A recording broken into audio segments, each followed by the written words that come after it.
Hello, everybody, and welcome. We have some decently sized NFL news tonight from one of our last days in Florida.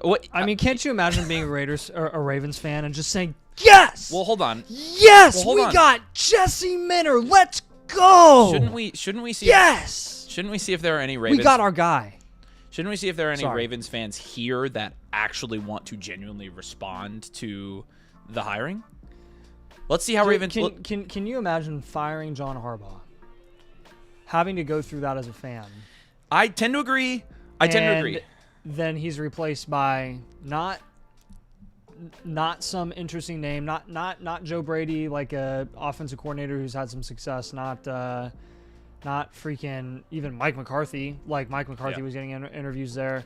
No, Jesse Minter, defensive coordinator for the Chargers, who didn't even have that great of a defense this year. And I mean, I for one would be look at just absolutely look at our background right now. That's really pretty. That's really pretty. Maybe we'll just. It looks really good on camera too. Stay back here and look. Yeah, we're gonna just not ever go back to India. Yes, we got him. There you go. Danny, we got Jesse. No, here we go. Danny said Minter's a great hire. All right, I'm happy that you are happy, because if I it's Danny. He's a Cowboys fan, so he doesn't care. Oh, this is Danny. He's being Danny said objective. that. It's Danny. Okay. Yeah, okay. Yeah. I thought this was a Ravens fan. Yeah, BM Ravens. Here we go. This is what I'm looking for. Don't love it. Don't hate it. Very meh. Yeah. That's kind of how I feel. I don't hate it. Next, Mike McDonald. Jeez Louise. I mean, hold on. Mike McDonald literally invented a defensive system. Like, he invented not necessarily a scheme, but like how players are utilized. It was like he was revolutionary. Like that, there was not a Mike McDonald offense 5 years ago. And that's what people are saying. So I think that's clearly the blueprint that they're trying to follow is the Seahawks. So it's what I'm gathering is a copycat hire. I think that's what it is. So it's like trying to hire the next McVay under the McVay coaching tree.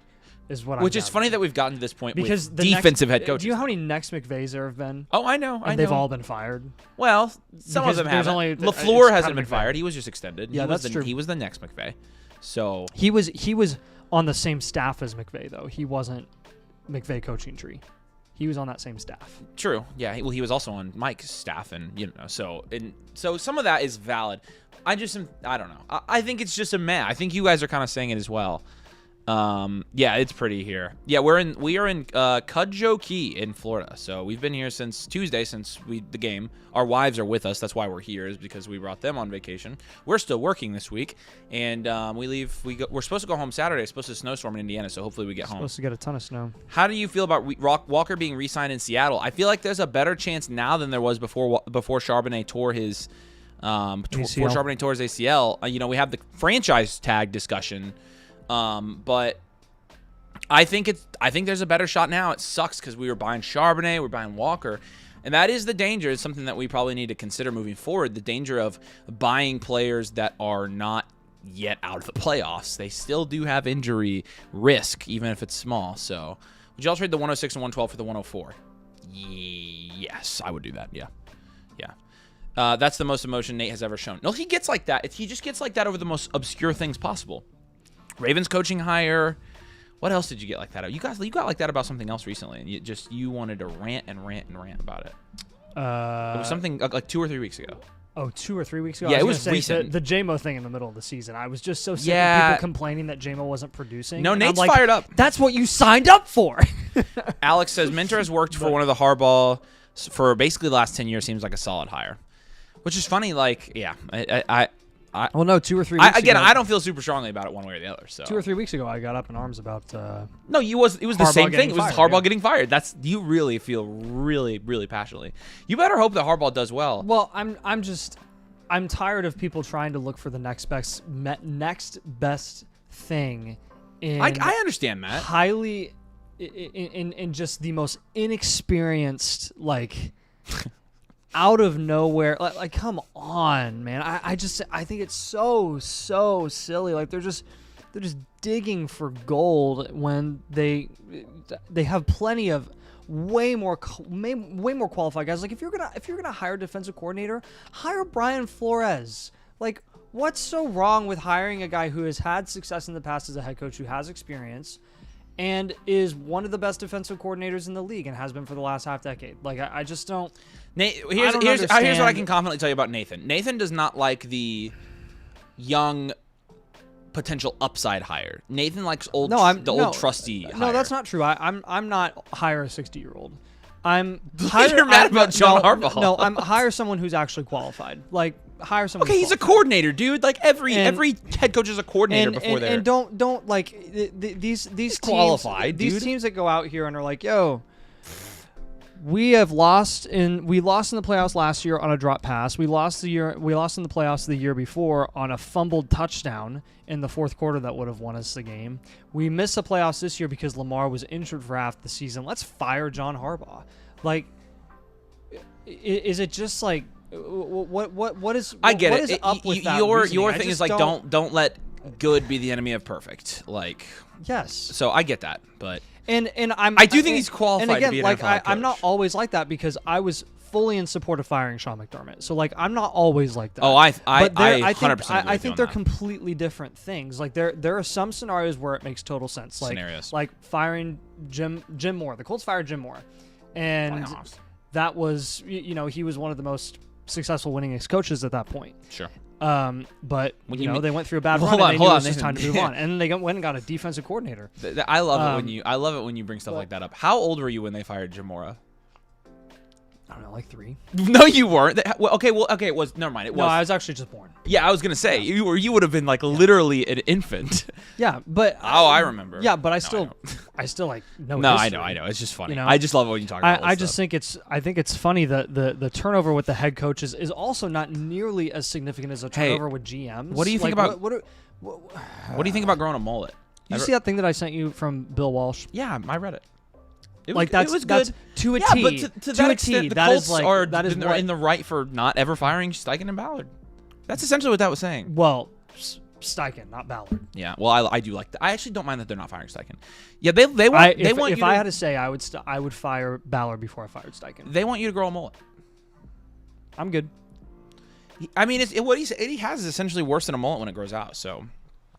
Nathan, what do you think about the McDermott firing? And he kind of covered on it. We both think that McDermott should have been fired. I think he should have been fired 2 years ago. Last year or 2 years ago. Yeah, I'm like, I've been anti-McDermott for 2 years now. So this was definitely the breaking point, and I wondered. I think a lot of people wondered if this was going to be like truly the Super Bowl or bust season, with no Mahomes, no Lamar, like really no excuse to not go all the way. Yeah. And yeah, like Buffalo had their shortcomings, but it's just.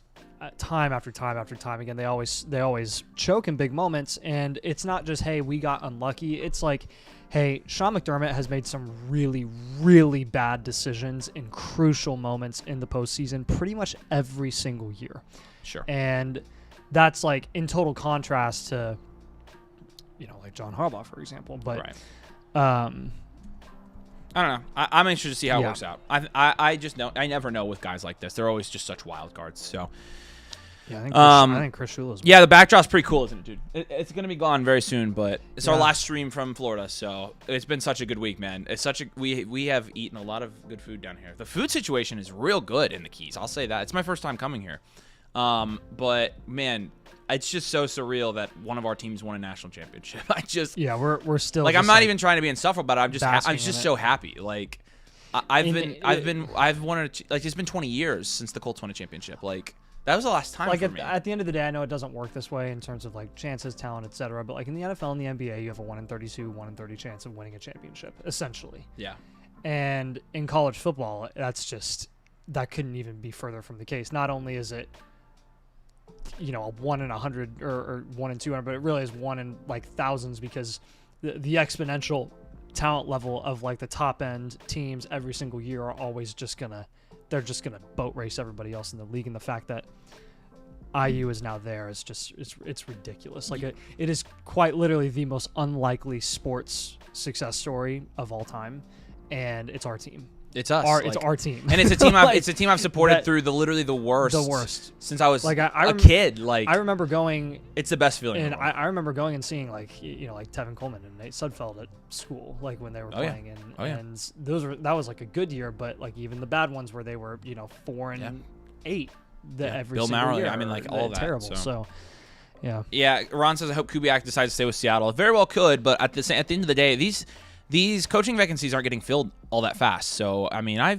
think he's going to be in the running for a couple of them, and I think he deserves it. Will says, just joining, looks nice there. I'm in Miami a lot. Yeah, dude, so we're in the Keys, actually, but we were in Miami the first couple days. Florida is much nicer than Indiana this time of year, let me tell you. Lucky said, are the rumors of Mark Cuban trying to pay Mendoza to stay in college real? LOL. No, I'm not sure that's actually allowed. And number two, he's not. I mean, it is technically allowed, but Mendoza's gone. No, the Mark Cuban stuff is overblown. What people don't understand, as a season ticket holder and donor myself, is that big money donor me. You know that all the money I have, right. And is that Mark Cuban actually didn't give that much money this year. He made a sizable commitment for next year, but this year's roster was not. NIL-wise was good, but not great. Sig has said it about a half dozen times, too, this He's year. like, the NIL is not as good as you think He's it is. You would he's not right. believe it. He's right. It's about half of what think about it. It's about half of what Oregon pays. I mean, we have 8 combined 4 and 5 stars on our roster. Like, who are we paying? And it's a big deal that we're probably going to get 1 5-star, period, and that's it. Yeah, one. It is a big deal. So, yeah, the Bills owner did Keon dirty. I hate how people forget it's literally his second year. What did he say? Did you see it? Because I heard he, trashed Keon Coleman in a statement. So, he basically said the GM supported the Keon Coleman selection, but the coaching staff pushed for it. McDermott pushed for it. And was basically like, yeah, he sucks. Oh, so that's really mean of them to say, I think. Yeah, Raiders should hand Kubiak a blank check. Can you imagine Kubiak with Fernando? That'd be pretty nice, actually. Yeah, if you're the Ravens, why don't you hire Kubiak, who has gone multiple places and had success pretty much everywhere he's gone? Yeah, I agree with that. All right. So we'll keep talking ball. I'm not anti-young coordinator candidate head coaching job. No, I'm just like, I don't know, dude. Do something that has actual upside. Like But here's the thing: you never think the young coordinators really have that much upside. When was the last time you fully supported a young coordinator being hired? D'Amico Ryans. Okay, because he was the most qualified young defensive coordinator who actually showed some. I like the Mike Macdonald hire too. I liked it. I'm not anti-defensive coordinator hire like a lot of people are. I'm less pro offensive coordinator hire than a lot of people are, because often the defensive coordinators are more qualified than the offensive coordinators are in terms of experience. But Macdonald, if you remember Macdonald, I liked that hire and I liked the D'Amico Ryans hire. That's funny. Evidently, they released videos. I think Chris Shula is more qualified than Jesse Minter is. They released videos contradicting everything the Bills owner said, like that it was always their plan to take Keon. That's really funny. Why would they do hilarious. that? Do you guys think Mendoza is a top 15 NFL QB? I think in the right situation he can be. Yeah. I'm going to be totally honest with you guys.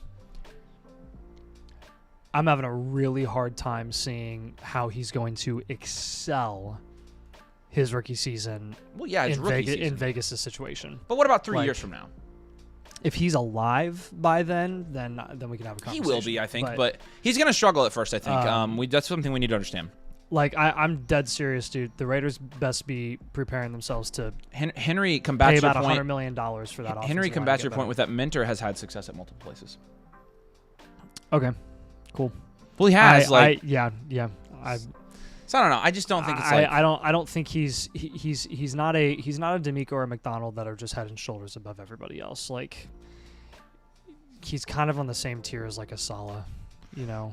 Yeah, it's just like. And I'm glad they hired Saleh because they're going to be irrelevant again. So actually, I think Saleh did a really, really good coaching job this year. So I just hate the Titans, but I don't mind them hiring Saleh. So got Drake London and Javonte Williams for Jefferson in the 109. I probably would have. It's close. I probably would have held Jefferson, but I think it's close. I don't love selling Jefferson right now. It's kind of my thing in Dynasty. So the Shanahan tree gets bigger every year in coaching. Yeah, it's a generational tree. Mendoza's early career looks similar to Goff for the Rams. I tend to agree with that. So all right, we've got 15 minutes until we knock down a Dynasty startup draft, a live Dynasty startup draft with some of our peeps who are going to be drafting tonight. I've already got it queued up here. But we've got some trade questions we're going to go over here and answer. And so we're going to do that first. And I'm going to switch my tab.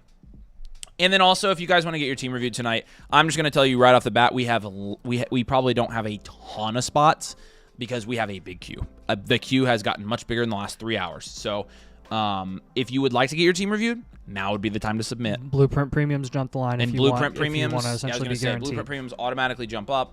So keep that in mind. But I'm going to switch over a la here. carte Blueprint premiums, not voucher upgrades. Let's do some trade questions here, y'alls.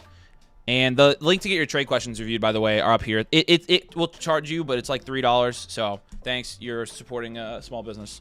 Sorry it costs anything, but Baker's got a trade question here for us. RJ Harvey and Rashee Rice for Daniel Jones and Amari and Hampton. I think I'm taking Hampton and Jones here. What do you think about that? Yeah, I'm good with Hampton. Yeah, I'm taking Hampton and Jones. I really like him. Look, Amari and Hampton, I love him in Dynasty, and I love him even more that he got a new offensive coordinator that I know is going to really, really play to his skill set. Yep.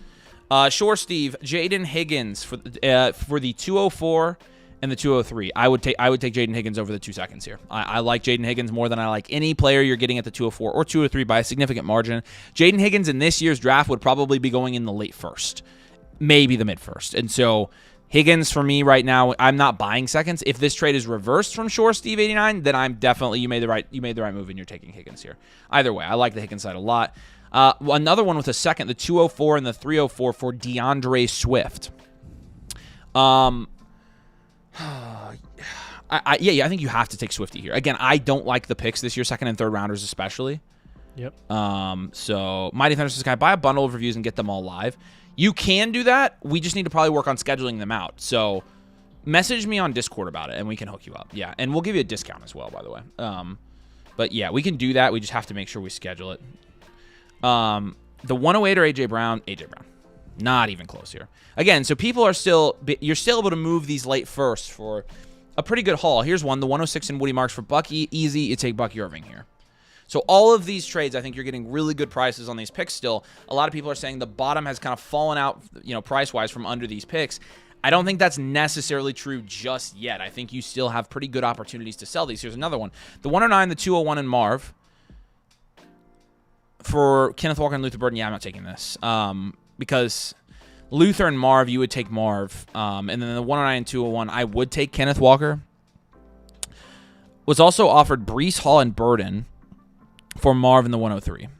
I think this is a little bit too low for me. I think it's a little bit too low, but I get it. I just don't think you should have to pay I think Marv and the 201 for Burden and Walker's, that's better to me.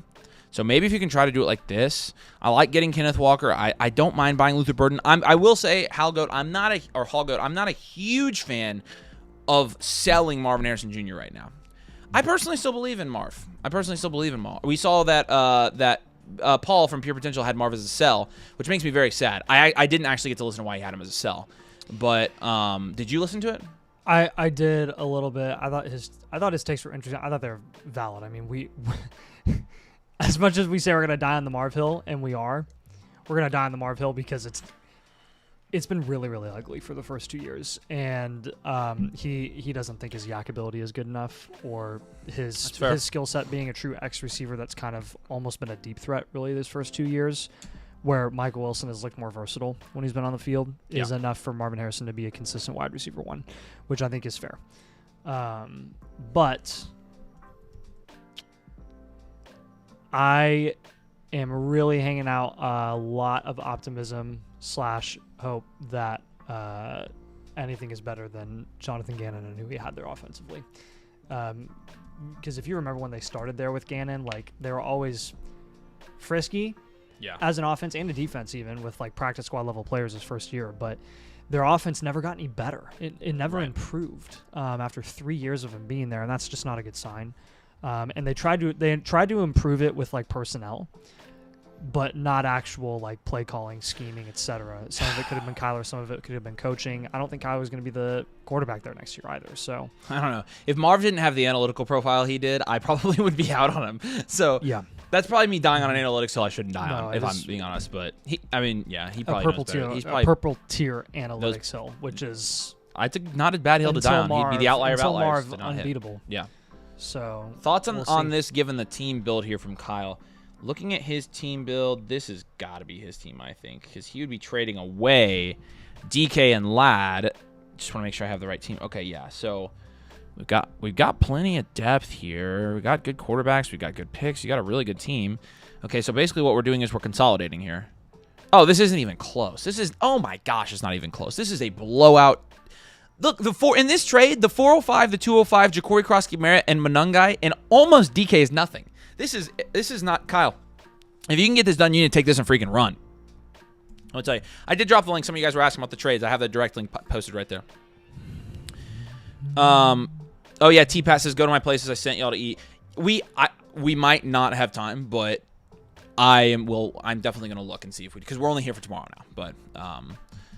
But oh, I appreciate you sending me that. That's sweet. Where can you see all players broken down by class, like Cornerstone, etc., other than Blueprint Premium as a domain, motherflocker? We don't have anywhere else we've posted that yet. Although we put most of the players in the video today, actually. So if you scroll through the video, you can see. But we don't have any like database for that yet or anything. I think eventually we will. It's all new. We're still trying to build out a lot of it. Oh, forgot to add Baker. Okay, so you would be sending Baker back in this? Yeah, I'm not. It's not even close. It's not even close. Take it, Kyle. That's not even relatively close. I do want to make sure you're. Yeah, no, my gosh, yes. Yes, dude. Yes. 1,000 times yes.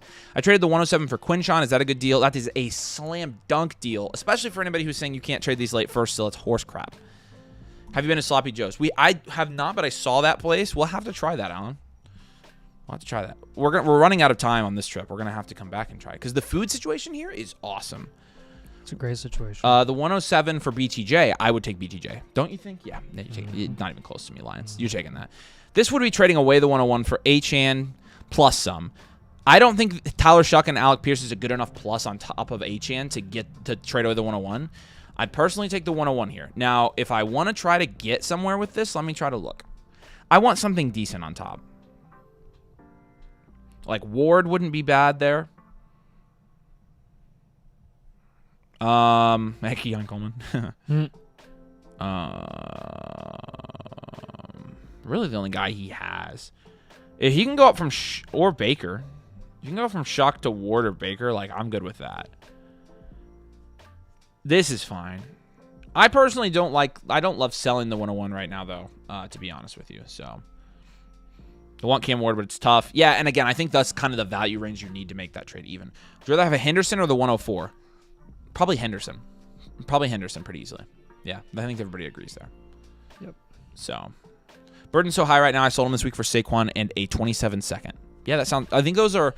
I think a lot of those deals are getting done right now, and like for a contender, I think that's a no-brainer in my opinion. Saquon is a great buy for contending teams right now. So, okay, we have about 7 minutes before we go over this draft. Let's knock out a team blueprint real quick. Let's go with M.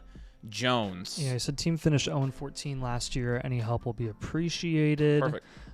Looking at your roster here, man, we've got, the production share pretty rough here, 5.6%, which is 12th in your league. Are you there yet? No. Okay. Yep. 8.3% value share, which is 5th in your league.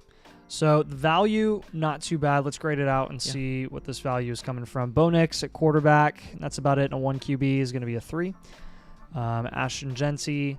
Zach Charbonnet, I'll give you a 5 there at QB. Yeah. Genty, Charbonnet, Tootin, going to be a 5. Neighbors, BTJ, Chris Godwin, going to be another 5, and then Gadsden and Strange and Michael Mayer are going to be a 5 at tight end. So 5s across the board. You got the 101 here this year in 2026. Nice. So Jeremiah Love is going to help. I'm still going to go 1-year reload here.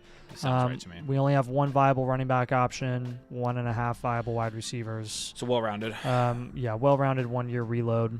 Overall grade going to be 5.6. Perfect. So the things that stand out to me here the most, again, this is a 12-team. We're almost 80% of or actually 95% of our value is allocated to Genty, Neighbors, and the 101 on this team. And then the last 5% is BTJ.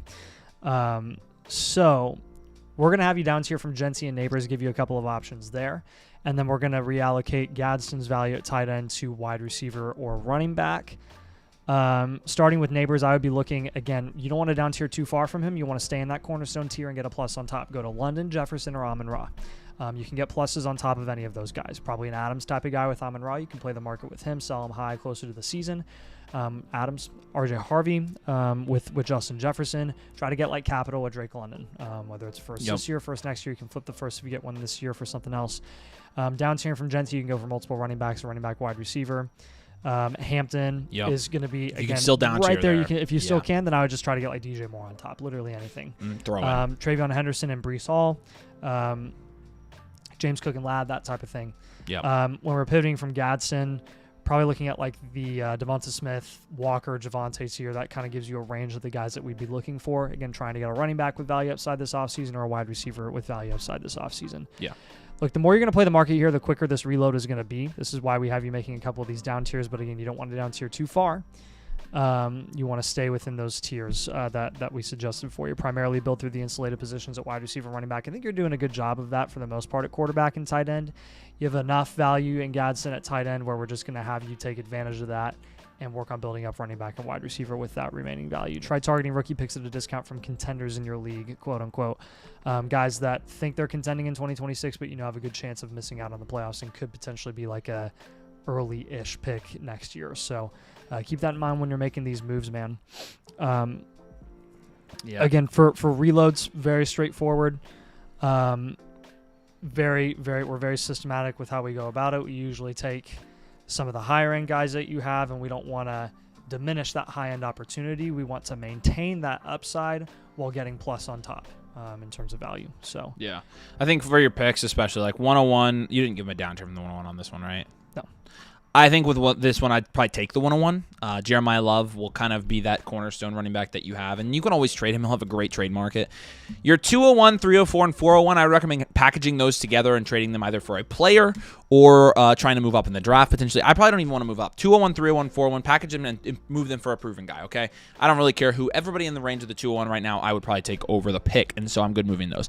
In terms of your 27 seconds, since you're reloading next year, you're going to hold your 27 seconds. You're not going to sell those until at the earliest next offseason, and even then, I think those 27 seconds are going to be the type of pick that we're going to hold until next year's draft in April of 2027. You're going to hold both of those. Obviously, you have your fourth. I wouldn't move any more future picks there. I think you're in a good spot. I love that you only have an early first this year, but again, I do want to sell that 201 just to put ourselves in a better situation because we don't really want to be picking at the 201 if we can help it this year as well. I would hold on to Malik Willis, by the way.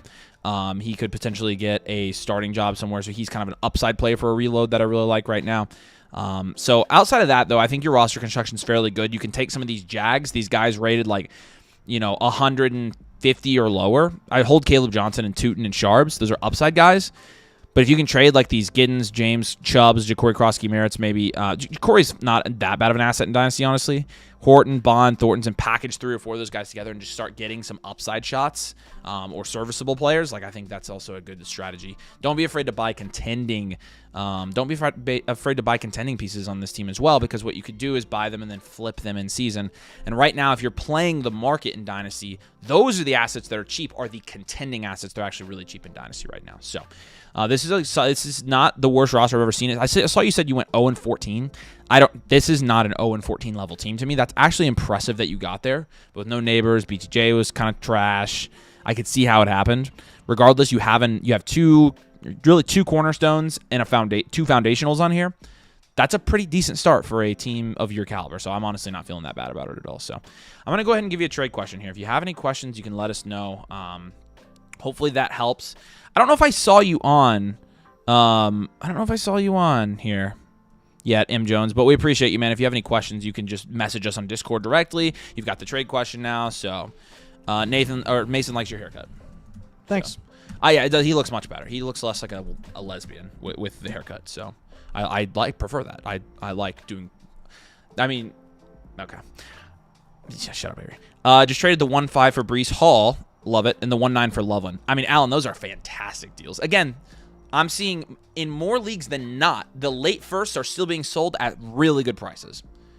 So people are like, oh, you lost all the value. No, you didn't. Yeah. Just got the annual Mother Flocker. How do I upgrade my team review to a premium? Yeah, perfect. We appreciate you, man. When you go through the process here, this is from Flopped. We appreciate you, dude.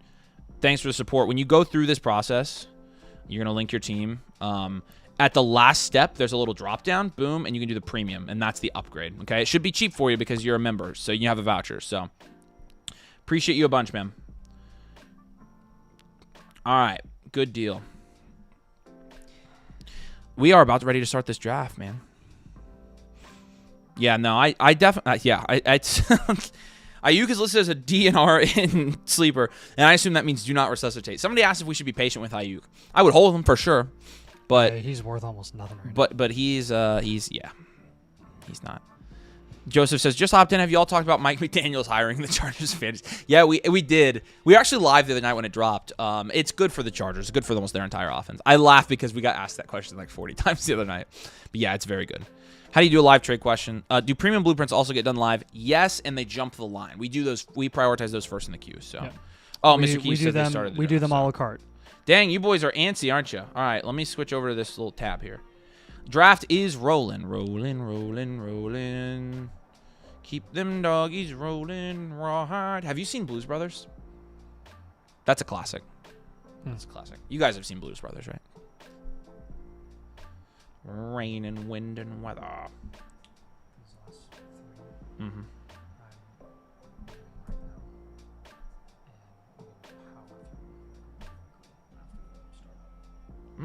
Okay. All right, Brazil is in this one. Nice. What's up, dude? Takes May 101. And then again, I think this is the second straight draft where we've seen Bijan go 1-2. And again, we can't blame you. So Meanies takes Bijan. And Mr. Keeves is in here. What's up, Mr. Keeves? Good to see you, dude. Josh Allen at the 1-3. Very nice, man. Good to see you. You've been around a while, dude. Filthy C takes Chase, and then that dude. So lots of regs in here. JMP's in this one. Relax is in this one. I mean, we got a bunch of guys in here. Appreciate all you guys. 12 of our amazing supporters. Couldn't do it without you guys. We appreciate you. Have fun in this draft. Should be a fun league for you. And we're going to have fun breaking it down tonight. I'll keep taking your questions. Of course, you guys can submit trade questions as we go as well. And, of course, reviews. What we're going to flip back to here after we do the draft. And so Jaden Daniels goes there at the 1-6. So a little bit higher for Daniels in this draft. So the premium blueprint will not be offline. We actually do those live when they're purchased on stream. So if you purchase while we're live, we can do them live for you. So... Just make sure they're a la carte. Yes, not voucher upgrades. We do not do. The voucher upgrades we do offline. The a la carte ones. So if you buy a new, start a new blueprint without the voucher, then yeah, we do that.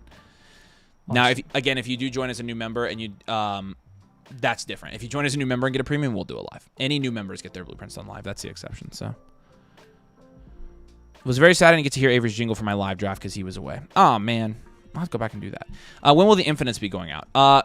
First week of February. No later, for sure. We are working. Remember, we redid Infinite, so we are working very hard to make sure they're ready. So, and there's a lot of you guys. Yeah, Denick likes the premium. It's my favorite thing we've ever done. What's up, Worthy Exterior? Good to see you, man. What's up, Jack? Good to see you, dude. So far, these stars, I'm the only one that took JSN. Yeah, I think it was a pretty good pick, honestly.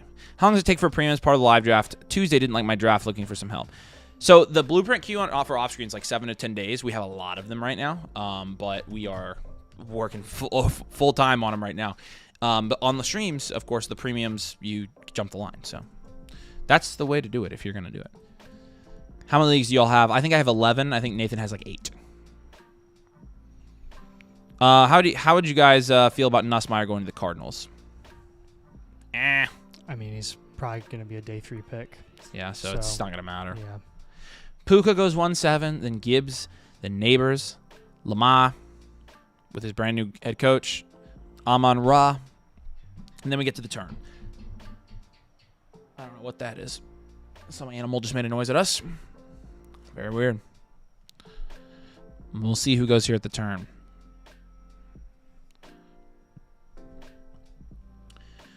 Oh, man. Jefferson goes. Okay, so Jefferson has his values kind of settled, and Jefferson Lamb's a great start there. I really like that start. But again, like I've been telling you guys, and we're going to do a video on this here very soon, like taking the running backs in the first 3 rounds at this point, also a very acceptable and maybe even preferred strategy this year over the last year was all in on the triple wide receiver, and it worked really well for people. You saw in today's video that, like, again, most of the enhanced value teams that we have are wide receiver heavy teams where 50% of their value is wide receivers. Like, there's a very clear and common trend in Dynasty leagues building around the wide receiver position. So that is the true. 252 watching, only 30 likes. Let's get it. Yeah, drop a like on the stream if you guys enjoy the streams. We appreciate you. David says he's a new member. Welcome, man. We appreciate you. Poog at the 107, in my opinion, is insane. I mean, I think he should be going there or higher. I would say higher, not lower, so I'm assuming that's what you're saying as well. which I don't know. Yeah, I'm fine. I'm fine taking him anywhere. Thoughts on Neighbors being the consensus wide receiver 4 in these startups? I personally think this is why we're telling people to down tier from Neighbors to Amon-Ra, Jefferson, Lamb, London. It's just because I think his value is fine, but there are some guys at price that are a little bit better. Yeah, Jeffy CD is a nasty combo. I agree. Did you guys see Lamar like the tweet about the possibility of him being traded to the Raiders? I did not see that. That's interesting. That's a very interesting thing. Is CD losing value? It seems like Neighbors, JJ Amon-Ra consistently going over him now. Yeah, he progressively lost value throughout the season because when he wasn't hurt, he was performing at like a mid-wide receiver 2 level because Pickens was so good. So yeah, I think CD has lost value. I think he's really settled behind these guys like you said. I think that's an astute observation. Astute. What's up, Dylan? Good to see you, brother. Appreciate you, dude. You're the best. And he's vibe coding. That's awesome. Are you a coder, Dylan? Do you do code? I should say developer, but... and what if we do a premium for a league that already has an infinite? I mean, Kyle, you know, we'll hook you up with something. Like, we can either move your infinite around or whatever. So, we'll figure it out. I'll just do whatever. I'll just do what you want. We'll work with you. Should I take Hendo for a late 27, 28, and 227 seconds in a 32-man league? Oh gosh, yes. In a 32-man, it's a late first and second. That's a second. That's 4 seconds for Henderson. Yes. Appreciate you, Ojala Flame. Do we start thinking about moving off Nakua considering Stafford's age and how long they'll play together? I don't think so, personally. I don't think it's a Stafford thing with Nakua. He genuinely is one of the best wide receivers in the NFL. You have to understand, though, Puka is a little bit less value insulated because of that. So good. But he's just too good. So we're not going to say to sell him. I'm comfortable with Puka. I have Puka on 25% of my Dynasty teams. I'm comfortable with it. Every team I made the championship this year at Puka. How much would you guys give on top of Neighbors for Puka? A late first. Yep. In this year's class, not a 27. How much does breakout age impact bakery score? I think less than it used to. It used to be a very big indicator, and now because of NIL and players going back, I think we've really backed off. And by we, I mean Ryan has really backed off that actually influencing the bakery score too much. So yeah. The 101 goes here at the 2-2 where it should go. And then Joe Burrow jumps back up here. So Joe Burrow in this draft does go 2 spots ahead of Caleb Williams. So those two are fighting for market value position at the moment. And Drake London, I do like the Neighbors London start here. I do be liking that.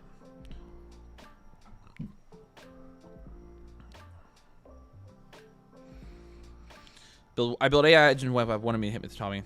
Oh, yeah. Yeah, he needs to get back with you. Tommy, what are you doing?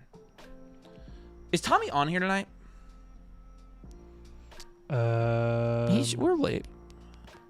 Wow. I just paid for a live blueprint. I have infinite in another league. All right, perfect. We'll check that we have you. Pookie Mike. I'm sure we do, man. We appreciate you, dude. I'll be checking our queue here as we go. So, Damon says he sent a trade questions. Yeah, we'll jump over and answer some of those. Pookie Mike, the user. Yep. Find him. Pookie Mike got alive. Yep, we got you, dude. Appreciate you. How are you guys liking Rome? Well, we really like him as a player and a prospect, but the utilization and the types of targets he was getting this year just didn't lead to a fantasy productive year. So it's just hard to say. I still like the talent. He was playing hurt. Again, Caleb wasn't necessarily the most accurate throwing to Rome Odunze this year. But I also don't love that they had a legitimate playoff run and Rome wasn't involved in that. That makes me sad. So Roman. Do the live blueprint and the premium look the same? No. The premium is the live blueprint is the normal blueprint, what we do it live. The premium is the big bad boy. How much of a plus do you think is reasonable to move up from the 102 to the 101? I would say at least a late first is reasonable. Hampton stock at an all-time high. I agree. This is the highest I think I've ever seen him go in a startup. Is 2.6. Yes. Yep. He's good. All right. Flop ed. It's just flopped, isn't it? Well, flop ped. Like it's 2 P's and 2 D's. Well, flopped does have 2 P's in it. Yeah, but it's just flopped with it. It's just flopped into. Flop. It's flop ed. Okay. His name is flopped. Flopped got you, man. Appreciate you. There's T Mac that goes right there. McBride, the first tight end off the board in this draft. Genty 2.7. I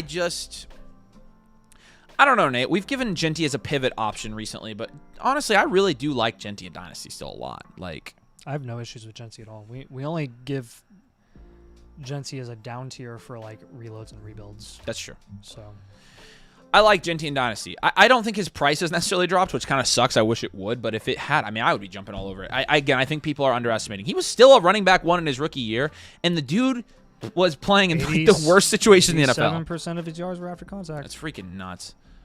Is the premium an improved version of 2.0 that y'all do live? That's pretty much a good way to sum it up. Yeah, it's way better than 2.0, though.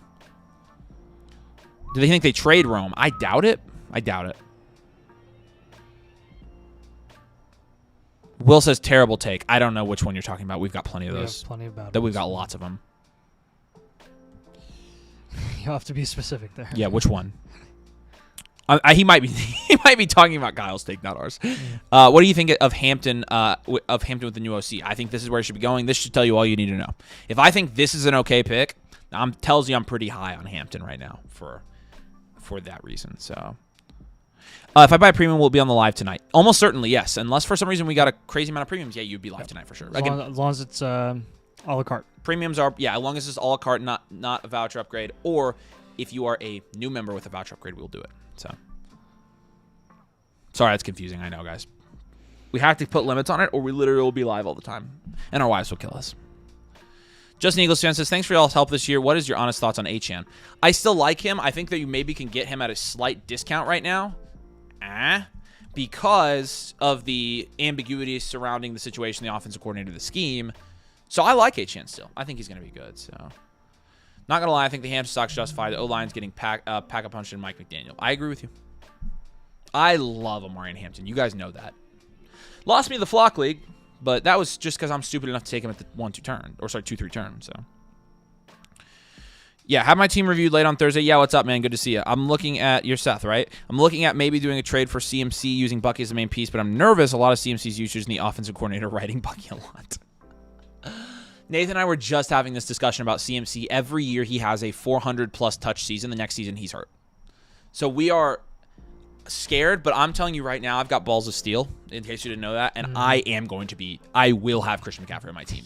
I will die. I will die with Christian McCaffrey, because if he is on my Dynasty teams again, I'm going to win all my leagues. And if he doesn't play, he'll be back next year. Yep. So. It's an all-time great. Alan says, do I get a free team review seeing how I am a Hurricanes fan, have to listen to you two all year about your championship? You do deserve something. Give me your Flock username. I'll give you some trade questions. You deserve that. My goodness. It doesn't sound like you're an unreasonable Hurricanes fan, though, which I appreciate. Again, Miami fans who were reasonable, like in like polite. Yeah, we're totally fine. Because Miami is a great team. I was scared to death to play them. Yeah. But it's the Miami fans that are like rude about it. I'm like, dude. Hard for Ole Miss, man. I was like a mess when Ole Miss lost. Scribble says, Burden did absolutely freaking nothing in the playoffs. I like him, but come on, what's all the Rome hate for? We don't hate Rome. We like Rome, dude. We've been higher on Rome than everybody. But I agree, like, Burden, like, I agree. Maybe we'll get one of y'all startups. I thought I did when I did the premium a while back, but I don't know what to do. Hey, Michael, go to our Discord and open up a ticket in the Blueprint help, and we'll get you in one. Appreciate you, dude. Hurts just went, so a little bit slow rolling here at the turn, but Hurts goes off the board at the 212. He's consistently been in this, late second now, which is honestly, Hurts had the exact same season this year that he had a year ago. Hurts ended up throwing the ball when it was all said and done 100 more times this year than last year. They threw the ball more. It's because they were down more. Yep, and he had 25 touchdowns this year compared to 18. Last 2 years before that, they made a living off of being in the lead after the second quarter, like 90% of the time. What's funny is Hurts is this is a big indicator to me. His rushing touchdowns went down by 6, and I expect them to go down a little bit more. But at the same time, even that being said, he maintained as the quarterback 8 year over year, and has dropped a full round and a half in value. I think he's a decent value. He's almost a buy for me. I think he is almost a buy for me as well. You guys can let us know if that's a crazy take, but. We've had Hurts for a while. At the point where extenuating circumstances like they bring down a player's value, it doesn't actually have to do with their fantasy production. I don't mind buying them. Yeah. And maybe it's because I can't, I don't know. Maybe I just am not seeing it. Is Ladd a massive buy for dynasty purposes now? A buy. It depends on the price. I will say. Not a buy. He's not a. But he's probably not a sell. He's probably not a sell anymore. I mean, that changes the calculus of things having Mike McDaniel there, which we never saw coming. So it kind of sucks because we were probably wrong about selling him where we. Well, he even lost value between us saying he was a sell and Who needs Roman wives when you're fired, doing so. lives? It's true. It's true. Panic meter on BTJ, and is Parker Washington for real? I have Parker Washington written down for somebody to talk about on a video. Panic meter on BTJ is like a 5. I'm like mid panicked about him. Like there's part of me that says I'm scared that this is going to be Waddle all over again. You know. Yeah. There's part of me that thinks, okay, he's analytically very likely to bounce back, and there's part of me that's like, oh, Mac Jones is a beast. So, yeah. Do you see what Shanahan said about Mac Jones? no. He said he'd be very surprised if he was not a Niner next year. They're kind of He and John Lynch, I think. Or I'm not gonna lie, I kind of don't like them. Like they just are kind of turds. Like why wouldn't you trade the guy to be a starter? It's best for his career. He's one of the best backups in the league. It doesn't matter. Like you're not win. Roddy says he just got an all-cart premium. I honestly don't blame Appreciate him you, man. With how much Purdy is He dies. Yeah. Ruben Bain looked insane. I agree, dude. I think Ruben Bain could be a top 3 NFL draft pick, and I'd be cool with it. I really do think. Can I get a free team review? I'm a Warriors and Niners fan. Butler and all the 49ers injuries. Dude, I'm not even going to hear it from you. I saw you saying last stream that you were miserable. You're a Warriors fan. First of all, the Niners have been to 2 Super Bowls since we've been to 1. Second of all, the Warriors won 4 championships. Like, you've had it made in the freaking shade, dude. No. No free reviews for your fandom. You've been spoiled. I would die to have your basketball championships. Although I would take this one championship over the basketball ones, I will say that. So hard to stand on the Buckeye fans. Everyone's on fire. Day and St. Clair trains. I'm like, what? Our loss came an amazing Indiana team pick 6 on a bubble screen. There's no shame in that. No, yeah. I get you. Wives, yeah. They're not sitting right there watching a movie. No. They're fake. They're our made-up wives, and you know. They are sitting there watching a movie, actually. Oh, you are. Oh, sorry.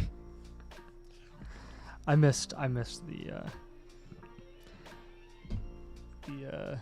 indicator there. My bad. Yeah, I know they aren't it. Yeah, but no, they're just a smoke screen. You know that. I've got the hots for Nathan. Everybody knows. Yep. They're just the allegations are true. They're cover-ups. Yep. There's just My kids cover-ups. They're fake. Hired actors actually. Kid. The second one doesn't exist yet, but he's coming, or she. That'll be weird if he is. Well, baby exists. Baby. Well, yeah, baby does exist. Oh gosh. Hey, if we're gonna lose, at least it was to Mendoza and Indiana's first chip. Can't hate just right. Yeah, and I honestly was gonna be fine losing to Miami too. So I kind of feel the same way. It was a fun. I just don't like the SEC. How do we feel about Travis Hunter? Try to sell high after one good game. Do you believe and hold? Good question. I mean, if he has a good game, that might indicate that his usage is going to be good. So, I honestly, I'm not gonna lie to you. I can't answer it. So, I can't answer it. Can I get a free review? I'm a Dodgers and a Chiefs fan. That's essentially what we just did. Like, no. I'm Boston. I'm definitely spoiled. No free stuff to me. Yeah, no. At least see, you're self-aware. I appreciate that. Yeah, you guys who have won championships, like, you just need to, yeah. Can I get a free review because I'm a Cards fan? No. Absolutely. Kids are for the taxes. Bingo. Avery just loves men who trade Justin Jefferson in back-to-back years. That's true. I do love Nate for giving me the Flock League championship my first year. I will always love him for that. That's what I'm here for. People will believe that if you say it. Fell in love with me. Is Achane a sell now at running back 3 for Hampton plus or Genty plus? Yeah, if you can sell Achane for Hampton or Genty plus, I'm honestly fine doing that deal regardless of if he's an actual sell or not. I like to feel that I redeem myself in trading for Puka this year, saving myself from Denny's. Blake says I'm a Browns fan. Browns fans. Everybody's saying they're Browns fans now. Ravens and Penn State. No, you've been to Super Bowl, and Penn State is, well, it's not IU, but Lion and Mariners fan. That's worse, yeah. That's pretty bad. But no, the Lions though, you guys have been great. You've got Can Damble. You're an LSU fan. No, you just hired Lane Kiffin and you have a bajillion dollars in the transfer portal. You're gonna be fine. Yeah. Pacers, Colts, and Notre Dame. No, you're a Notre Dame fan. You're automatically disqualified. My best friend's a Purdue fan. Yeah, no. So I couldn't root for Indiana. Good for y'all though. It's been rough. I was at the Pacers game 6. Hey, we were too. Yeah. Oh, you said also. Yeah. We were there. It was fun. Syracuse fan, Indiana gave me a small hope that it's possible for us one day. There you go. Yeah. Syracuse is a historically good basketball program. Beat us in 2012, and I'd never, ever, ever, ever get over it. 2012, 2013. Who did? Syracuse. When Yep. Tom Crean I'll couldn't never forget that. scheme against his own defense. Tom Crean couldn't. He couldn't handle a zone defense for the life of him, dude. That's literally why he lost his job. I know, Dylan, but Absolutely mad. But at the same time, Dylan, I also hold grudges, and I'll never forget you siding with FSE immediately in the comments of a Flock League video. So Nathan and I don't forget things. He never forgave. And Alan, never I'm forgot. sorry. No, it's okay. I like seeing people's rooting interest. It's fun. I like seeing your guys' combinations. Steelers, Pirates, and Michigan State. Okay, yeah. That could be worse, though. Michigan State's always good in March. The Steelers always make the playoffs. British and a Bengals fan. Yeah, that's a horrible combo. I agree with you. You were probably the front runner at this point. I would hate being a Bengals fan, dude. Cardinals fan. Probably not. Cincinnati. Browns and Arsenal and Guardians. Woof. Minnesota sports fans. Woof. The Guardians fan isn't too bad. They've made a Penn State made did a play lot us of well. playoff runs recently. I'm not going to lie to you. I'd give you all free stuff if it was up to me. Yep. Nate's a bad cop. I am the best. Absolutely. Hi, buddy. hey. Lego movie. It's pretty good. Oh, my gosh. All right, let's take a look back at the draft here. I love your guys' fandoms, though. It's great. Some of you all are just as miserable as we have been. So, Yeah. And the Pacers and IU football this year has been really fun for us. Yep. So JT goes 3-1. Okay, that hot tub Yeah, it's driving me nuts. literally It needs to sounds shut like up. someone's having some real bad gas right now. Yeah. It's Nico. wow. BTJ goes third round here, so that's a little bit early for BTJ here. I like the dart pick. I like the 102 pick here as well. Nix and Herbert. So Nix goes in the third. Herbert goes in the third. Bucky goes in the third. Ladd goes in the third. And so who gets pushed down here? Wow, this is very interesting. There are some guys on the board here I think that should not maybe be here. James Cook obviously just went. I love this start. Bijan Achane and James Cook with Pickens and Dynasty is disgusting. I love their running back heavy start here. That's great, meanies. Henderson goes with Marv. Mahomes, there he is. My goodness, Nathan. He went at the 4-3 in this draft. Mahomes at that price is a screaming buy, dude. And Jeez Garrett Louise. Wilson at the 4-4. Also, very nice. Look at this. Quadruple wide receiver start. What's a screaming buy sound like? Like, bye. Yeah. Bye. I like the quadruple wide receiver start too, though. Chase, Tet, Ladd, and Garrett Wilson. I really like that start. I like Mahomes there too. Josh Allen, Olave, and Mahomes is nice. Brees goes there. There's some nice value here in the last 4 or 5 picks in this 4th round, I will say. Shout out to this league name, Domain Live. Nathan's favorite. Nathan is just not cultured enough to understand the meme behind Drake May. So it just makes him angry. I understand it. It just No, you makes don't me- understand it. If that's, you understood that's it, what I ranted about and got really upset about. I in the know. last couple Oh of days. yeah, That was you. yeah. That was the other one. Yeah. You weren't here. No, but I jumped on the stream, that same stream, and then people were telling me you were very upset, and I'm like, of all things, why that? Why does it make I you? feel like I made a really good reason for it. I'm not going to explain. No, it but again, you or I'm gonna didn't. get You upset never about have it. told me the reason. I Well, don't then, know. Then go back and watch it. No, because if dude, just tell me. Dude, if you get me on it again, then I'm going to be talking about it for the next 30 minutes, like I did. Can you give for me the Cliff Notes? Odyssey. You can't. So, You like, can't just give me the Cliff Notes version, like the 1 sentence version of why. Sum it up as best you can. Short. Go. Just tell me the baby Cliff Notes, and I won't ask you again. It's stupid. That's not a reason. Yes, you said sum it up in it. Do No, you want Nathan, the long answer? It's not a dude? concrete. Nathan, give me a full sentence of why that's a stupid nickname. I think it's a great nickname. If you don't have a nickname, it's fine. You don't need a nickname. Just have your name. He does have a nickname. It's Drake no, May. no, that's no. You know what? You guys like the nickname, right? No. Loveland goes 4-6 there. I can't believe I just took the bait. You still didn't. No, but you still didn't. It's not bait. You haven't even told me why you don't like it. Go watch the live stream recording. I'm not going back and watching I the live literally stream. spent like 20 minutes doing a great job I'm sure you did great. providing my case. Gosh. Can we get some Trop House in the background for the Tropical Edition? That's funny. People love Drake May. See, look at this. Nathan Schmidt. We should call you that. They love it. Famous thought we had a green screen. No, we're really in Florida. Drake May. Is it still coming out in the background? There's no. No, way. it's black now. Okay. I'm out on Pickens in these prices because of his diva tendencies. I was always out on Pickens for that. Not convinced if he signs anywhere without a throw happy offense, he may turn into a pumpkin. I think there's some truth there. I don't blame you for that reason. I don't know if I could have ever dreamed of Pickens having this amount of success even in a great situation. Like I thought best case he'd be a low end wide receiver 1. His nickname is the schedule. That's fun. What should we should give Nathan a nickname. What nickname should we give Nathan? Let's come up with a nickname. Best nickname wins. Best nickname wins 5 free trade questions. Go. Nathan's nickname. And I'll make a name card for him to put on the streams. All right, we got multiple call-outs here, guys. Got to see if these Blueprint Premium purchases are on the... A couple people have said they did, so... are on the stream. So Roddy _310. Roddy's here. Calling out Roddy. Roddy's here. Calling out TMT98. TMT98, say hey if you're here. I think he's here too, but I know Roddy's here. So Trader Nathan, birthday boy, Nathan, the birthday. The birthday ones are going to stick, I think. Drake May's new name is Drake May. Nickname the guy on the right, Nathan from Indiana, the receding hairline. Nathan birthday Schmidt. Nathan Schmidt. White Yoda. White Yoda. Why? Because why, Yoda's why not the white. Yoda? Nathan birthday why boy Yoda? Schmidt. Is it because I provide wise counsel like Yoda? Nathan Drake May Schmidt. Or is it because I talk backwards? Probably both. Yeah. I like these nicknames. Warren actually goes here. So the 103 jumps. Nathan DeGeneres. Nice. That's, dude, yes. That's really funny. That's my favorite one so far. No fun. Nathan Nakua. the Value Schmidt. Nathan Fernando Schmidt. The Schmitzer.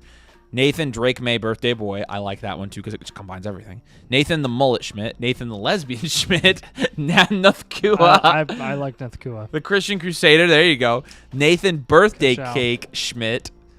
There's TMT. Tyler. Yeah, Appreciate you, brother. Tyler. Nathan's hot dog. Man, that's funny. That's funny. Holy smokes, you all guys. All right, we need to talk about this draft while we're getting the nicknames in. Tyler Warren goes here in the 4th, right after the 103. I like the 103 here as decent value. I still don't mind the top 3 picks this year. Ibuka goes. Barkley goes. Waddle goes here at the 4th. And then Lawrence and McCaffrey go. So Waddle goes in the 4th round here. Shout out Mr. Keeves. He took Waddle here. Calling a shot. Nathan Sniper Schmidt. Nathan Pukanakua Schmidt. Nathan Andy Dalton Schmidt. Hashtag rebuild Nathan. Nathan Judkins Schmidt. Schmidt Ice. Nathan the Bye Week Schmidt. This is from Aaron. Aaron, why the bye week? This is TMI, but I don't care. We were coming up with a name for like Nathan's personal LLC, and we came up with Bull Schmidt LLC, or is it Bull Schmidt Enterprises or something like that? I think it's just Bull Schmidt. Bull Schmidt is the name of the company. I thought it was really funny. So, Nathan the Zit Schmidt. What the hell are kickers doing in this Dynasty League? They're rookie picks. So the H kicker is a rookie pick. The 101, 102, 103, etc. Yeah, I've heard Nathan, John, Jacob, Jingleheimer, Schmidt. That was before. funny. Yeah. That's a good one. Yeah. The value taker, that's funny. Nasty Nate. Sabres, Bills, Pelicans, Baylor, that's unfortunate. You did get the Baylor National Championship in basketball, though. That was in Indy. Yeah. Nathan, league-winning vet Schmidt. Very rare company. That's very true. All right, I like a lot of those. I think Nathan DeGeneres is my favorite, probably. So, who was that? Which one? Nathan DeGeneres. Oh, yeah, I don't know. It just makes me. It was Milo. That was Milo Romney. Yeah, let me know your flock username. I think it's hilarious when people say you look like Ellen. Like, that is the funniest thing of all time to me. Okay, so a couple guys who have fallen here. Purdy falls to the 5th round, and he's Michael's first QB off the board. So he starts with Amon-Ra, Nico, Love, Bowers, and Purdy. I like that. Rice goes in the 5th, so he fell a little bit here. Scadaboo and Judkins, the 2 buy low injured sophomore running backs, both go here in the 5th round as well. I do like the value on both of those running backs at the moment, so I do support them going there. Yeah, it was you, Milo. I know. I paid the 111 for Waddle midseason. Yeah, that's a great trade. Rasheed is going this late. Yeah, and I just kind of don't want to deal with Rasheed anymore. Nathan Golden ain't it. Nathan 9 Hater Schmidt. That would be mine. Oh, we should do Ninethin. Ninethin is funny. Ninethin Schmidt. Do you guys think Scat should be drafted higher? No, I think where he's going is pretty appropriate here. I like buying him at this price, but I think if he were going in the 4th, he wouldn't be a buy, and I honestly just like... So I think if he were to go in the 4th, it's the highest I would take him. So Milo Sport 2. Yeah, I appreciate you, buddy. I'll give it to you real quick. I gotcha. Hot tub? Shut up. Nathan's getting really angry at this hot tub making noise. I'm like... Yeah.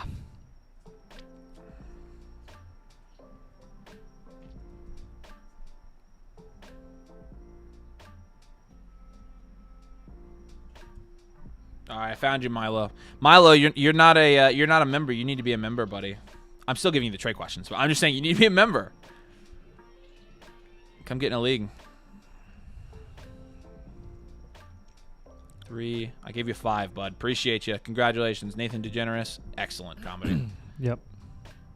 That's funny. Okay. And then Higgins. Burden still goes here. So Burden, it doesn't show the playoff games on here, I don't think, but that's lovely. But Burden, so we have 2 Bears here, don't we? 2 Bears. Can you tell me Burden's stats in the playoffs, please? Like the postseason? Yeah. I like the Kyron pick. I think Kyron's undervalued right now. Chase Brown, I think, is a decent pick. Rome Odunze, I think if you're getting him at the 5'10", like, I'm totally cool with that, for sure.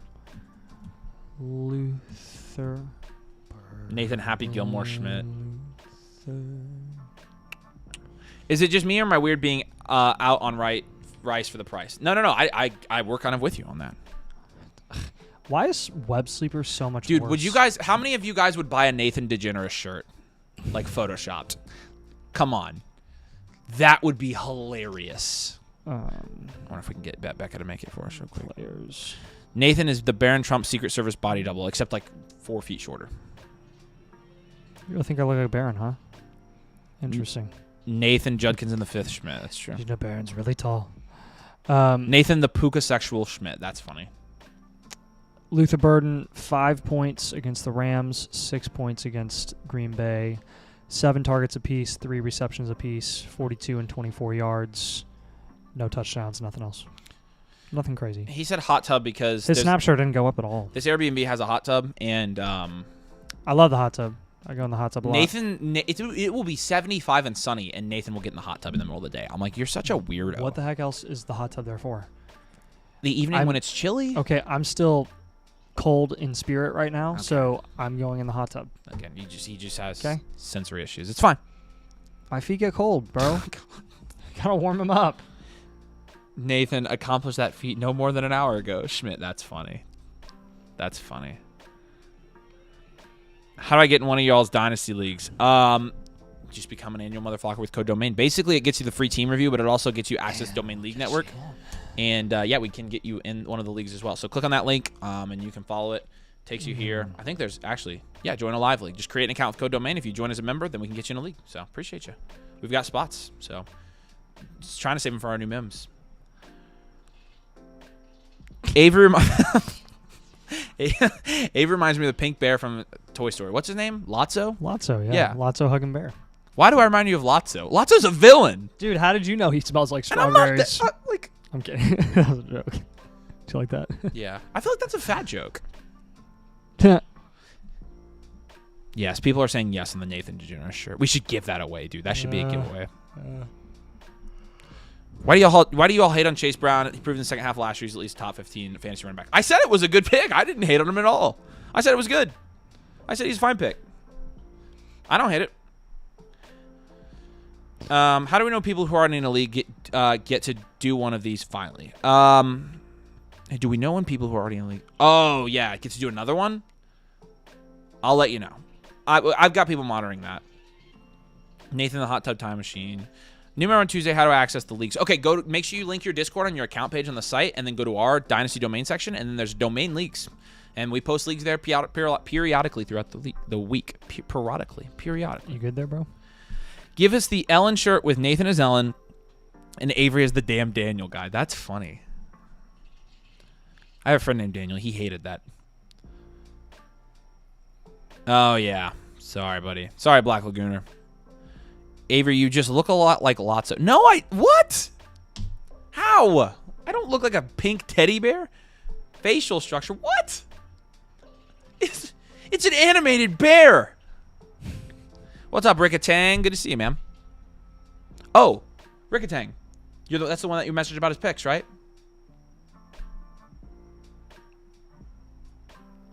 We were talking about him earlier. I don't remember why. Was it that team? It might have been the team we were asking about his picks. Nope. It wasn't him. No. Okay. Nope. Oh no, he was the Good one. try. He Yeah. was the one that with the membership. Yeah. Yep. Hey, Rickatang, just so you know, you're a domain mother flocker. You said in your message in the blueprint that you weren't, but you are. So congratulations. Well, you said you weren't, and then you said you were. Yeah, you are. But you So are. So you're- you are. you're- you're in the club. I think you know you are. Go Lion says we're handsome. We get that a ton. We just get that a ton. Like Nathan, I think is the picture of like he could be on Men's Health magazine, like the cover. Poster child. I've done that one before though. I had somebody That's a create joke, that by on the a. Thoughts on Ladd with the new offense coordinator hire? I think it's stock up for Ladd. I think it definitely helps. I guess I just disagree with the rankings of Chase Brown behind some of the guys. It's a big tier, honestly. I wouldn't read too much into rankings. Stop hating on Lotso. I'm not hating. I'm just saying I don't look like an animated pink bear. No, I think it's better for him, money. I think like it changes things. I think it changes things. How is that happening? The eyebrows. Look at this.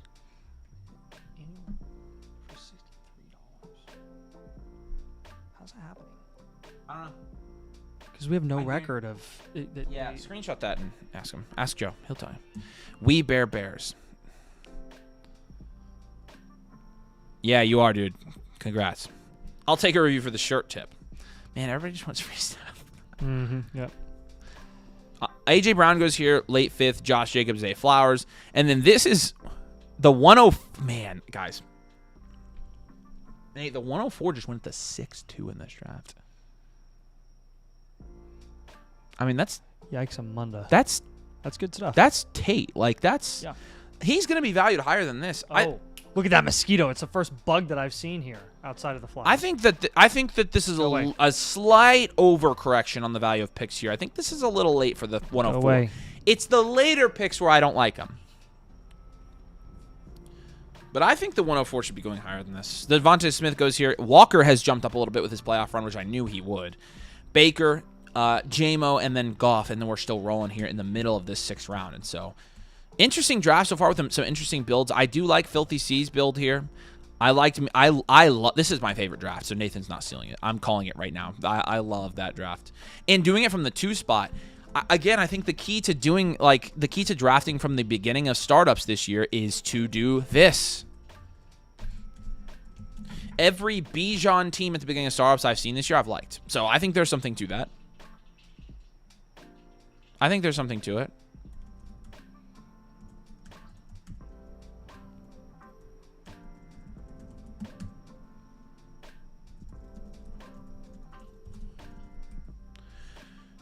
Oh, man.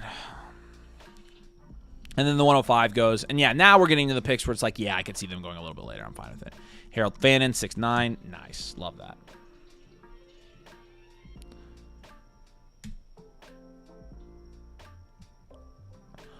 Why can't we change our flock member thing? I just signed up with me. Hey, open a ticket, Just Lions. Open a ticket on the Discord. Or unless you've already talked about it. But Nathan, same amount of flock playoff wins as Mason Schmidt. There you go. I like that. I'm already a domain annual. Where on the website do I? I'm not on the website. On the Discord, in the Dynasty domain section of the Discord, in the domain leagues. What channel do you post leagues in? Domain leagues is what it's called.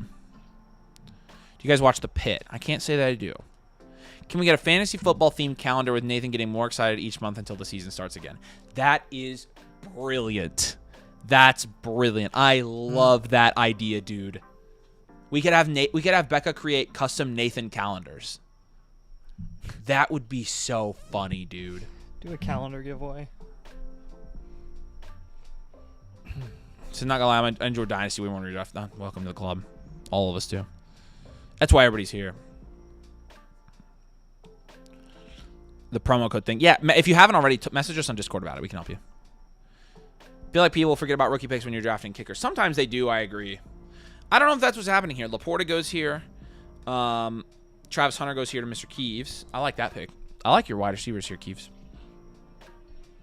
You made a couple trades too, but I do like what you've done. HN never falls that far. These guys are freaks. Yeah, I think there's some uncertainty with the situation. That's why.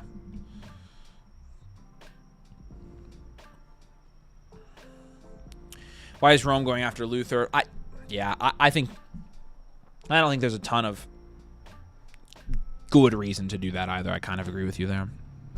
I don't see the domain leagues tab. Make sure your Discord is linked to go to your account page on the site and do link Discord. And then it's under the Dynasty domain section. And make sure you don't have any channels hidden. Somebody can help you find it there. Just drop it in the Discord, like main Discord chat of domain section. Be like, hey, can somebody point me to the leagues thing? You'll find it. So in September, it can be Avery popping confetti cannons and Nathan hiding under the desk. That's very true. That's funny. That's funny. The Nathan calendar, I'm like all in on this. Nathan Sports Illustrated Swimsuit Edition calendar. You ready for that? Yep. Dak Prescott goes 6'12 here, which I like. He's the second quarterback here. So you got 2 running backs, 2 quarterbacks, and 2 wide receivers here. I like this 12-team build as well. I do like this 12-team build. I really want to do a draft, y'all. I can't because I can't take on that many leagues. I can do like maybe 1 startup this offseason. But man, I love to draft. It's just I got to have the self-control. And also running the business just takes so much time. I'm 4'9" and 186. Would you do custom sizing on your shirts? I need them short but wide. Also, polyester material would be nice so it can expand as I grow. Yeah, let me write that down. Next to Avery, Nathan does look like Simon Birch, though. I don't know who that is. I like that 1-2 team better with Jamar. And I probably agree with you, actually. I probably agree with you. That's a valid point. Love baseball, constant management throughout the year. It makes me enjoy Dynasty Fantasy way more. I agree with you that, man. I agree. I'm with you, man. I fell in love with it. JT and CMC is the glass cannon build. That is the glass cannon build. You're right. You're very correct about that. And I do like taking the 106 here. Now we're getting into the later picks, and we'll get a little bit dicier. Love in the 7th is pretty darn good value, man. I like his start as well here. My goodness sakes, Love. Although he has been mid, I guess he probably should go there. Harvey goes in the 7th as well. Hawk Dog says, nice hoodie. That's his wife's hoodie. You know how normally girls wear their boyfriend's hoodies? Opposite. Nathan is the girl. What do you mean? That's Ari's sweatshirt, right? No, it's mine. My closet is hoodies. And then we just interchange hoodies. Oh. So, yeah, they're my hoodies. Didn't you ask her for permission to wear it today? Well, yeah, because my hoodies are worn often by her more than me. Yeah, but they're your hoodies. Yeah. But I still asked her if I could wear it. Okay, yeah. Well, I'm just saying, you see why I got to that conclusion. Well, what if she was cold? I would rather me be cold than she be cold. Okay. So. Now it's a chivalry thing. No, I'm just saying. I don't know. Wouldn't you ask? Well, you and Savannah don't have that situation because you're like. No, just say it. Well, you wear like double XL and she wears like small or medium. Not for the width, for the height. What? Nothing. I'm just trying to say I'm not fat, but I am. It's fine. Oh, okay. Nathan the Girl Schmidt. I do like that one. What round do you normally go back to team blueprints? Usually, we've been doing around actually recently about round 10 because we've had so many. January's a busy month for us. Nathan wears Avery's hoodies. There you go. Oh, you can't see the pics. I got you guys. Thank you. Hello. Thanks. I always forget about that. I miss Scott down here. Trust me. I haven't had to worry about that in a long time. Thanks, boys. Is the 12th pick going to suck this year and startups without a third round reversal? I'm worried about one of my startups. No, I think you'll be fine, but I wish you had a third round reversal. But I think, Carson, I think you're going to be fine, man. I'm here for calling Nathan calling Avery fat. Yeah, it happens. That's all my friends call me fat. It's fun.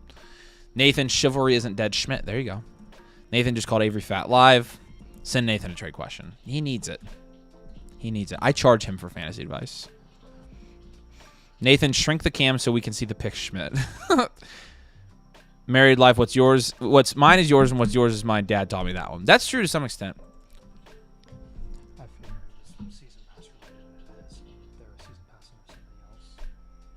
And then changed the domain, so I'm like, we're getting 2/3 of the annual revenue for those. We're only getting a $63 annual. Oh, that's... And I've seen that multiple times. All right. we'll write that one down. Yeah. We're going to talk about that. Yeah. Might not be here for mine 1 a.m. here in the UK, so might not make it. Yeah, sorry about that, man. Yeah, we can do it, and you can watch it on demand, and then you can just message us afterwards. We can talk. So, appreciate you, brother. Nathan, wife, where's the pants? Schmidt. I wasn't going to say it. But when when did the Infinite Blueprint start up again, or did mine end at season end? Nope, they continue as long as you're a member. You get them, and so the Infinites start at the first week of February. So, a week and a half from now. Nathan, the Avery Whisperer Schmidt. We do whisper sometimes. Not because you guys can't hear what we're talking about. It's just that you probably don't want to. Imagine ever drafting Stroud. And Stroud did go here. Ward went here, the 107. Kraft, ETN. And then Darnold. So a little bit of a quarterback run here, I think. I probably wouldn't have forced the Darnold pick here. I don't think it's a bad pick. I would have much rather you taken Javonte Williams here. I think Javonte Williams is a really good pick in the 7th round. I think Javonte is a buy. There's uncertainty, but I think he's going to have a role somewhere. Yeah, Javonte's a good pick, dude. Blueprint premiums that aren't upgrades are reviewed live, correct? Yes, that's correct. The non-voucher upgrades, if you're a new member, you can do the voucher upgrade and we'll do it. But for other a la cartes, they need to be the a la carte and not the voucher upgrade, if that makes sense. So for existing members. So, yep. We're able to see it on our end, and we'll keep you in there. So we're going to be doing some premiums here right after this draft. So appreciate you, Just Lions. Love you too, dude. You guys are awesome. Yeah, drop a like on the stream. Make sure you're subbed as well. If you play Dynasty, you should be subbed at this point. Like Nathan and I love Dynasty. We love all you guys too. I should address the fact that we did the 26 picks video earlier this week, and it seems like the general consensus was, oh, but Domain said to buy 26 first. And I tried to explain this in the video a little bit, and we do a big sigh because I knew we were going to have to deal with that. And look, like if it's a matter of like, oh, you know, Domain was wrong about something. Look, we're wrong about a lot of things all the time. That's never an issue. We're happy to trust me. We are not like we're never wrong, guys. Like we are happy to be wrong because we can't bet 1,000 doing this. My thing is this. We said what I did on my Dynasty teams, just to give you an example, is I bought 26 picks last summer because they were so cheap, and then I flipped them on all my teams to either go contend or move up in the draft like mid-season. And so that ultimately was what we were trying to say to do. In late November, we did a video saying, okay, yeah, you should sell your late picks. Early picks are good. We essentially said the same thing in this video, but everybody was like, okay, I remember when Domain, you guys were telling us to buy 26 picks. But in the summer, I feel like that was still the right move because it was always a market play. They went up in value, and I still think you can sell them now for more than what you got them for because they just have gone up in value.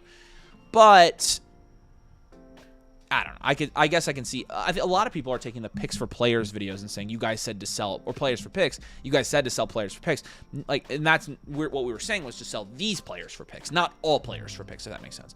Yeah. It wasn't a buy picks videos. It was sell these. It was specific trades. So I don't know. The whole point of it was, we're always going to say to buy picks in the offseason because they're always going to go up in value. And they did. And even though the class is weak, I still think it was the right move because you can sell them for more than what you got them for. And if you can't, I think they at least maintain their value, and it makes them a very safe, insulated asset to own for rebuilders and reloaders, if that makes sense. That's the thought process behind it. I guess I get why it's confusing, but just to clear that one up. If I have my team reviewed on live stream, is it worth it to again for the premium? That's up to you, man. I mean, I think the premium is I think it's absolutely worth it. It comes with Infinite. You get 3 free trade questions with it. Like, so, yeah, Dynasty content it does. That's why I end up liking it because it got me through things. So, you bought the picks cheap when contenders wanted veteran production. Now you move them for insulated assets. It's not that difficult. See, that's exactly what we're trying to say. I guess there's a possibility that there's actually, it's probably likely that Nathan and I just haven't done a super good job at like clearly communicating what we mean. But at the same time, I think anybody who watches most of our videos, who's watched us for a while and knows what our process is, and they get it. Yeah. If I didn't find y'all, I wouldn't have traded Bowers and Javonte for Puka. That was a good move. You buy 26 first when they're discounted, so you can sell to win your league. Ding dongs. That's. I mean, you'd be surprised. We got a lot of crap. People said people are like, no, they just care about this to tell you they just care about views. Which honestly, we don't. Like, views don't do that much for you on YouTube, to be honest with you. We care about view duration. It means we're making good quality content. Also, people should use you guys' advice of what not to do for everything. We did get that comment as well. Which, whatever. I don't think we're not always wrong. Like, we're right about some things. Yep. Are we still doing 26 picks out for Harambe? Yes. Yes.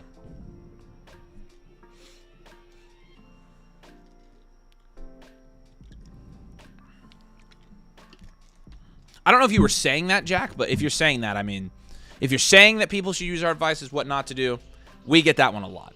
That's not that original, but it's honestly, I don't think that's that accurate, because I think for the most part the strategy stuff usually is fairly sound. So 26 picks do seem front loaded at the moment. That's always subject to change. Yeah, but again, like, we were always huge on buying early first and not mid to late first.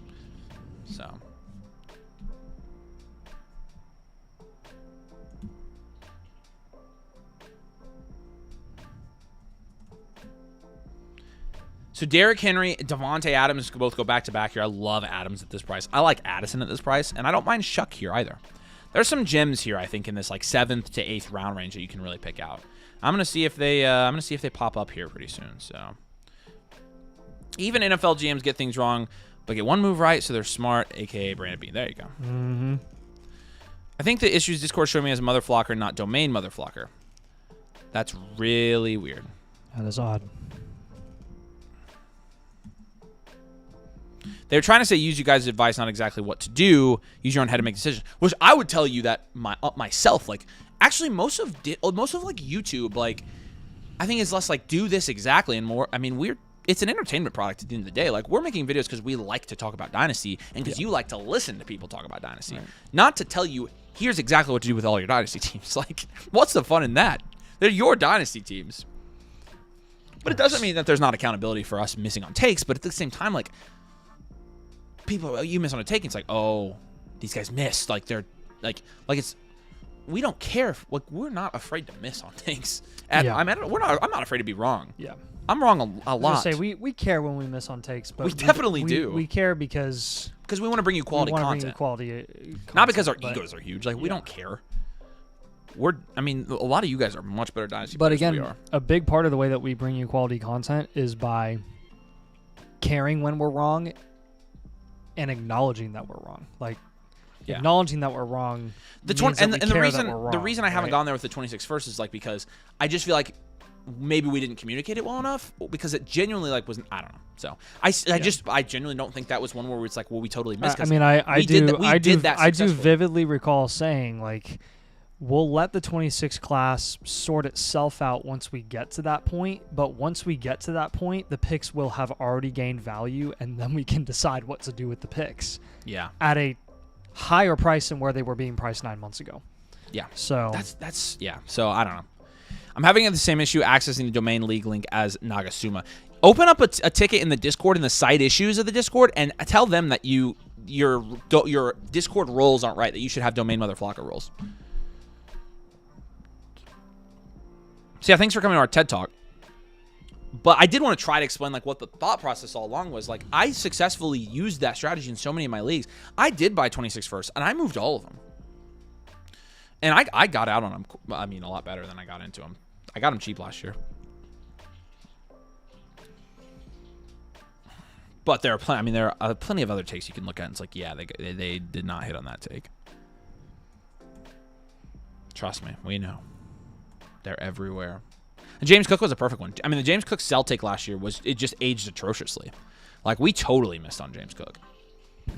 That was just a straight up like wrong prediction. Like, we predicted he would not get re-signed, and we were wrong. Then he got re-signed. And so it was just like, there's no way around that one. Like, we just missed. We should have never said to sell him. But the good thing is, we almost recovered a little bit, because once he re-signed, he didn't gain value. And then we were like, but then don't sell him anymore. People are like, oh, these guys flip-flopped. I'm like, yeah, we'll tell when we're wrong. We're going to reverse course. We're not going to be stubborn. Right. I want to do what's best, not just I don't really care. I care less about being right and more about just taking advantage of the market and winning Dynasty leagues, if that makes sense. So. Yeah, and a lot of people did say that, to be fair. But we had him on the cover of a sales video a year ago. So we were pretty vocal about it, to be honest with you. And we just didn't we just totally whiffed on it, because he just got paid a good contract. And good for him. And I'm happy, because actually I've been able to trade for him. So What about Marv? Yeah, the Marv one's interesting because I don't think that one's dead yet, but also that wasn't like a super hot take. Like Marv was a great prospect. He was the 101 in that draft. Like, I mean, so that one I'm less worried about. It could still hit. Obviously, it doesn't look great at the moment, but that one I will never, like, I'm not going to apologize for that one because his analytical profile was so good, he was almost a sure thing. So that one I'm not worried about. I think Rome is worse than that one. I think like, but I don't think he's dead either. I'm trying to think of like a concrete one that we like genuinely, like, absolutely whiffed on. Because like Rice was a good one. Judkins was a good one. We're primarily in market plays anyways. A take that we whiffed on. Like super bad. Achan was a long time ago that we whiffed on pretty bad. Our biggest whiff, honestly, long term has been James Cook. Like, Anthony Richardson. And then Richardson as a pro, and then I think Gibbs. Like once we were freaking out about Gibbs' rookie season, that was such a big lesson for us. We overreacted big time. I got super emotional about that because I was so in on Gibbs. All right, calling out. Yeah, the Cook one was bad. Subway Brad and Kyle 0895. I know Kyle is usually here, but yeah, Kyle's here. Subway Brad and Kyle. Did you ever tell anyone to pivot from Dak to Daniel Jones? We may have told people that. that was. Hey, hold on though. Hold on. That was bad, but this year Daniel Jones jumped him in value, and you could have gotten out. So. Jumped you in value? Dak. Oh, yeah, I know. That was a 2.5-year-old take that ended up being all right if you held for that long. So, what's up, Kyle? I got you, man. There were a lot of people who missed on Cook. Don't feel bad. No, and again, we don't. Like, I genuinely, like, I just think people assume because we make content that, like, you know, if we're wrong, like, we just will never, ever admit it. I don't feel bad at all for missing on Cook. It was just a bad take. Like, we miss on takes a lot, so... But it's fun. It's fun to have takes. It's fun to have opinions. It's fun to evaluate players. It's fine to be wrong. Like, yeah, Richardson was just. I mean, the lesson we learned there was like the Colts bias. Like, we can't let the Colts bias infiltrate Dynasty brain anymore. Yeah, I feel like we've gotten better at that. Michael says it's his birthday. Please give him some blueprint, some tender love and care. We will, dude. David we, says we waited a long time to say anything about Tyler Warren. For that specific we literally were like gun really shy scared. with Tyler Warren because we knew he was going to pop off, but we were like, oh no, he's a Colt. So are we just because people for the longest time said, wait, I don't ever want to hear you guys talk about Colts wide receivers again, and I was like, that's fair. Yes, sir. That's I'm not going to. Yeah. David, I don't want to hear it. I don't want to hear it. You beat us in Dynasty leagues this year. Okay, just take your money. Con says, you guys made Dynasty so much more fun for me. That's honestly like what a Dynasty YouTube channel should be. It shouldn't be like, these are the experts, they know everything, and if they're wrong, oh my gosh, you have to, like, no, we love playing Dynasty. We love making videos talking about it, and you guys love talking with us about it. That's why we're here. It's honestly more of a community than it is like, we're the Dynasty wizards. Just Line said, I'm sure you guys probably said to sell high on Amon-Ra at some point. A lot of people thought his production was fake, but he's so interesting. That's a good point. We did not. We didn't actually. Because, number one, we were just into content right when he started coming onto the scene, like the year after his first year. And I actually bought Amon-Ra St. Brown after that. I paid for him. And would I have, looking back now at that point, if I use the same process that I do now, would I have actually bought him after he popped off at the end of his rookie season, or would I have said to sell? I don't know. We just had that with Worthy, and we still didn't know what to do. Because Worthy did the same thing, essentially, and we still had no idea. So I still think that's a... But honestly, like, I did sell an Amon-Ra after his rookie season, but I don't think we were telling people, like, screaming from the rooftops to sell him ever. We've always been pretty big on Amon-Ra St. Brown, to be honest with you, so... Hey, we appreciate that, Tim. There's a lot of good creators out there. What is everyone wanting a free blueprint for? I started it. My bad. Remember people were scared about JSN 10 months ago when Seattle assigned Darnold. Hilarious to see where he was going 10 months ago in startups. Yeah, and I will say that's one thing. That's one thing that was interesting. We had JSN as a buy last offseason. For some reason, people remember us having him as a sell, which we never. Who? JSN. We never had him as a sell last offseason. I don't recall ever having. We were saying to buy him. So. Who do you guys think has the biggest chance to have the biggest second-year production boost? Loveland for you. I think it's... there's a couple guys here. Another call out for Subway Brad. Let us know if you're here, man. Second-year production boost. I think Hunter. I think Hunter's there. I think Loveland is there, like you said. Jaden Higgins is in there for me. Those are the guys I think I would be at the top of my list. Since it's a community, can I get 1% off of all future Blueprint purchases? Sure. 1%? A deal. I can do that. Nathan, no giveaways, 69 Schmidt. Yeah, Tet's an obvious one, too, I think, because he was modestly productive this year, but he could be really productive if he pops off. So, you know, part of the reason that I don't often do giveaways when I'm streaming by myself? Because you're lame and you don't love them as much as I do? Because I'm the cool parent? I don't know how to use the Nightbot. That's That's totally valid. I already have so much brain power allocated to so many other things because I'm used to like Avery talking, then me talking, Avery talking, me talking, then it's just me, and I'm just doing the reviews. I like can't handle the Nightbot. Well, and if we're being honest, when we're both streaming, I probably talk 65% of the time. Yeah, you do. So, which is just our dynamic. People are used to it. All right, let's do until it gets to review time. Let's do a giveaway. Speaking of that, let's give away a free blueprint. I'm going to start a 10-minute timer. Nathan69 in the chat. It's our Nathan appreciation night. Nathan DeGeneres. Nathan69 in the chat. And let's give away a free blueprint. Off-screen blueprint, but we will give away a blueprint. We shouldn't be giving them away because we have too many in the queue and we can't keep up. But we're going to because we love y'all. So there we go. Let's do this. They all love you, Nate. Everybody loves you. Oh, thanks. Nathan feels loved, guys. Yep.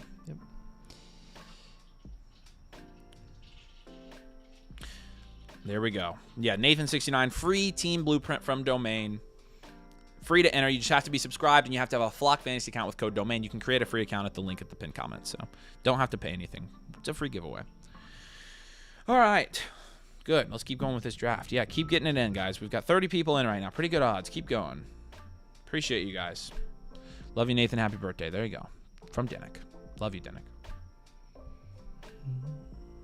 All right. Draft-wise here, a couple of things happened since we went on our TED Talk. Pitts has been consistently going 8th, 9th round, which I think I probably agree with at this point. He was the tight end 2 this year. That's crazy.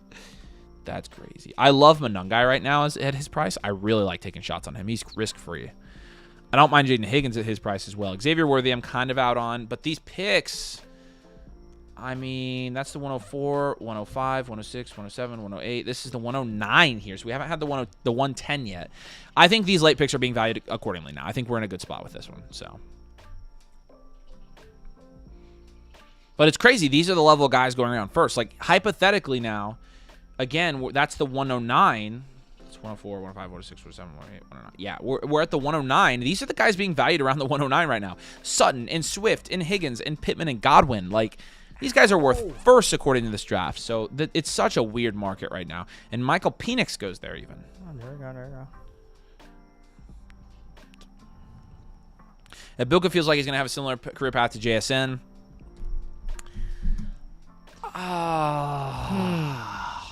I don't think he's near as good as JSN. That's my problem. I don't think he's near as good. I'm not there because I simply don't think like the talent level is like anything like Jason. Really. But I like Ibuka. I just think the most likely range of outcomes. How have we become like the labeled Ibuka haters? Dude, I don't know. It's so sad because we've been like the biggest Ibuka lovers forever. Oh man, dating back to like when we wanted him to declare and then he came back for another year. It is what it is. Maybe we'll end up getting to a point where we like his price and we're like, yeah, you can go invest in him. But right now we're just still not really that sold at the moment.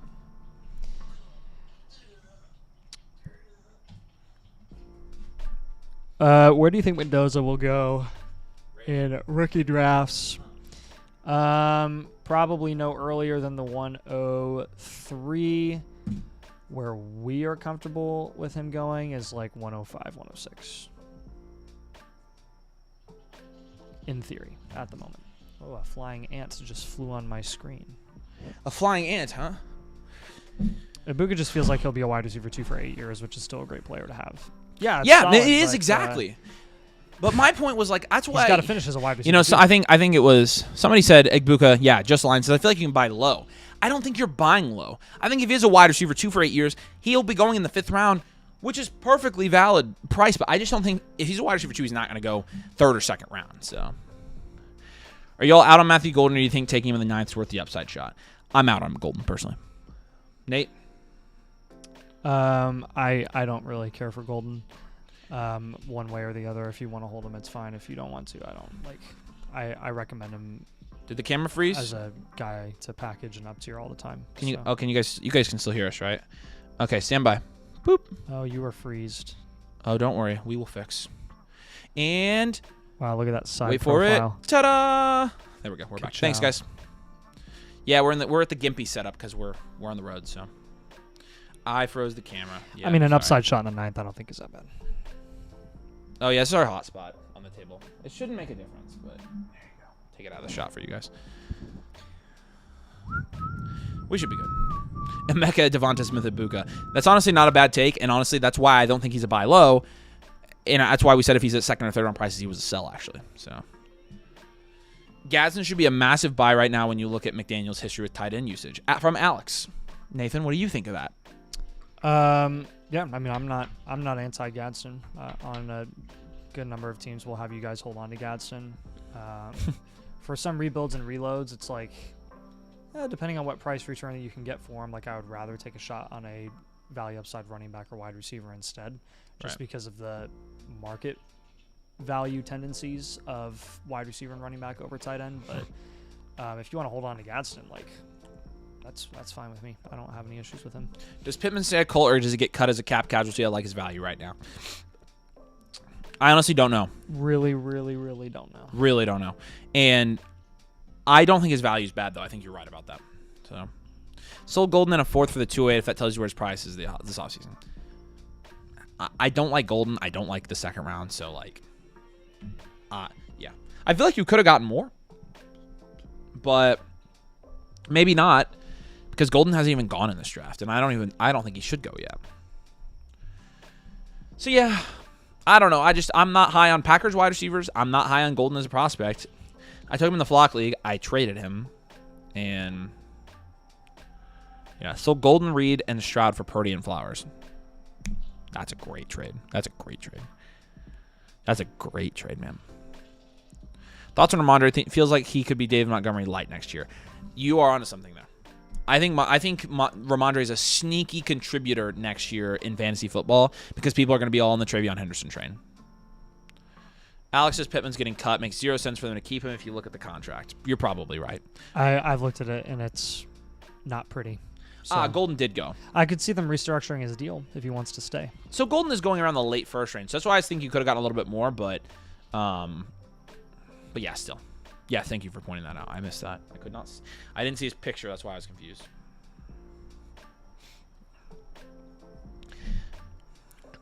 Golden as a player is really good. Packers wide receiver is just too streaky for fantasy. That also may be very true.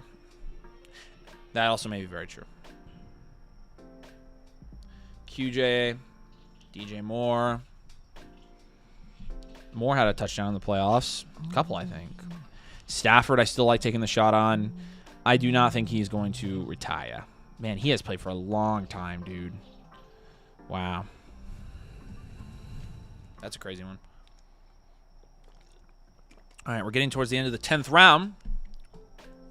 This draft has been fun. Obviously, they've got a lot to finish it off, and so they'll be working on that. But in the meantime, it's time to pick our favorite teams. And I already got mine. Meanies is my favorite team. I told you guys I called this one at the beginning. Bijan, Achane, and James Cook, Derrick Henry in your flex spot. That's bananas. B-A-N-A-N-A-S. Nice. And then the 104 in the 6th, great value. A.J. Brown mid or late 5th, great value. Tyler Shuck in the 8th, I like it. Alec Pierce, Bajal Tootin. Yeah, now we're in the range where guys don't really matter. But either way, I think you got good values here in the 5th and 6th round. I loved your start. I like your running back heaviness. I'm going with Meanies as my favorite draft of tonight. Nathan Schmidl, who do you take?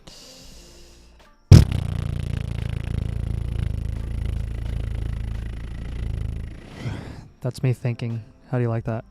Do you like that? I love it. Let me go. Which team has Puka? I'm kidding. That was a joke. It's not a bad team, though. Yeah, I know. Man, I like the really heavy.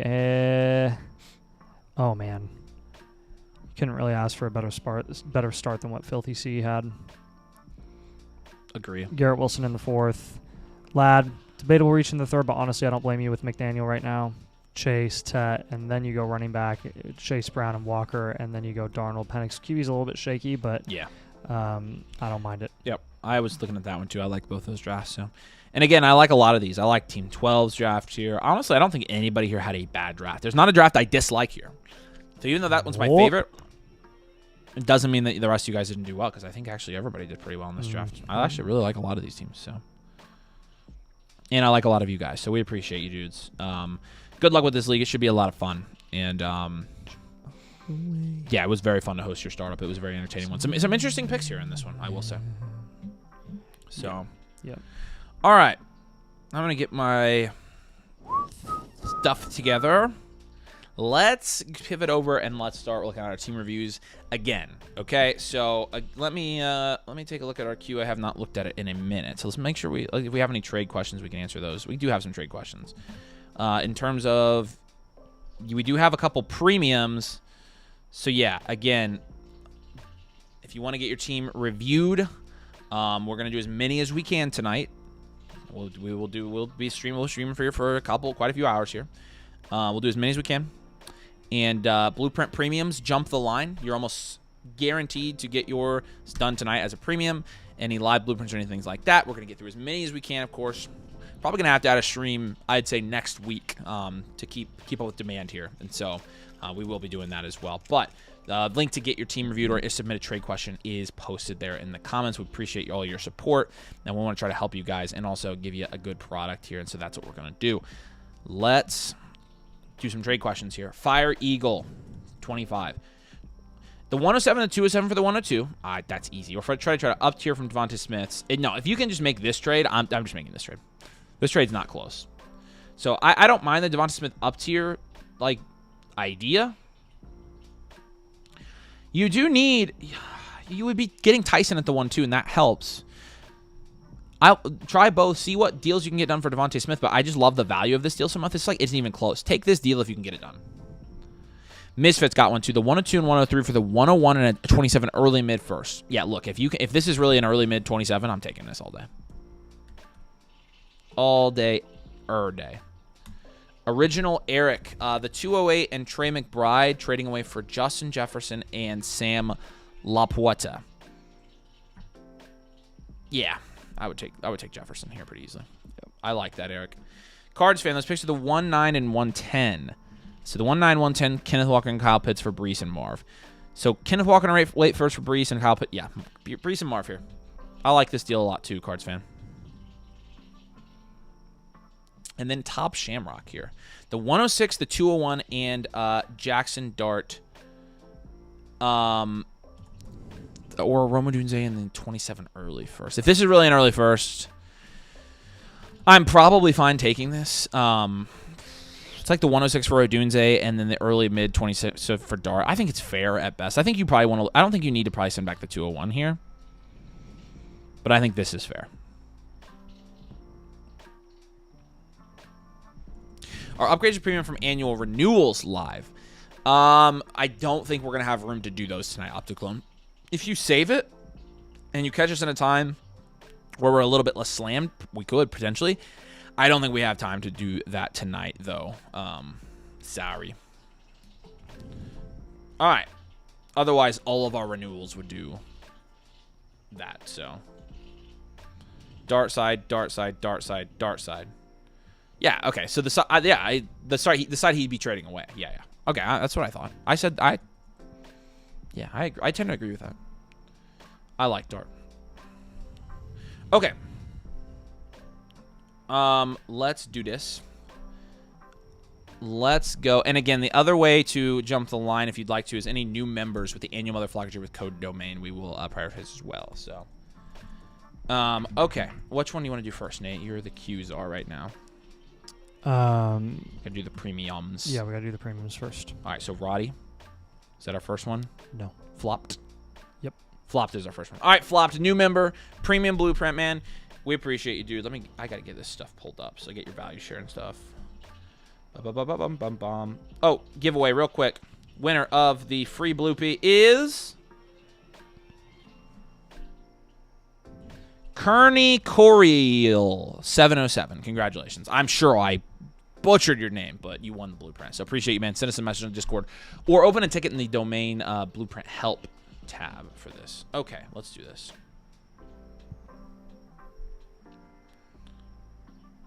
All right.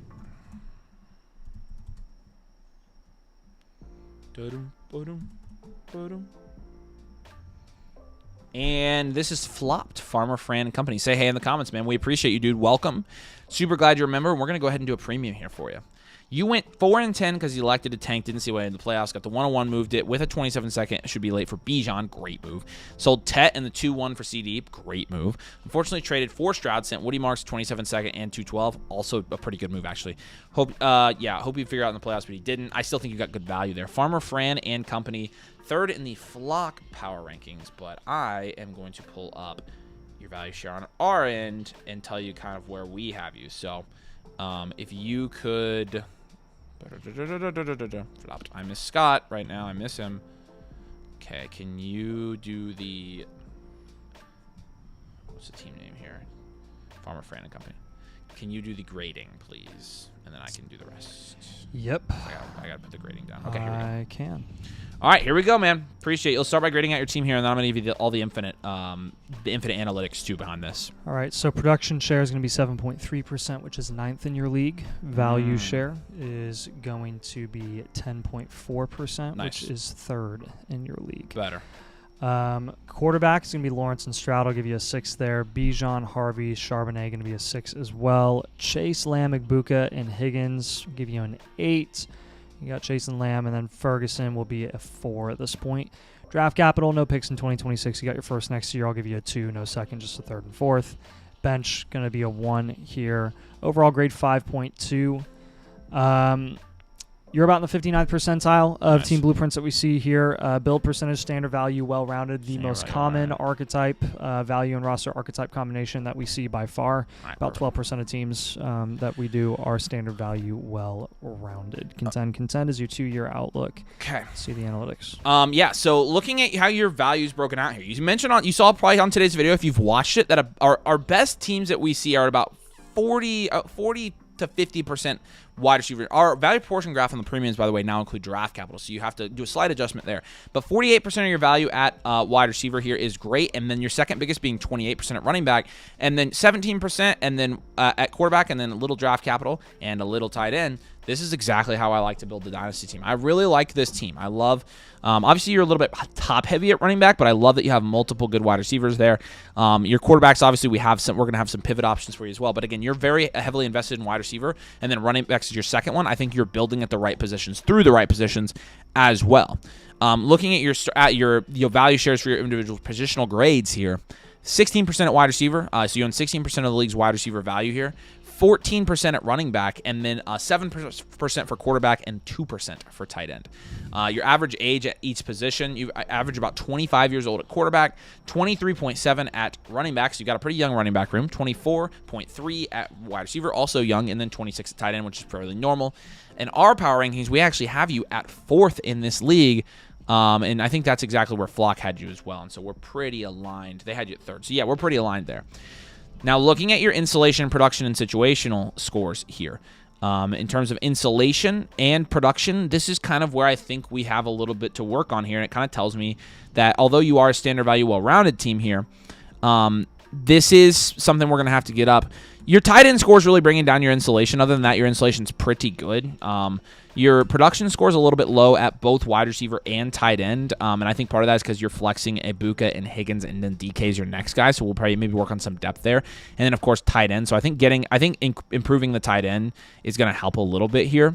But again, 5.8, 5.5 for insulation and production respectively, but your situational score, 8.8, you do have a lot of players on good offenses, which we really, really like and we really prefer when we're looking at team blueprints here.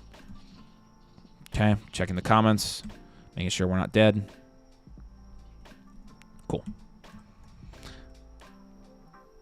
And then how your roster is made up here. Jag developmental, 36.5%, and then 18% Jag insurance. So a lot of Jags are your top guys. But you have 3 cornerstones and a foundational. Typically, again, we like to see at least 5 combination of those, and you have a couple main stays and a couple upside shots. So we're going to see what we can do with your roster. Maybe try to package some of your lower-end guys together and make some moves there as well. But overall, very solid build. A very wide receiver heavy build. You buy a lot of good offenses. We just probably need to get you a little bit more insulated and get your production share up as well. Again, you have a 10.4% value share and a 7.3% production share in a 12 team. Your value share is good. Your production share, we need to match that, and we're going to make your overall team more productive with some of these moves. That's going to be our goal to kind of prep for next offseason. Yeah, so with those moves here, I'm going to start with...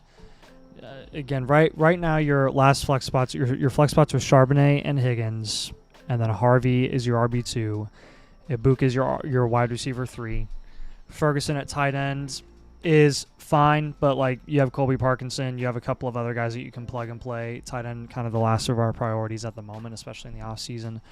I'm going to give you a couple down tier options. And just so you know, he did say he was trying to move Ibuka for someone, but wasn't really getting any good offers. Okay, that's fine. We'll give you a couple of ideas, but if you're not getting any good offers now, again, it's totally fine to just be patient. You've got all off seasons to kind of work things out, and if he ends up being a good enough value that you just hold, that's totally fine as well. But a couple of down tier options here from your top end guys, if you want to down tier from Chase or Lamb to help like get these flex spot upside opportunity. To get this flex upside opportunity up. Chase, we could, again, go in that tier just below Neighbors, Amon-Ra, and Justin Jefferson. Try to get pluses on top, like Kyron on top of Neighbors, Jacobs on top of Amon-Ra, James Cook on top of Jefferson.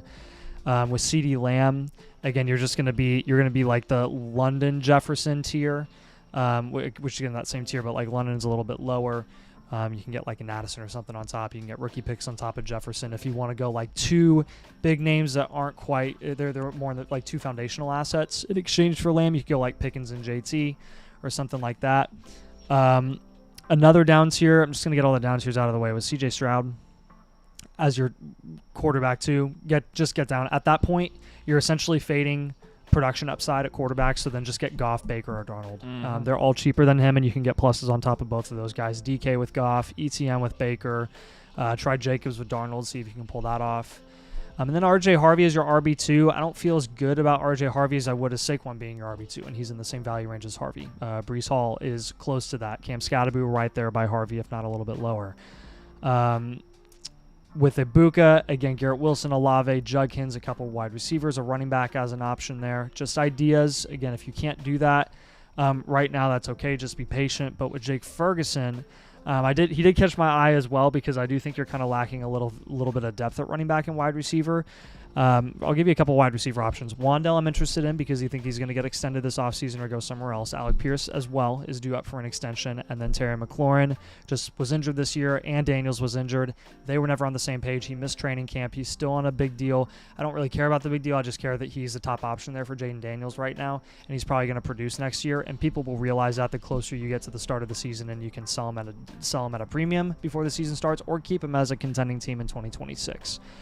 Again, deficient draft capital in 2026, adequate draft capital in 2027. I think long-term you're going to be fine there. Not really looking to move your 27 first until like mid-season at the absolute earliest. But overall, I think you'll be in pretty good shape here with like a down tier or 2, just to kind of supplement your top-end talent, and you'll be good to go. That's kind of what I was thinking as well. I mean, again, like your production score is fairly low here. Production shared is fairly low here on you. So really, it's just getting more productive. And how do you do that? Typically on a team where you've got 3 cornerstone assets. I mean, I think on this team I'd rather have 2 cornerstones and 3 foundationals, to be honest with you, because then it's a start 5, 9, 10, start 10. 5 of those guys are going to be, cornerstones or foundational guys. And then I think buying those, again, short-term league winners or short-term production guys to help supplement. Somebody left a comment on our video today, and it was like, I found that the most ideal Dynasty team build is like having 4 to 5 absolute stud cornerstones or foundationals, and then supplementing the rest of your roster with like old farts that are productive. And I just got to say, I have found that is exactly the formula to have a winning Dynasty team. That is my favorite way to build a Dynasty team. It's not even close. So, yeah. All right, what questions we got, Flopped? We appreciate you being a member, man, and hopefully that all makes sense. We'll have it all written down for you, so you're going to get the full Blueprint Premium with all of this on there. But we want to make sure you don't have any questions now. We can just go ahead and answer them if you do. So any questions? Dash with Big Cat says, when is Simon Denny coming on the stream? I doubt anytime soon. I don't foresee that happening anytime soon, to be honest with you. We haven't heard from him. And we probably won't. And if we did, he probably wouldn't be on the stream, to be honest with you. So I doubt that's happening. But if you want to go watch an old live stream, he's on those. And we didn't unlist him or anything. Yep.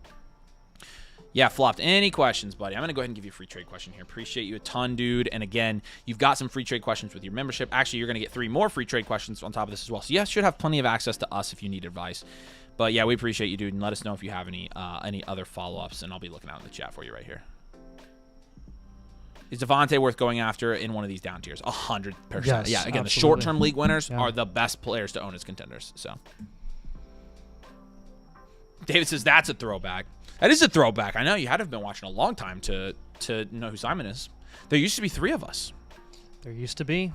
Now there are 2. And then there were 2. Okay. Let's do this. Roddy is up next, right? Yep. Okay, cool. Roddy, say hey in the chat, man. I know you were here earlier. You got a premium. We appreciate you. If you guys want to jump the line and go ahead and be like 2nd or 3rd in line to get a blueprint, you can do a premium. Premium's got everything you need. Just drop the link. If you follow the link, you can go to the bit.ly. And the Get a Blueprint Premium is right here, the button. And you will get priority in tonight's stream as well. Roddy bought a premium, and so we're going to go ahead and knock his out as well. TMT and Kyle are going to be up next. Then we'll start working from the top of the queue down and get all you guys knocked out. We appreciate you. What's up, dude? Appreciate you. If you have questions while we're doing this, just let us know. We're happy to answer anything, clarify anything that you've got for us, but we are going to get into your review now. I'm going to let Nathan start with grading your positions and also introducing your production and your value share to see how your team stacks up here. You said had a rough year with injuries and came in 4th. I've been trying to up tier to improve starting lineup production, but haven't found the right trading partner. Have had the best luck with Royal Sun and Team Moeller and 24 First / Andy Har as well. The Burrow owner is open to Goff and Goff/Flowers plus. Okay. All right, let's see what we need to do. Let's see if the up tiers are going to be the way we go here. M. Rod Maker is going to be the team name here, and you are 2nd in the Flock Power Rankings. We'll talk about your production share and value share right now. Yeah, we got 12.2% production share, which is 2nd in your league. That's real solid. 10.9% value share, which is 4th. Wow, so very productive team here. Quarterback, we have Daniels and Goff, and Stafford will give you a 7 there. Bucky Jacobs is going to be a 5. Algier, Rico Dowdle 2. Chase, London, Garrett Wilson, Flowers, Adams, Terry, Downs. Lots of depth will give you an 8, and then Trey McBride's a 10. Draft capital, couple of 4s over the next couple of years. That'll be a grade of 1. And then bench will be, I'll give you a 4. You said 5, 2, 8, 10, right? 7, 5, 8, 10. 7, 5, 8, 10. I don't know why I heard 2 in there. That's weird. Draft capital is 1. Yep, got that. Bench is 4. Yep. Overall grade, 6.2 here. Looks like you're about 67th percentile of team builds that we see. This is going to be a standard value wide receiver factory. Wide receiver factories we see a little less than like a well-rounded type of standard value team, but again, that would be the 2nd most common roster archetype paired with standard value. So contend over the next couple of years. Again, not a ton of picks to work with. This is another one we're gonna provide down tier options for you to kind of fill out some of your running back upside here. Maybe take advantage of your depth at wide receiver a little bit, but again, this is a shallower league format anyways, so you're looking like you're going to be in pretty decent shape. Just in general, at the quarterback position, we like to offload, or not offload, but down tier from kind of the higher end QBs if we can help it by getting a significant amount of value in return. If you can get anything plus on top of Lamar Jackson in return for Jaden Daniels when you're down tiering, I would just do it. Michael Pittman's an option there. Justin Herbert and Cam Scatterbo. Jalen Hurts right now has gone. I've seen Hurts has gone as low as like the 3rd. I would go for like a CMC on top. Are you looking at the wrong team? Are we going to do his advanced premium stats? Oh, my bad. Okay. I thought Yes. I was just... All right. I want to make sure we do these for you too. So let's talk about how your team is built out a little bit, and then we're going to go back to your trades. I want to make sure you know all this first. A couple of questions real quick. I got a live blueprint queue. Can I upgrade to a premium? If you just want to buy the premium, give me your username. We'll refund you for the live one, and we can do the premium for you, and we'll keep your spot in the queue. Bought a premium today before the stream. Is mine up there in the queue? It does need to be an a la carte. Yes. It does need to be an a la carte premium. If you used a voucher, we Yes. don't do voucher upgrades. And Jalmed, I think you did get a premium, but I think the ones that are purchased off stream, we have actually already started, and so we went ahead and we've been trying to get an early start on those, and so we will offer to do the premiums that are bought during the live stream on the stream, but all the other ones we go ahead and start off screen, if that makes sense, and that's probably what happened with you as well, Nicholas. So we've got all your guys already going. Jax, no, appreciate you, man. No need to apologize, dude. It's totally okay. Go Hoosiers, man. Appreciate you. Don't apologize at all. All right. Even if you would have said that, I wouldn't have made you apologize. It's fine. Value proportion here. 36% at wide receiver, 19% at running back, 27% at quarterback, and 17% at tight end. So pretty balanced here. And I think that's going to reflect a lot of the moves that we're going to have you make, as Nathan kind of already got into for a minute there. So again, mostly wide receiver, but again, you do have about combined 45%, 44% of your team value is in quarterback and tight end, and we're going to move a little bit of that off just to get your upside higher. But man, this team grades out so super well, and I want to kind of demonstrate that right here. You have a 10 or more % value share at every position in your league.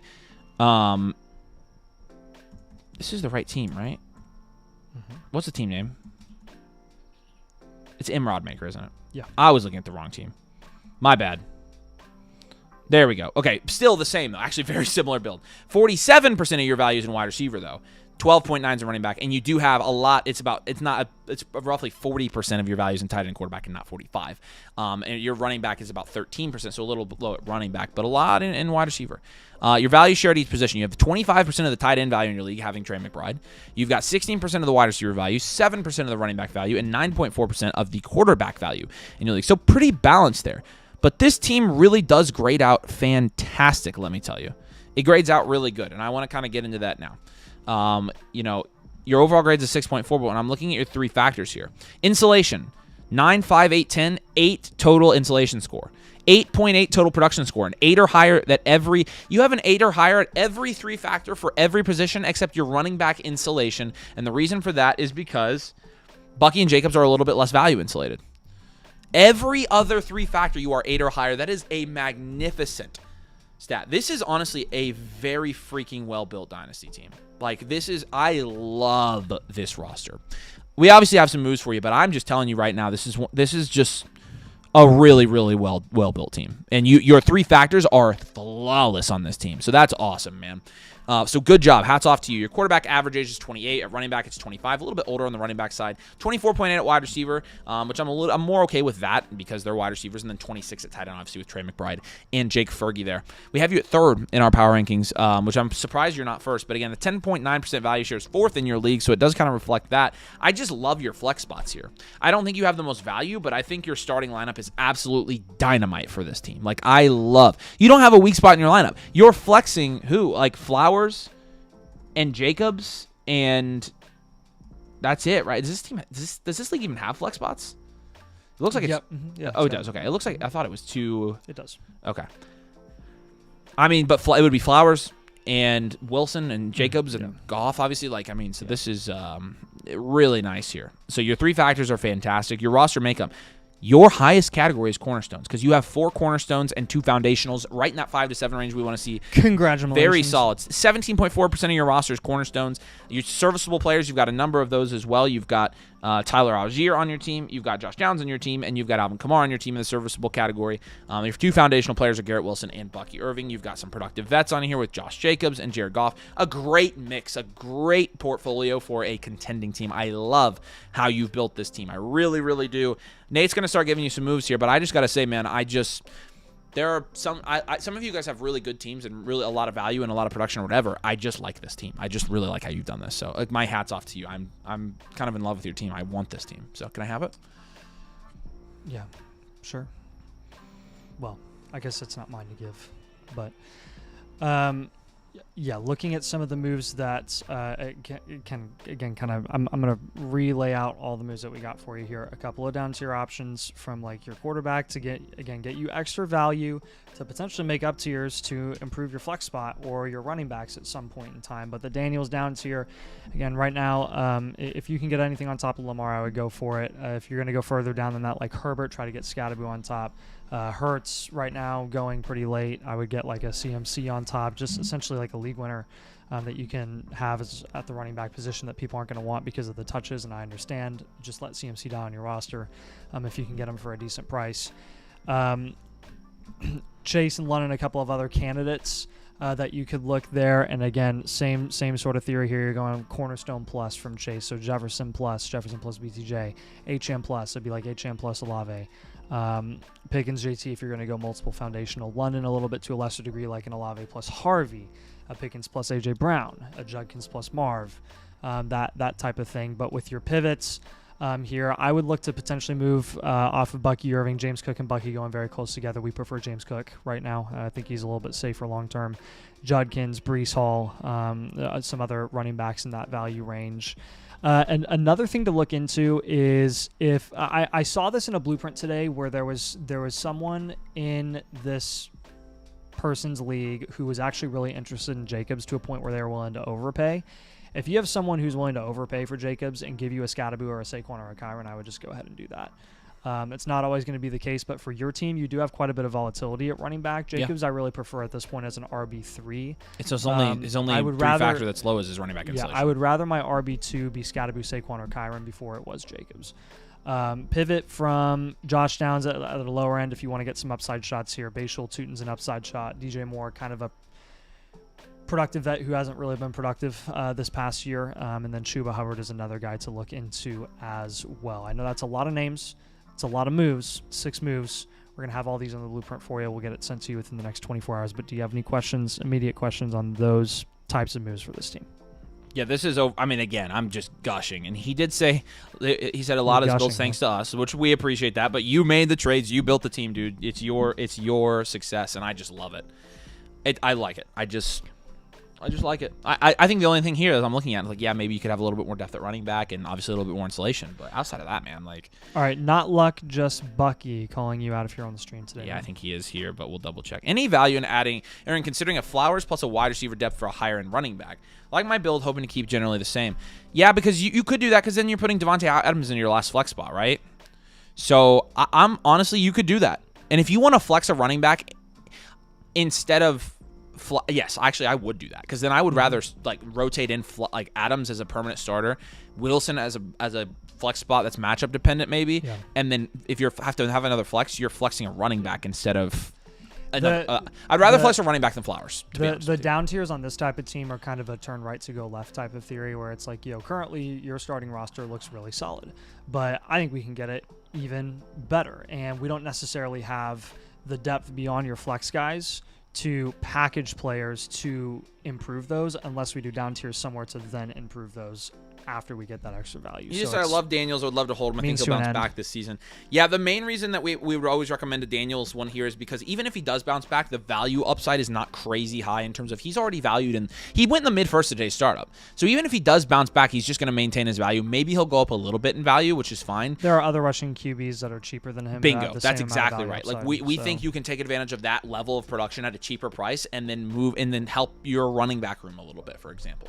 That's why but honestly, we won't die. Jaden Daniels is far from a hard sell. If you want to hold him and you can still accomplish the running back room upgrade here without the Jaden Daniels move, we're totally fine. It's more for your specific team. There are plenty of teams where we have them hold on to Daniels, but yeah. All right, man. And I do love having Rico and Algier, like Tatum said here, those free agent guys. I mean, yeah, those are guys that I really like having going into this offseason. So all right, Roddy, we appreciate you, man. I'm going to give you a trade question now, but we're going to give you three free trade questions that come with this. We'll issue those to your account here very soon. But we appreciate you, dude, and let me know if you have any questions. Steely, I see you there. You said, how long is the wait for a blueprint? It looks like not Luck, just Bucky. And also call out for Shore Steve 89. Appreciate you, dude. Shore Steve already said in the comments that he submitted it. He said there should be a live for him in there as well. To just the 5904. So get rid of that one. So all right, perfect. We're refunding that one, right? Yep, that makes sense. We got you, Shore Steve. Appreciate you, dude. All right, hey, go ahead and submit a ticket. We haven't submitted a ticket in the Discord, right? Yep. Go ahead and open a ticket in the Blueprint Help section of the Dynasty Domain Discord. We can get that taken for you right away. So appreciate you. Justin said, I submitted like an hour before the stream. Could it still have been started already? Because I don't see you in here, so I think we probably did. Yeah, because we would have had to pull it over to like get yours like on the started block. So I think we did actually. Sorry, we were working right before the stream too. So Yeah, I appreciate you, dude. But Justin, I will give you some free stuff if you message me. I hate not being able to do it, but our volume's crazy right now. So, Hatch said, enjoy the floor keys, boys. Well deserves you, Jagos. Appreciate you, dude. Hey, we're still working down here. We're still working. So we've been working all week, but we went to the beach today. Like, we've been enjoying ourselves a little bit. So I have Kyle up next as well. Oh yeah, for Steely, I never answered your questions. If you're getting just a live blueprint, the queue is fairly sizable. If you're getting a premium though, you would be up within an hour. So premiums, we have a lots of, or actually TMT is up next. My bad. No, Kyle's up. Or no, you're right. Yeah, TMT is up next. So that's your update, Steely. Let me know if you need anything, dude. I can help you out. Yeah, you'll jump the line with the premium. Yeah. All right. Thanks, Steve. Appreciate you, dude. All right, let's keep it going with these premiums. These are so fun to do live. Another call out for Not Luck, Just Bucky. Would mine count as a premium if I have annual in another league? If you buy it, yeah. If you purchase a premium, yeah, we'll do it no matter what. So yeah. All right. Yeah, Not Luck, Just a Bucky. That was him. That was Steven, right? Am I confused? Shore Steve is Shore Steve. Oh, that's right. Not Luck. Yes, yeah. Thank you. I'm stupid. All right, here we go for TMT. Say hey, buddy. Appreciate you, dude. I think you're here. Just drafted this team Tuesday. I didn't like the draft I had. Just looking for some moves to start with. Nah, that's cool. Sack to the future. You're second here in value. So I'm going to leave that up for you. I'm going to have Nathan pull up your grades here, but I'm kind of curious to see if you might not be in as bad a spot as I think you are, or as you think you are. Being second in value already. Let me plug you into ours real quick and see what their value share and production share calculator says.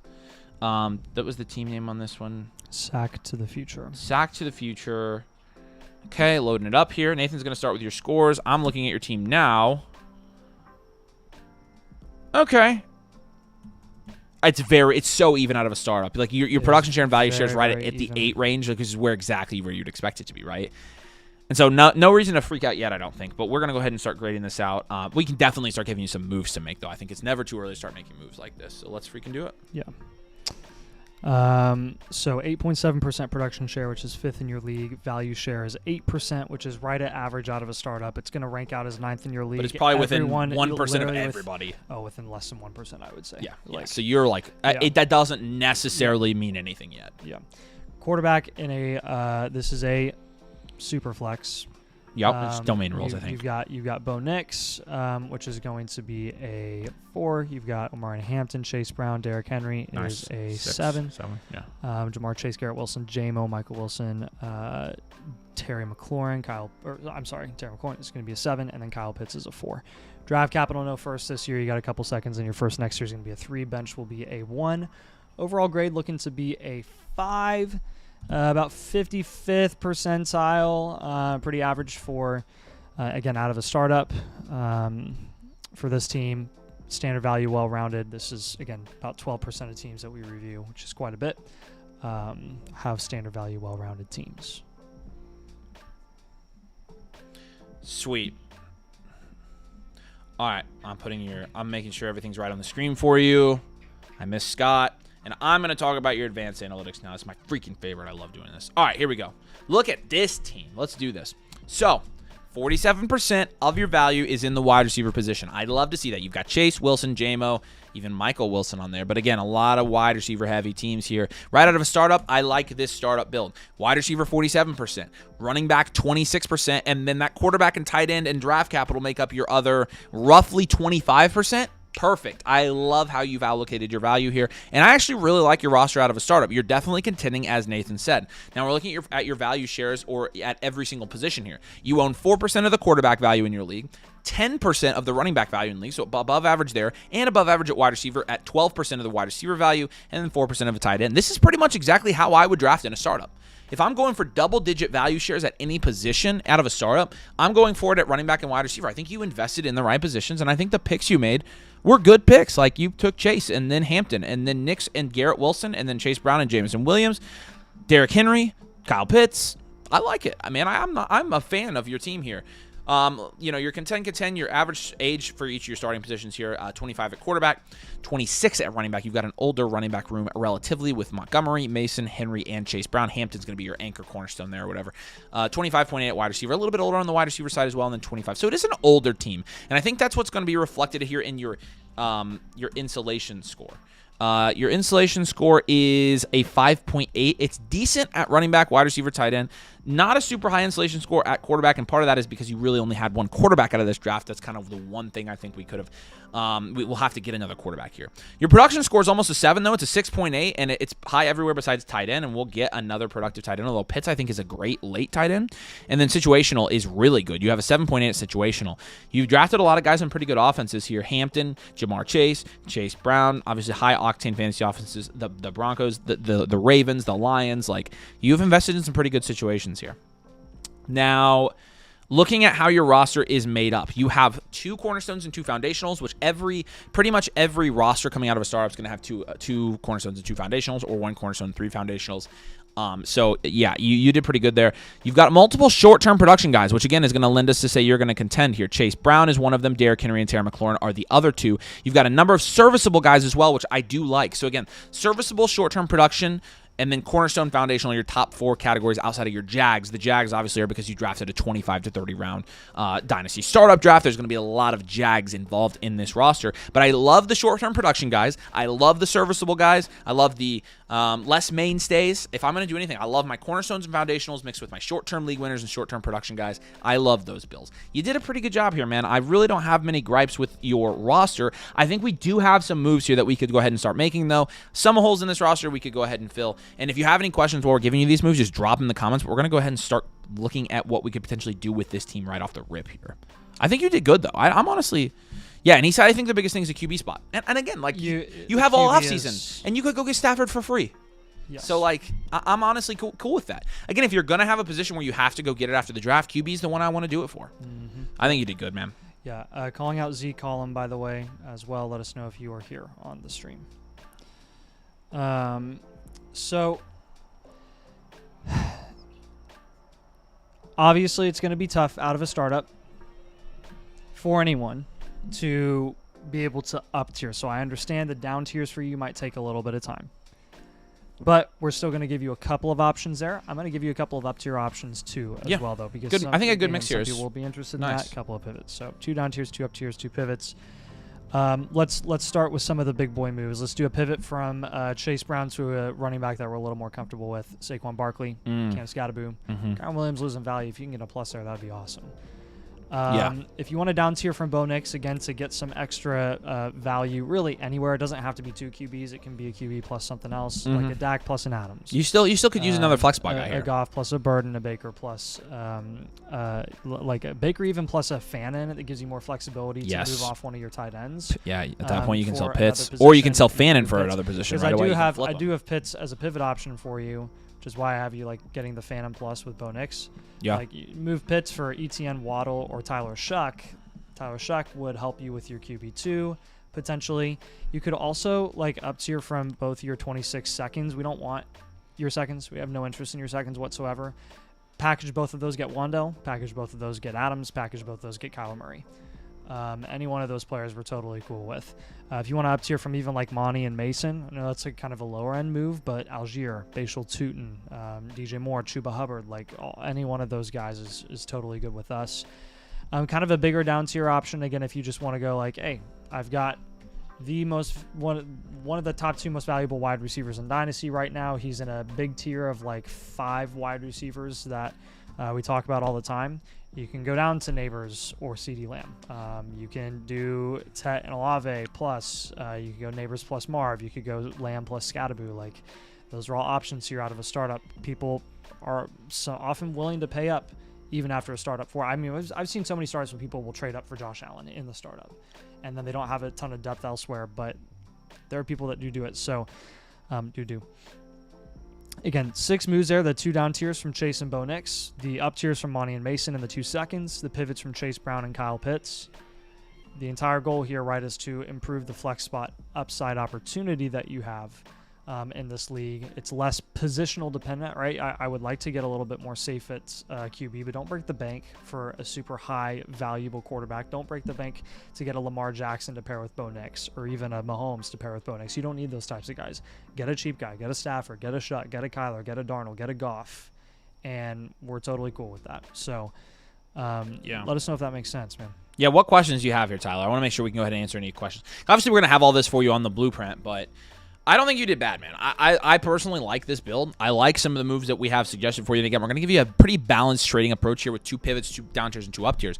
It's not like, hey, we're dying for flex position upside here because nobody has flex position upside in this league. It's not, hey, we have the flex position upside to just go up tier everywhere because nobody has the upside position. Nobody has that. And also, the pivots are just like we prefer different guys in different ranges. It's all dependent on price. You're fresh out of a startup. It's a little bit harder to trade right out of a startup, especially to get value wins.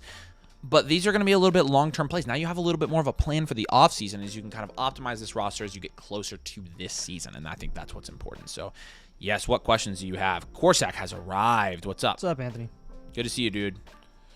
Kyle's preemptively saying he's here as well. So he's up. I think he's up next. We got you, dude. Yep, we got you, bro. Perfect. Yeah, I want to make sure Tyler doesn't have any questions. I'm going to give you a free trade question. You're going to get 3 more here fairly soon, so you should have plenty of trade questions to follow up. Again, the Infinite, we try to throw in all the trade questions that. We give you a lot of trade suggestions. We want you to ask us as you make trades. Consult us. Make sure you message us if you have questions. Again, any of you guys who get blueprints, it starts with giving you, or hey, here's what we would do with your team. But then the whole process is you're allowed to ask us, anybody on our Discord, any questions you have to make sure that we are just kind of helping you play this out and think about some different value wins you can get in your league. So, but we appreciate you, man. If you have any other questions, drop in the comments. We can go ahead and answer them. So, and Kyle said he is here. So, Kyle, I'm going to go ahead and get your team pulled up.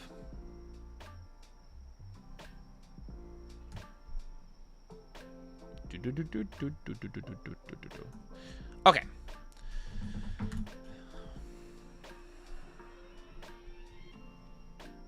Yeah, another call out for Z Column. I don't think I saw him here either, which some of these guys might be watching the videos. So, trade from Alex here real quick, though. Alex, appreciate you, brother. 106, 108 for, yeah. You know the answer to that. And a start 8, come on. You know the answer to that, dude. Do it. Do it. Steely ordered a Blueprint Premium. Yeah, Steely, I just absolutely hate this because, of course, the one time I forgot to specify that you can't do it as a voucher upgrade, you did a voucher upgrade. I will leave you in the live queue. We might not be able to get to you right away if that's okay. I'm going to give you a couple free trade questions to hold you over. To clarify, we normally don't do the voucher upgrades live, but because you're you, I'm going to do yours live. We might not be able to get to it right away if that's okay. So, appreciate you, dude. All right, let's rock and roll, dude. He said, "Oh, Tyler did say, what would you be looking to add to Chase Brown to get to Barkley?" I would say anything value equivalent of like a second. I don't think you need to add that much right now. Chase Brown and Barkley are going within 1 round of each other, so I would say an early second or value equivalent there. I think we gave him some options in his blueprint, right? So we did give you some guys there, I think, where we could, potentially up tier. But like on your team, any of those guys that you don't have in your starting lineup, you can throw those in to get Barkley. I would try to keep it low though, because again, they're pretty closely valued, if that makes sense. So.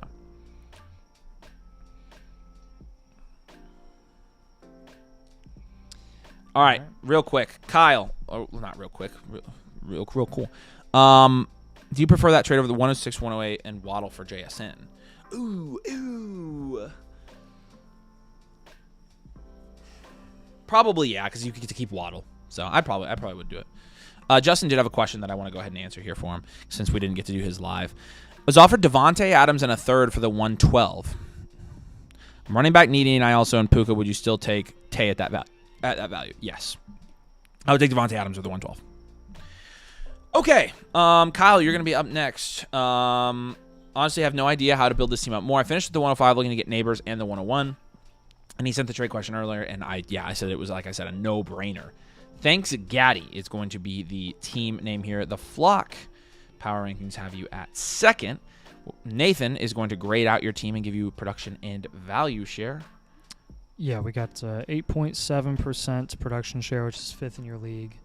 10.6% value share, which is 1st in your league. Funny, exact same production share and rank as the last one. That's funny. QB, you got Dart, Purdy, and Mayfield. Very good. 7. Henderson, Judkins, Monangai. 6. Lamb, London, Ladd, DK. 7. And Gadsden is going to be a 5. Got your picks in 2026 and 2027. Give you a 5 draft capital grade. Bench score going to be a 3.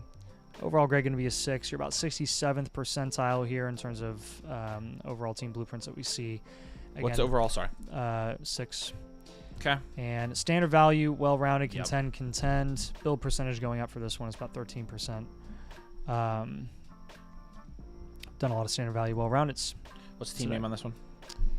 Thanks, Gaddy. Thank you. Got it. All right, Kyle. Now it goes to me, and I'm going to talk about your analytics. Don't you love that? Oh, yeah. Hey Rage, what's up? How long does it take to do a premium blueprint? The off-screen ones we're running about a week right now, a week to 10 days. We have a lot of blueprints off-screen right now, so we're working full time on those. But we want to take our time with those and make sure you guys get good advice back. On the streams though, we have about 3 or maybe 3 in the queue right now, and so you would get yours done tonight. And so appreciate it. Yeah, Tyrese, what's up, dude? Ask a question, Mr. 76er. All right. And the other thing I need to do real quick. Before I get to you, Kyle, sorry. Stand by 1 sec.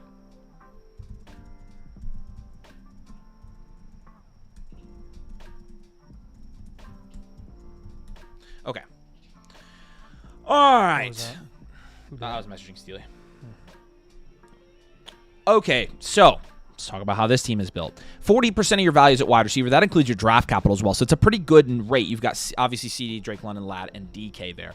And then 21% running back, 24% in quarterback, and then so still about 30%, 27% in quarterback and tight end. That's about 47% when it gets to draft capital. So I do think we could potentially move a little bit of quarterback value around here to get to some better wide receiver value, but we'll talk about that. But I do like how you built your team out. I think it's pretty good. It's pretty balanced here.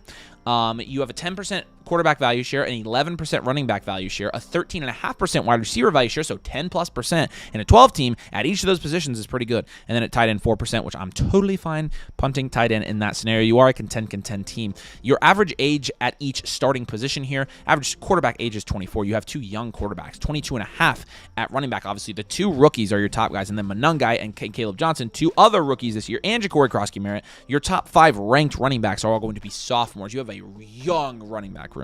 25.5 for wide receiver. You've got some vets there, which I like, in 22 at tight end with Gadsden obviously being very young there. So again, a very young team as well. Looking at your 3-factor analysis here, your insulation is very good at quarterback and running back. It's good at wide receiver, and it's average at tight end. Gadsden is somewhat insulated, but not totally insulated. Your production score is really good at quarterback, really good at wide receiver. It's decent at running back, which we kind of suspected. And then at tight end, not there yet because of Gadsden, your situation. So your tight end really is what kind of kills you here, but I don't think Gadsden is graded that harshly in our grades. It's just the analytics don't love him yet because he hasn't actually produced. Situationally, though, at the rest of your positions, you're really good. I would say at everything but tight end, you're pretty elite here in terms of 3 factors, which you're really, really happy with. And I honestly don't think your tight end's like a big enough issue to where we're going to actually make a move, because in our power rankings, we have you at first. And so I think Flock had you at second. Yeah, we have you at first. So congratulations. You get that. And part of the reason for that is because when we're looking at your roster build here, 2 cornerstones, 5 foundationals, 7 combined cornerstones and foundationals, and you follow that up with 2 productive vets in Baker and DK, 3 upside shots, and a serviceable player. So again, your foundational rate, 20% of your roster is foundational players, then upside shot and cornerstone follow. You have a lot of JAG developmental players, which we could potentially package some of those or use them as throw-ins and deals and get some up tiers done, as we're going to talk about. But really good roster makeup with again, the 2 cornerstone, 5 foundational is a great build. I love that build. Very balanced, very productive, and you can see that in your lineup as well, and a lot of cornerstone potential guys in your lineup as well. And so there's a very well-built roster. I think you've allocated your value very well. Your 3 factors all grade out above 6, which I like to see. And then your roster makeup, again, with those 7 combined cornerstone foundationals. Tell me this is a very healthy Dynasty team, one that's definitely ready to contend, one that's probably, you're inching towards an enhanced value team if some of these guys hit. And so that's kind of where we're at with this team, Kyle. I think you've done a really good job with it. We do have some moves, though, that we can make with this team, I feel like, and I think Nathan's going to start with some of those. So yeah, so I've got a mix of, like, I've got an up tier here on this team, like a pretty big up tier. I have another, like, bigger down tier option for you. There's kind of a lot of ways that we can improve your flex spot upside here. Flex spot upside opportunity. But the first thing that I'm looking at here is you have a ton of value at quarterback. And you have Jackson, Dart, Purdy, and Baker. And I know as individuals it's kind of difficult to move any one of those guys. There are 2, though, that stand out to me the most. I'm holding Purdy regardless. I'm looking to pivot off of Dart. If you can't do that, I'm looking to pivot off of Baker. Obviously 2 very, very different value ranges, but that's why I'm going to give you targets for both. Right now with Baker, excuse me, sorry. I'm going to be looking at like kind of your Devonta Smith, Josh Jacobs, and Kyron range. With darts, again, it's going to be more of like those 2-3 turn type assets at running back and wide receiver, like your JTs. It's going to be your it's going to be like your James Cook, Garrett Wilson type.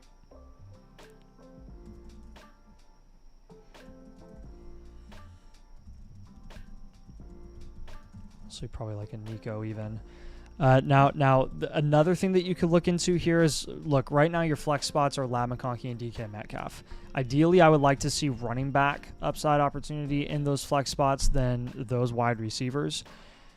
You do have your 26 first as well. I mean, you have a couple of things that you could do with this first. You can either take this first individually, go get like Saquon T. Higgins or Scattaboo, or you can package that 107 with Henderson and get Hampton, Genty, or Achane and raise your running back upside, because right now your top two running backs are Henderson and Quinshawn.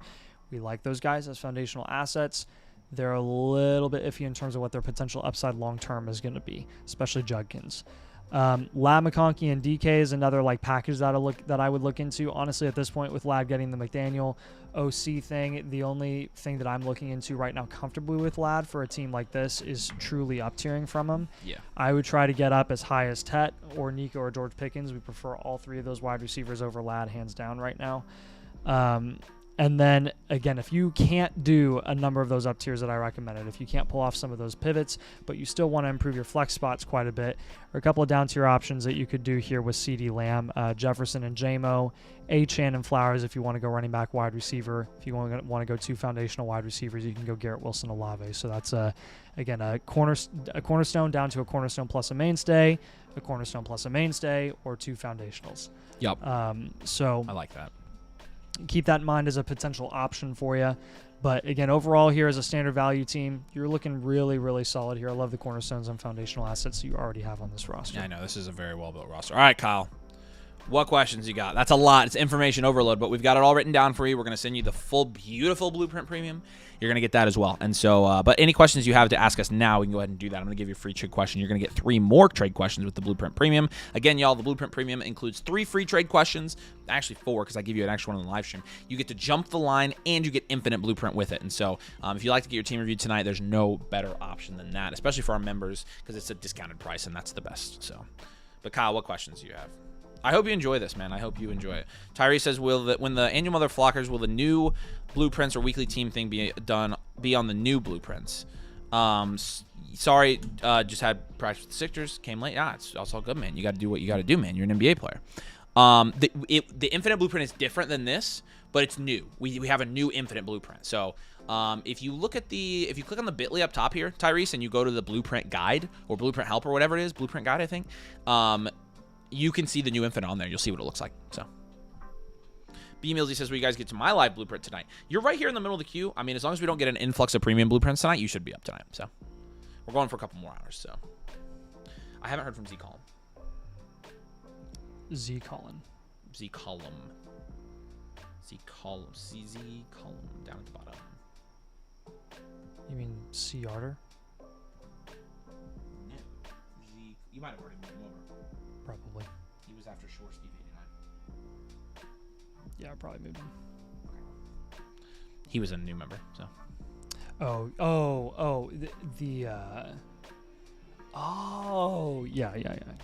I did multiple callouts. I didn't hear him. Yeah, okay. Where's All Kyle? right, He said, how do things change if I make that trade? Which trade? I'm assuming he is talking about the trade neighbors to get neighbors in the 101. Sent a trade question earlier. Remind me of the full trade again. I think it was neighbors in the 101. Trying to remember what it was. Yeah, you'll have to remind us. Give us the full trade again. we get so many trade questions. Yes. My brain can't remember. By the way, Shore Steve, you are up next. It shouldn't change a lot, Kyle. It might put you one step further into like what we're saying to do. But I can't honestly remember. You're obviously going to take Love, and you'd have neighbors. I think it was... I don't remember what it was. I'm not going to try to guess anymore. Give me the full trade again. But sure, Steve, say, hey, you're up next, my friend. Yeah, he said team was just below 500 league median and finished 7th. Sorry, man. Entered this league with a rebuild mindset, but pivoted competing mid-season. Feel good about the 27 first, but feel light at wide receiver and way too heavy at QB. Cool. All right, man. I'm going to let Nate start grading your team here, but I'll get on the screen for you. The Spoof Squad. We've got you. I mean, Flock has you at 4th. Nate's going to go through your production and value share here real quick. Oh, this team looks fine.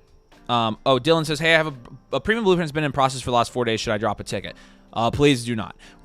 Our blueprint queue is about 7 to 10 days right now. We have like legitimately, not even lying to you, we have like at least 100 in the queue. So just give us a little bit. That would be appreciated. We can only do so many a day because we try to spend, especially blueprint premiums, they take a long time.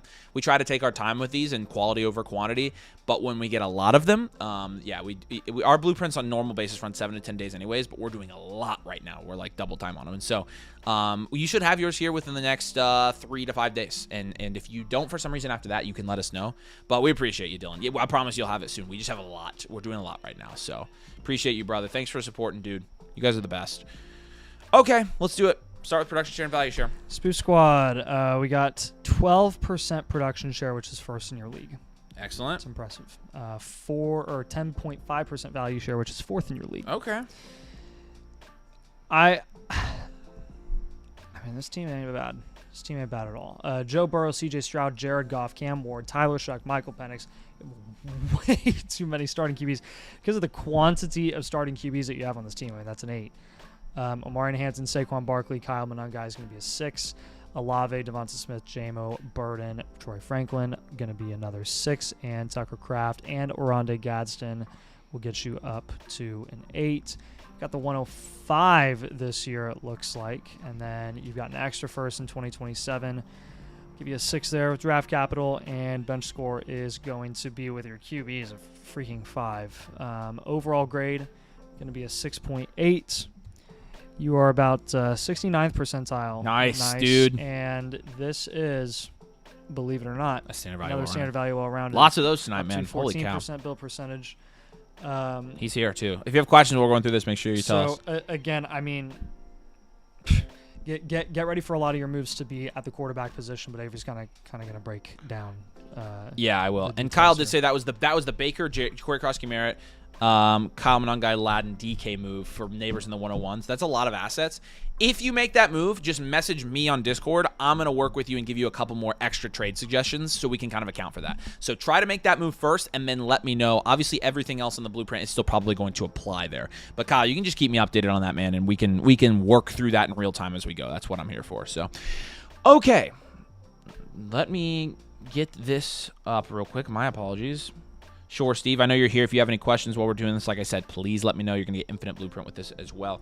And if I'm not mistaken, the team name was the Spoof Squad. Let's talk advanced analytics. My favorite. This is my favorite thing to do.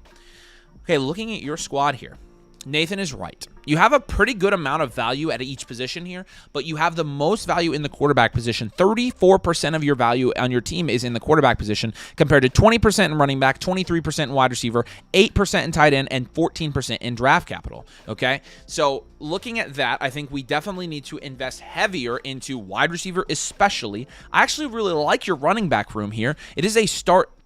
It's a start 2 with a flex running back, so you are flexing Monangai technically right now. So I think this is a combination of reallocating some value, doing something with your rookie picks, getting into some more wide receivers, and maybe another cheap running back, but mainly wide receivers here I think is what we're going to do.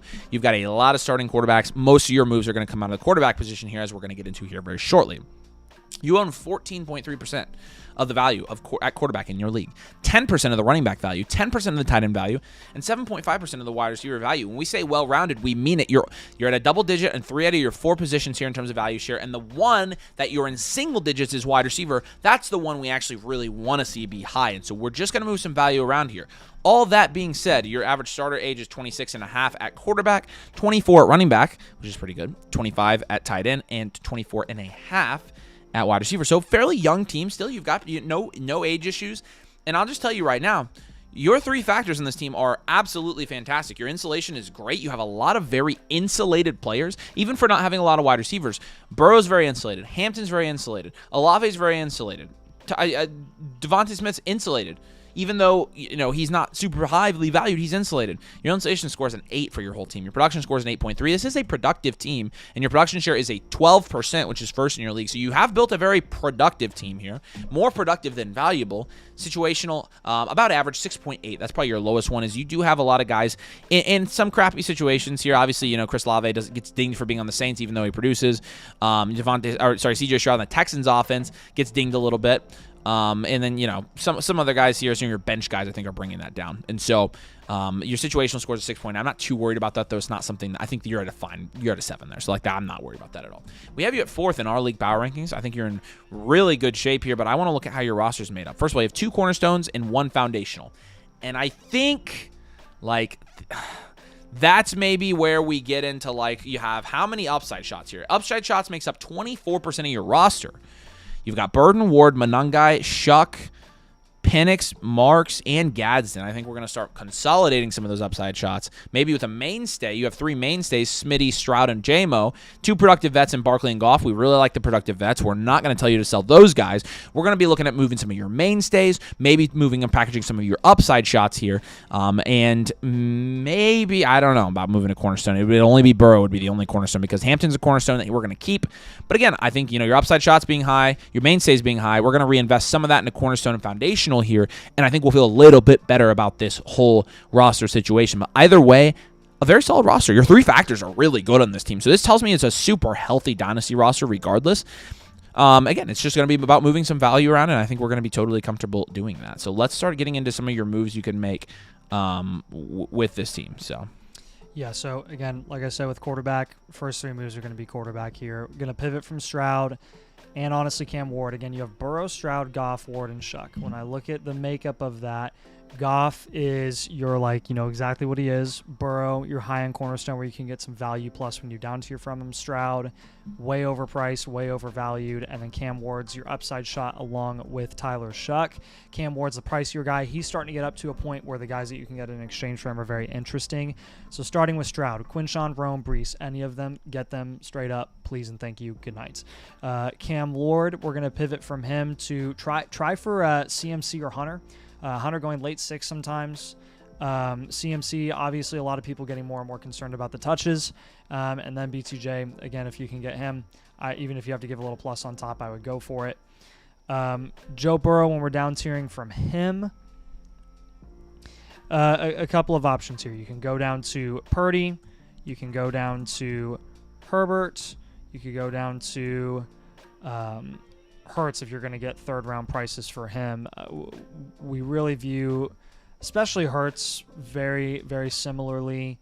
Again, for him, I would be looking for nothing crazy like a Javonte plus. With Herbert though, this Herbert team honestly doesn't really have anyone interesting, so never mind on that one. But with the Hurts team, actually also has Bo Nix. So I would look at that being an option for you as well. And this team actually has a lot of good assets that I'd be looking to get. See if you can get Bo Nix for a cheap discount given the fact that he just broke his ankle. And then Brock Purdy, if you can get a plus on top of Brock Purdy. Again, not looking for anything insane, but you still are moving down a round and a half, 2 rounds. So I'd try to get a Breece Hall on top of Burrow there. Now, another thing that I see here at tight end, you have Kraft and Gadsden. Kraft, the more expensive asset, and I don't really see much of a difference between both of them. Maybe Kraft, you could almost say a little bit safer, even though he has an ACL tear. So, is he really that much safer? I don't actually know. We're going to move Kraft for another position, though. Kyron, AJ Brown, Josh Jacobs, guys in that value range. Burton's another guy where, look, you have a lot of 2s here. Smith's a 2, Jamo's a 2, Burden TBD, Olave's a 1, but Olave's your best wide receiver. I would just take Burden and go take an upside shot on Marver Scatterboo instead. If you want to pivot to Higgins too, you could do that as well. He's a little bit safer. Woody Marks and Troy Franklin, a couple of depth guys that I would just package and up tier from. Right now you're flexing Kyle Monangai. I would try to get some extra help there in your flex spot. Woody Marks, Troy Franklin. Let's up tier to Adams, Derrick Henry, or Jordan Addison. Addison is so freaking cheap right now. It's not even funny. Hey, you have a Stroud trade in there, right? Yeah. So he said Bald is interested in Stroud. I'm looking at Bald's team right now. He said, who should I be targeting back? Bald has Fannin, Nico, Pickens, Brees, Travion, and Purdy. Brees. Brees was one of the targets that I had for you, actually. I think with Brees is the guy CJ you try to Stroud. get there. Brees, 100%. Yep, that's your main target there. Yep. Start high. I mean, if you could get Henderson, Pickens, or Nico, I would rejoice. But realistically, you'll probably be able to just swing Brees. Yeah. But yeah, take advantage of your QB value, man. Take advantage of that and reinvest in other positions. Do you have any questions? Do you have any other questions on this? Yeah, what other questions do you have? Let's go ahead and answer them right now while you're here. I'm going to go ahead and give you a free trade question. You have another one. Not Luck, just Bucky, and he's pulled back over here and was trying to comment from their YouTube account. Couldn't do it. So they are here. It's Elaine Abraham. So okay, appreciate you. But yeah, he's been here. He just wouldn't let him comment for some reason. So that's all right. We still got you. We can pull you right back over. But yeah, sure, Steve. I want to make sure your questions get answered right now. I like this team. We're just moving value around here, and I think you kind of on the same page as us there. So.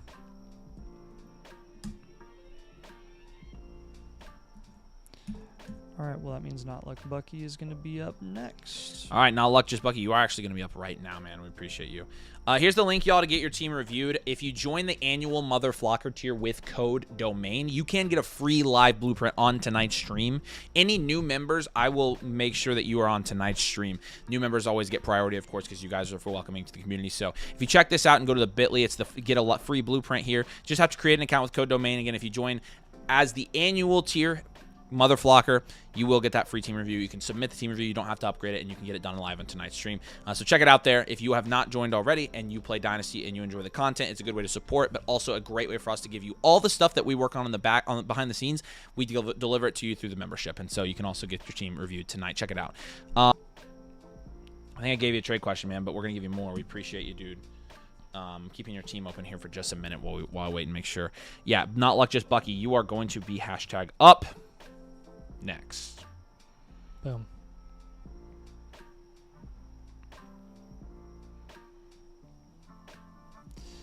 Not Like Just Bucky said, I think I already have the Infinite, but I wanted to see this new premium. Sweet. You guys have. Awesome, man. Back to back? Question mark is the team name. Let's go.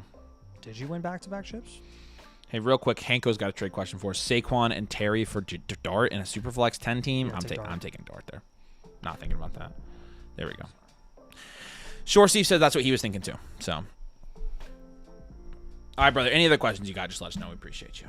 All right, back to back question mark. Yep. First in this league, in terms of flock rankings, let's see what your production and value share is. Let's get some of this filled out and see what we can do. 8.8% production share, which is 5th in your league.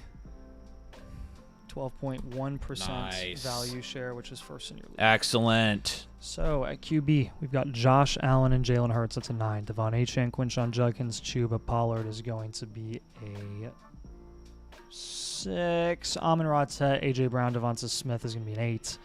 Brock Bowers is a 10. 27 second and third is all you got. I'll give you a draft capital grade of 1, bench grade of 2. And overall grade is going to be a 6.8.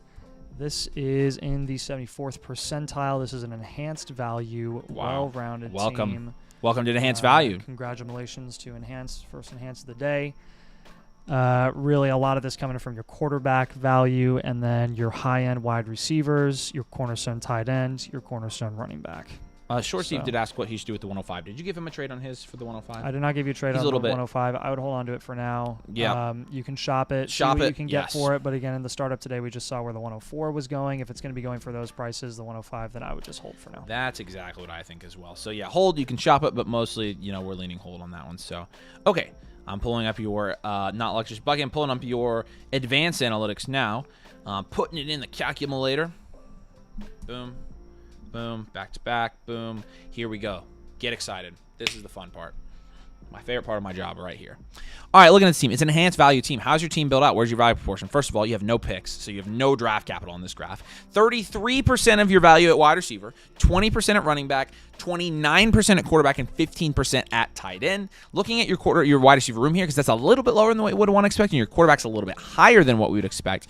Devontae Smith, A.J. Brown, Tevin McMillan, Amon-Ra. I definitely think we could improve some there. I think we're going to make some moves off of quarterbacks into wide receivers in this particular blueprint, and I think it's going to really help you. Your production share is much lower than your value share here. There's about a 3.5% difference here, and I think this is a lot due in part to having, A.J. Brown, Devontae Smith, and even Tevin McMillan, who wasn't that productive last year in your flex spot. Obviously, Brock Bowers didn't do much last year, but I think we can raise the upside of your flex positions here, and I think we can also raise the production upside of your wide receiver positions. Pivoting to that, you have a 12.8% value share at wide receiver, which is the third highest on your team behind tight end at 23% because you have Bowers. Again, those elite tight ends are 25% each of all the tight end value in Dynasty.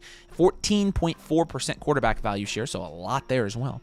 And then 11.6 at running back. This is an enhanced value team because I'm looking in a 12-team league, you have a double-digit value share at every single position and a 7 or higher at every single grade. Very nice, dude. You've built a really good team here. Your overall grade obviously being a 6.8, and you're contending for the next 2 years. Now, looking at how old your team is, your average quarterback starter age is 28, but you have 2 elite quarterbacks. Your average running back starter age is 23. You've got your young there, 25.8 at wide receiver, a little bit on the older side there. Smitty and A.J. Brown are both a little bit older, and Amon-Ra St. Brown is, 26, 27 years old. Tight end, obviously, you're young, 23. We've got you at first in the domain power rankings, which is excellent, so you are definitely set up to contend. And looking at your 3 factors now.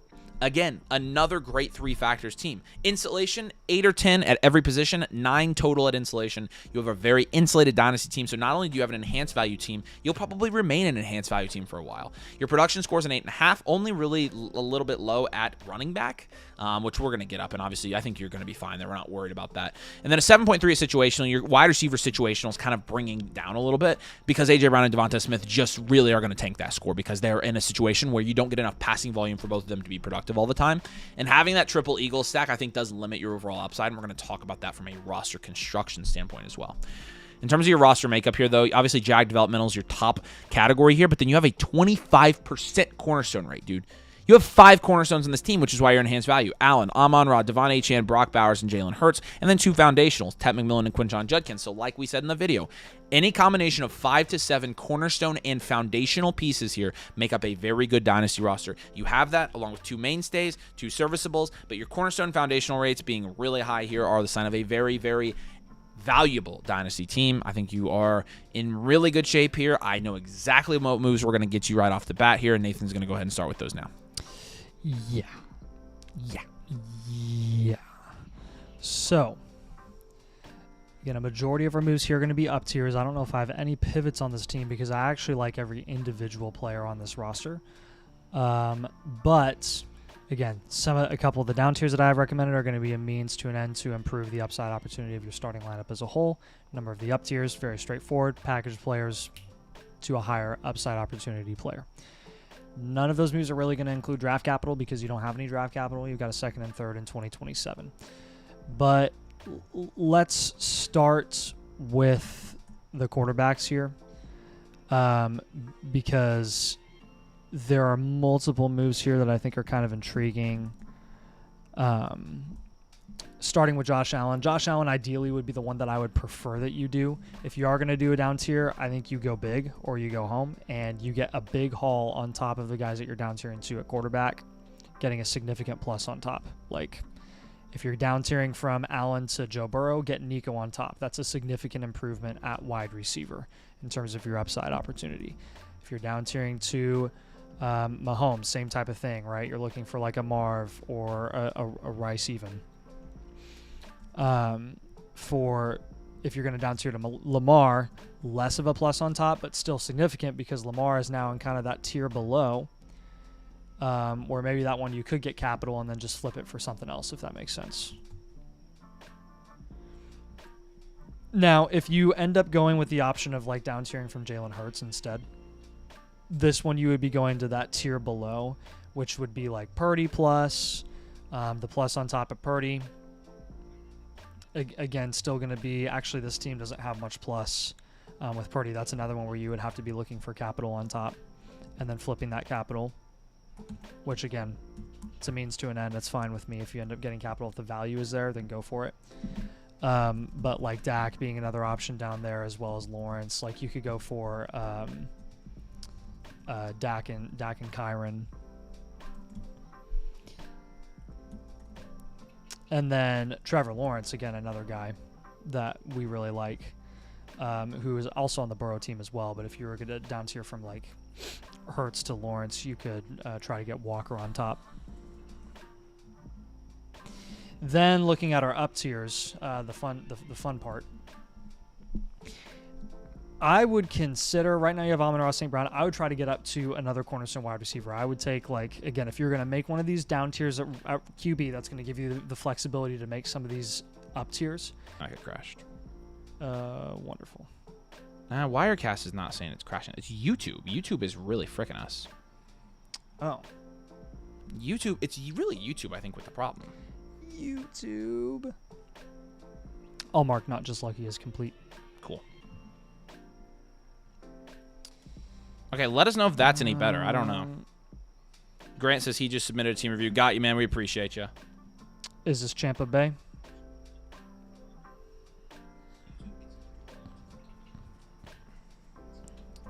I think that put us back in real time. So we'll try that. Keep letting me know if it's being screwy or not, y'all. Sorry about that. Grant, what's your username? Let us know what your username is.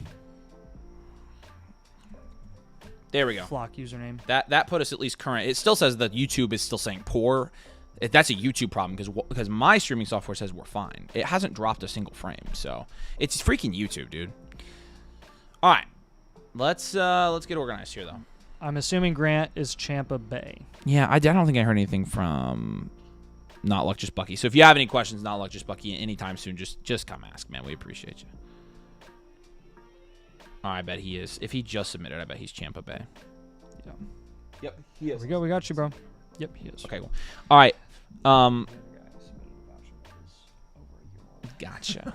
Yeah, that happens. That happens. All right, cool, man. Yeah, we appreciate you becoming a new member as well. We're gonna go ahead and get yours done on the stream tonight. I want to knock out a couple of the older ones first. All right, yeah, let's knock out a couple of the older ones here from the other night here. Childish Milk and Bread Maker. We need to do these as well. We got an influx of premiums tonight, which has been great. I love doing premiums. But and then we'll definitely get yours tonight, Champa Bay, since you're a new member. We appreciate that. And again, anybody who wants to become a new member tonight, we can squeeze you in as well. And then we're gonna work through as many of these as we can, y'all. Appreciate y'all being patient with us. We are gonna make sure you guys get quality products and do it as quickly as we can as well. So, all right. All right. So Carson says why. There you go. Say what now? So we got Childish Milk up next here. Childish Milk. Your team name is Burrow. Has said, hey, thanks for everything. Acquired this team mid-season last year. This is a Chiefs fan. Drafted Henderson, Judkins, and Loveland. Looking to stick and pick at the 101 and 103. What do you do at the 105 and 201? Obviously have needs at wide receiver. So let's check this out. This is a 10-team, 1 QB. So no super flex.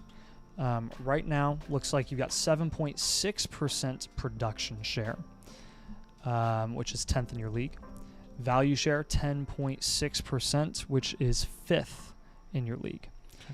Caleb Williams and Herbert's going to be a 6 in a 10 team. Okay. Henderson Judkins going to be a 5. Rasheed Rice Worthy, Sutton, Watson, Shimdike going to be a 3 in a 10 team. Loveland will be an 8. Even with your picks, which are the 101 and 103 and 105 and 201, which is going to be a solid draft capital grade of 9 and a bench grade of 1. We're still going to give you an overall grade of 6.4. We're going to go future value well-rounded here. And a 10-team, shallower format like this, like a start 9, it is going to be, again, like we have higher expectations for what roster should look like to be like a high-end contender this season. So it might take you a year, but you're on the right track. You're future value well-rounded, good team. Rebuild contend is going to be your 2-year outlook. So as far as your moves are concerned here, I'm not going to lie. Right now, I'm going to hold on to your picks.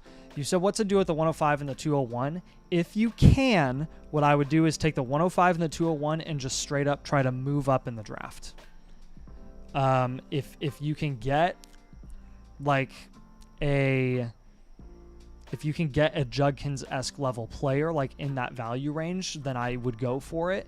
But again, at the moment in this format and with it being a 1 QB, I'm thinking I'm going to give you some other moves for now and just say hold on to the 101 and 103 for sure.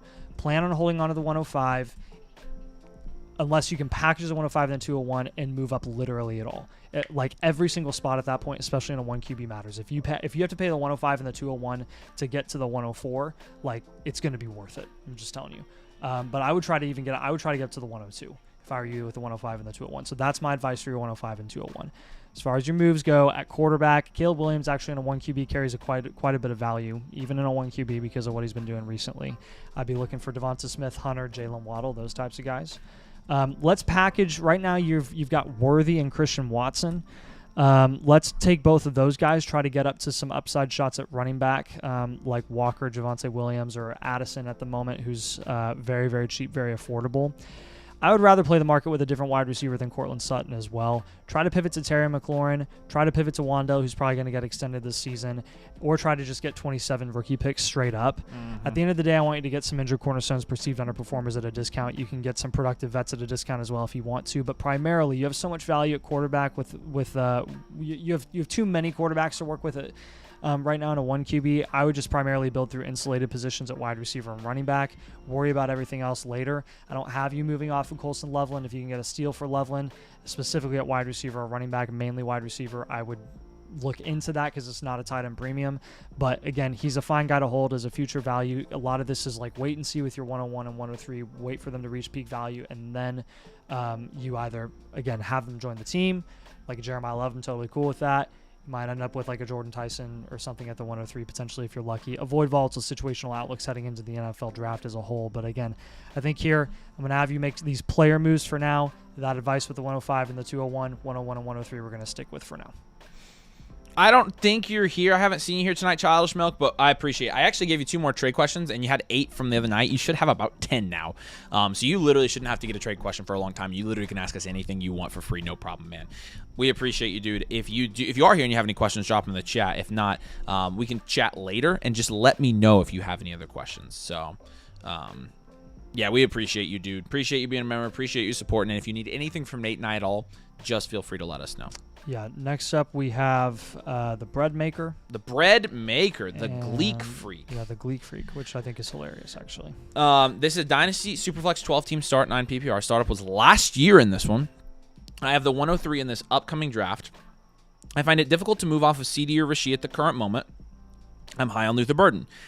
I might be able to trade for Caleb for the stack if you think that's a possibility, or what move should I make? The Gleek Freak here, we've got you in the flock power rankings at 11th, and Nathan's going to start off with your production and value share here. Yeah, 6% production share, which is 11th in your league. 6.9% value share, which is 10th in your league. Not nice.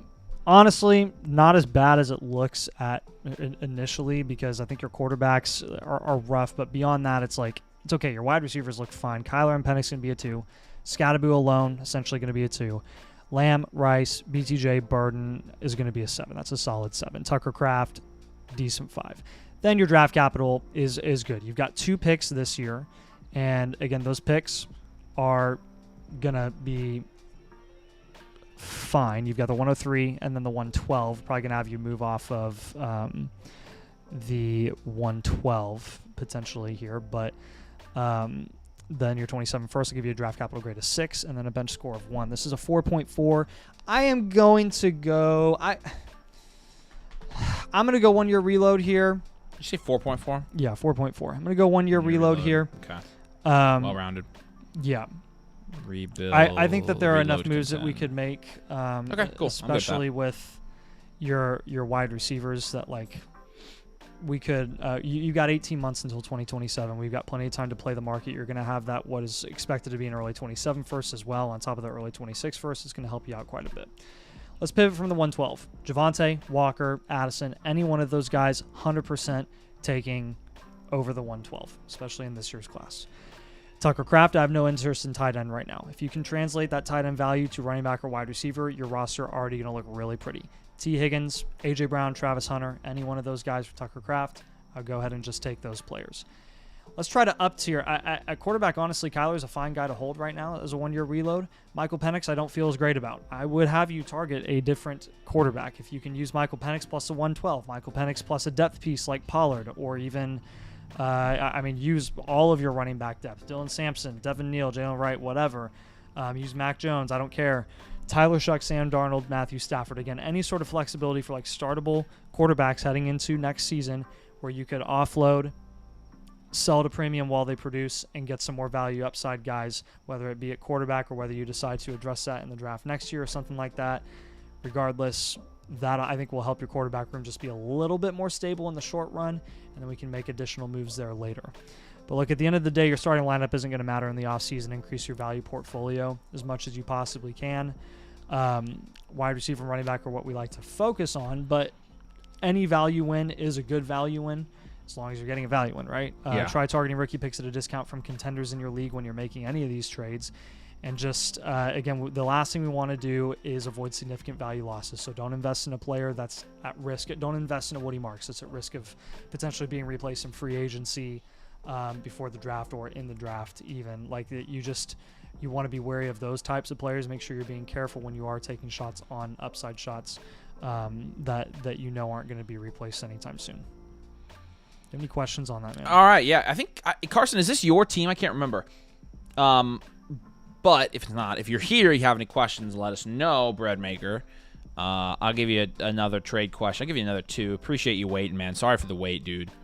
Man, I'm glad the upload is good for you guys because everything else on this network is so slow, dude. I can't do anything. Right. Oh, my gosh. It won't even send a voucher. This freaking blows, dude. Get on your hotspot on your laptop. I can't because I'm streaming from my laptop. Oh, you can't do double frick. Yeah, so that sucks. But it says excellent for the stream health, and the stream health is the most important test. Will you give vouchers? How about that? You might have to mark them completely as well. Sure. Okay, I'm trying to refresh with the queue. Okay, well, it gave him the voucher. There we go. Oh, he has 2 now. There you go. Complete. All right, you should be good, man. You marked Appreciate it as complete. Okay. He said, and it was Carson's, and he said no. He said no worries, cool. I just gave you like 3 extra trade questions. You're gonna be in good shape, man. But yeah, do you have any questions right now for us, by any chance? Please go away. Man, I miss our internet, dude. I miss it so much. I know. It's all right. We're almost back home. Hopefully, unless we get snowed out. All right, John8845 is up next. His team name is the Cardiac Kids. No comments on this one. This one came in earlier today, or maybe last night. But yeah, I think it was yesterday. John, appreciate you, brother. Here we go. Cardiac Kids. Say hey if you're here, by the way. Your production share is going to be 6.8%, which is 10th in your league. Value share 8.1%, which is 6th. Lamar Jackson, Baker Mayfield is going to be a grade of 7 at QB. Bijan, Jalen Warren, Kenneth Gainwell going to be a 4. Rashee Rice, Higgins, Pearsall, Chim DK also going to be a 4. Tucker Kraft going to be a 5. We've got 27 and 28 picks listed here. I'm not seeing any indication that you have any rookies on this team. I'm not sure if that's going to be like a lottery system thing, since it looks like you may have had this startup maybe even in the middle of the season. Didn't hear anything from you on those picks, but we will grade it as a neutral grade as a 5 draft capital. I'm not seeing anything that you've like traded any of those away. Bench grade going to be a 1, overall grade 6.2. Regardless, we're going to go 1-year reload here, well-rounded. With your lack of depth at running back and wide receiver, I don't think we have enough value to work with here to really make you a top contender this season. Okay, cool. But so another reload. You can make a couple of down tiers to kind of help you increase your value upside opportunity on this team. Let's down tier from Lamar Jackson first. I don't like to do that often, but on this team I find it necessary. Jackson Dart plus. Look for Scattaboo, maybe even a little bit more. Patrick Mahomes plus BTJ. Jalen Hurts plus James Cook. Those types of ideas. I saw Jalen Warren and Gainwell, honestly. Like, both of those guys were productive this season. I would package them and get somebody that has higher 9-month value upside. Adams and Henry both do, and they're both going for less than a first. Derrick Henry, debatably a first, depending, again, on what league you're in. 27 rookie picks in general. If you can move Warren and Gainwell for those, I would go for. And then Ricky Pearsall. Right now, Ricky Pearsall kind of holding value just because he was a former first-round pick. He doesn't play. He's not healthy. He's very boom-bust. he's all over the place. I'd rather have Javonte Williams. I'd rather have Addison on your team. I'd rather take a shot on Tyler Shuck, play the market with him, move him later at a premium or something like that. But those are kind of your three moves there, because like Rasheed kind of got to hold on to. Higgins, let's hold for now. Bijan, I really don't want to move Bijan. It's another down tier potential option for you, though. Maybe you down tier from Bijan to like Gibbs plus, HM plus, Genty plus, or Love plus. But honestly, like for this team as a reload, it's not that bad of a reload where I'm like, hey, you have to make that move. I just don't love moving off of Bijan right now. Primarily build through the insulated positions, wide receiver and running back. That's why you're a reload to begin with, is those two positions are very, very questionable. Get productive vets at a discount before they gain value closer to the season. Why do I have you targeting Adams and Derrick Henry as a reload? Because you'll get value wins on them in the next 8 months. I guarantee it. Your starting lineup doesn't matter in the offseason. So again, don't worry about your starting lineup being filled out just because you might end up moving Tucker Kraft for a good deal. Or you might end up moving off of Lamar Jackson and you might lose some production at quarterback. Don't worry about how sexy the starting lineup looks like right now, because we're not worried about that. Worry about getting the value wins, and then we'll be in pretty good shape long term. I think this is very recoverable. Again, a 1-year reload. Just kind of a conservative outlook for this team. I don't think that you are in super grave danger of being like a multi-year reload at the moment if you play your cards right. I also think you're just fine here. So, do you have any questions on them, man? I don't know if I've seen John here, and so John, you'll probably watch this on demand later. If you do have questions, just message Nathan on Discord. I'm going to give you a couple trade cues here. That way you can follow up with us on the site. But no, we appreciate you, dude. And yeah, anything you need, we'll take care of you. Just let us know. And then I did want to pull up Carson's comment. He did ask you, like, he just wanted to know what to do with Rice. We like shopping him, but I think anywhere, don't take an underpay for him and hold if you need to. But honestly, for him, it's like not worth the headache for us anymore. Personally, it's just, I don't know. That's our thoughts. I don't blame you if you want to hold them. Yeah. All right, we got Lions up next. All right. Stafford infection. That's pretty funny. I like Lions, are you here, dude? Let us know in the comments if you are. Are the production share and value share calculated on Flock website, or is that a paid feature? That is something that we do on our blueprints. We have that calculator built out on our back end, and so when we review your teams, we take a look at that, and we put that on your blueprint. So if you'd like us to look at ours, again, if you become a member and get a free blueprint, we can give that to you on the blueprint, and you'll be able to see what yours is currently. So appreciate you, dude. Let us know if you have any other questions on that. Happy to help. Give me a minute for my computer to catch up.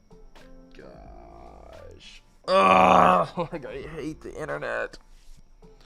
Thank you. All right, Stafford infection is your team name here. Nice. Looks like you're third here. Yeah. Oh, this is Lions. Lions has been here all night. I think he's probably still here. So yeah, looking at your production share, you got 9% production share, which is 4th in your league. Nice. 7.8% value share, which is 7th in your league. And Not a 12-team nice. 12-team Superflex PPR, you're right there in the middle of the pack in terms of value. No picks in 2026 aside from a lone second, which is the 210. Trade that for anything, use it as a throw-in, whatever. Jalen Hurts, Brock Purdy, Matt Stafford at QB, solid, I'll give you an 8. Derrick Henry, David Montgomery at 2. Jamar Chase, Amon-Ra St. Brown, A.J. Brown, Cortland Sutton, 8.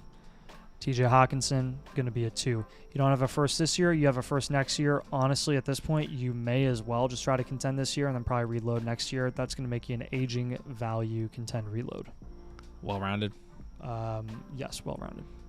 Sweet. Overall grade here. DC grade is a 3. Yep. Bench is a 1. Overall grade 4.6. All right, perfect. So aging value here. We're to the point with the draft capital situation, like Nate said, that I just think you probably have to go and contend this year. And aging value is fine. Just be prepared to reload next year, and then you'll be fine. But this year, we're just going to finish it out. You have a lot of upside guys, though, and like Derrick Henry's one of those guys that you let die on your roster, so you may as well just see if you can ride him out for one more year. I think it's time for me to stand. My back hurts so bad. Oh, my gosh. Well, fix your back. Tell it to stop being stupid. Let's do this thing called down tier from... I'm going to have you look at potential Jalen Hurts down tiers. Excuse me, as I sniff. I would be going down to Dak. I'd be going down to Lawrence. I would be going down to... honestly, you even go down to Baker. Baker still produces often as much as Jalen Hurts does. So... when you're looking at pluses on top there, probably try to get like a Jacobs or a Kyron on top of Baker. I would be aggressive with Dak Prescott. Probably looking at a Jameson or Quinshawn. Yeah. I like that. Get a little bit younger there as well. Yep. And Trevor. When you're looking at Trev, probably getting the least amount of plus on top with Trevor than anybody, but can still get a decent amount. I would probably go for Jaden Higgins is interesting. Tucker Kraft is interesting depending on what.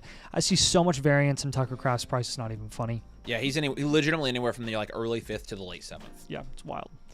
So it just depends. Yeah, now with Chase, again, stay within your cornerstone range with him, but try to get CD plus. Jefferson plus. Jefferson plus. You already have Amon-Ra, or we would recommend that. Yeah. I think the lowest you could go there is probably London plus. So explore those, and again, it's going to depend on what you get on top of him. So London plus, you should get a pretty fat plus. But that team actually has Scatterboo. I'd be very interested in Scatterboo. With Jefferson, probably looking at. Oh man, that team has Saquon. If you're gonna go aging value, you may as well lean into it. Yeah. Add Saquon onto this team in CMC. Saquon make you younger. Yeah, right. Then when you pivot from Cortland Sutton, there are a couple other veterans in that range that I just like more. Terry McLaurin, I like taking a shot on him more. DJ Moore, I like taking a shot on him more. Wando Robinson, I like taking a shot on him more. Any one of those wide receivers really we're cool with. Does that make sense, sir? Because in a couple of these down tiers at quarterback and wide receiver, going to help you get a couple of extra running backs, which should solve your running back issue. Wide receiver, honestly, already taken care of. You're chilling there. Yeah. Tight ends, last of our priorities, but overall here, quarterback, you're good. So again, really the biggest question is running back, and then you're just older, no picks this year, so may as well go for it. Look, if it doesn't work out, man, this is the best thing about having these productive vets. If it doesn't work out, or it's starting to get a little rocky closer to the season, poor starts to the season, you can always reload mid-season. Get ahead of the reload, or get ahead of the rebuild, and turn it into a reload, and you'll be good to go.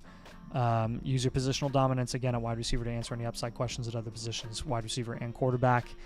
Again, don't be afraid to get more productive vets at a discount before they gain value closer to the season. All right, Lions. I haven't seen you here in the comments, but I know you've been here tonight. If you're watching this later, of course, I gave you a trade question just now, but you can also just message Nate and I. You know that. And so let us know if you have any questions. We do appreciate you. Yeah, we'll send over the blueprint completed to you here within 24 hours. Mills got a trade question. He said, Hoosiers?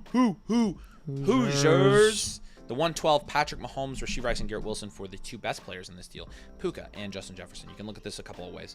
You can look at this as Mahomes and Rice for Puka.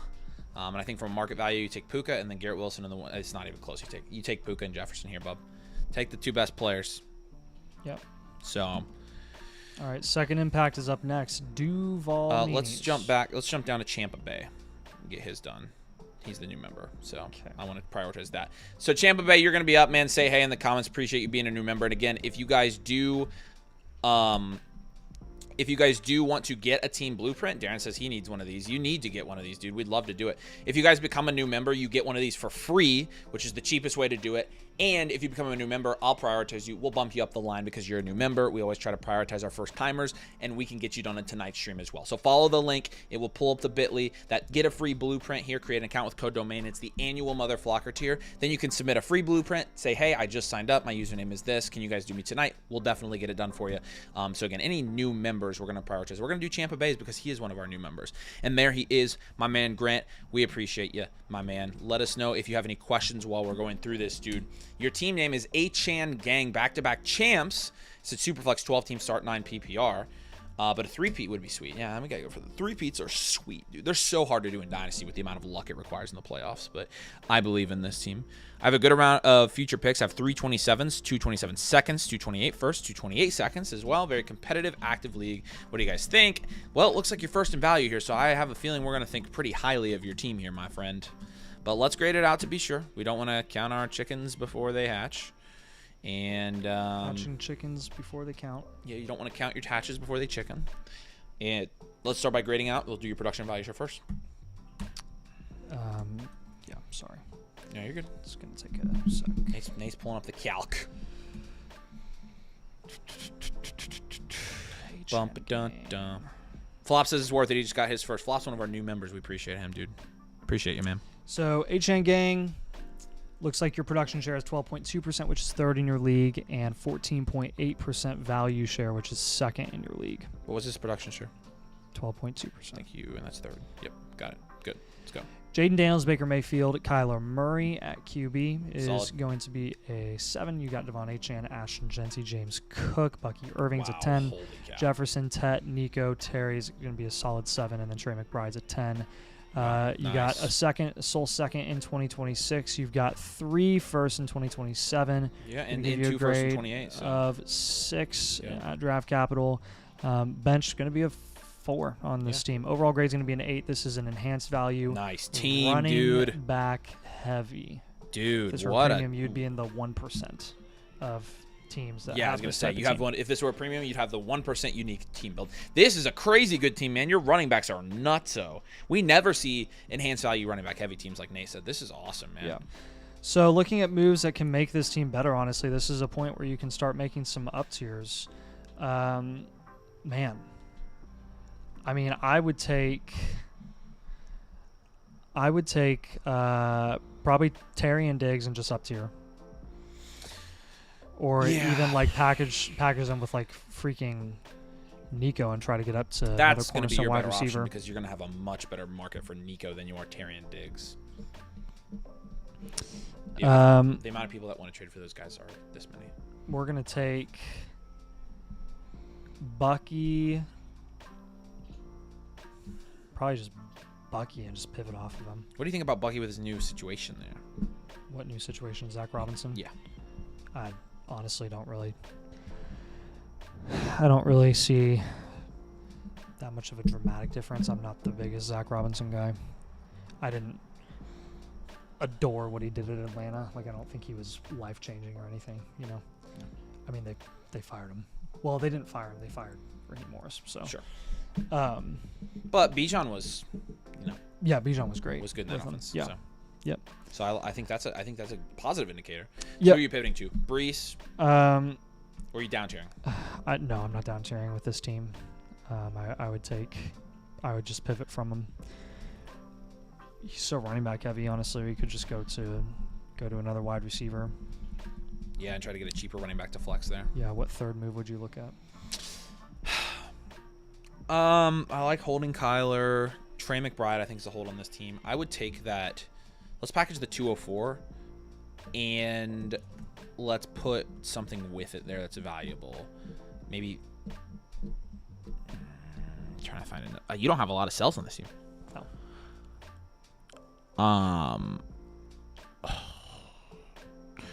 Do like the 204 and Mike Evans for something. Just do like we just need to kind of do a rags for riches trade here because honestly, And try like to get up to like Adams. yeah, because honestly, like most of the guys here. I actually saw an Evans plus like picks plus junk for Adams before, so let's do that. I would like that. Try to get one of those short-term league winners. Yeah. And then the pivot from Bucky, Garrett Wilson, Chris Olave. Those types of guys. If you can get a running back, like again, I've seen. There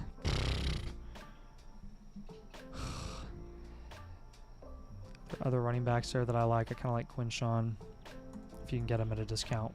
But with the Nico Collins up tier, again, try to get up to like London or Jefferson. Yeah, he said that's why I'm stuck having a hard time figuring out who to sell.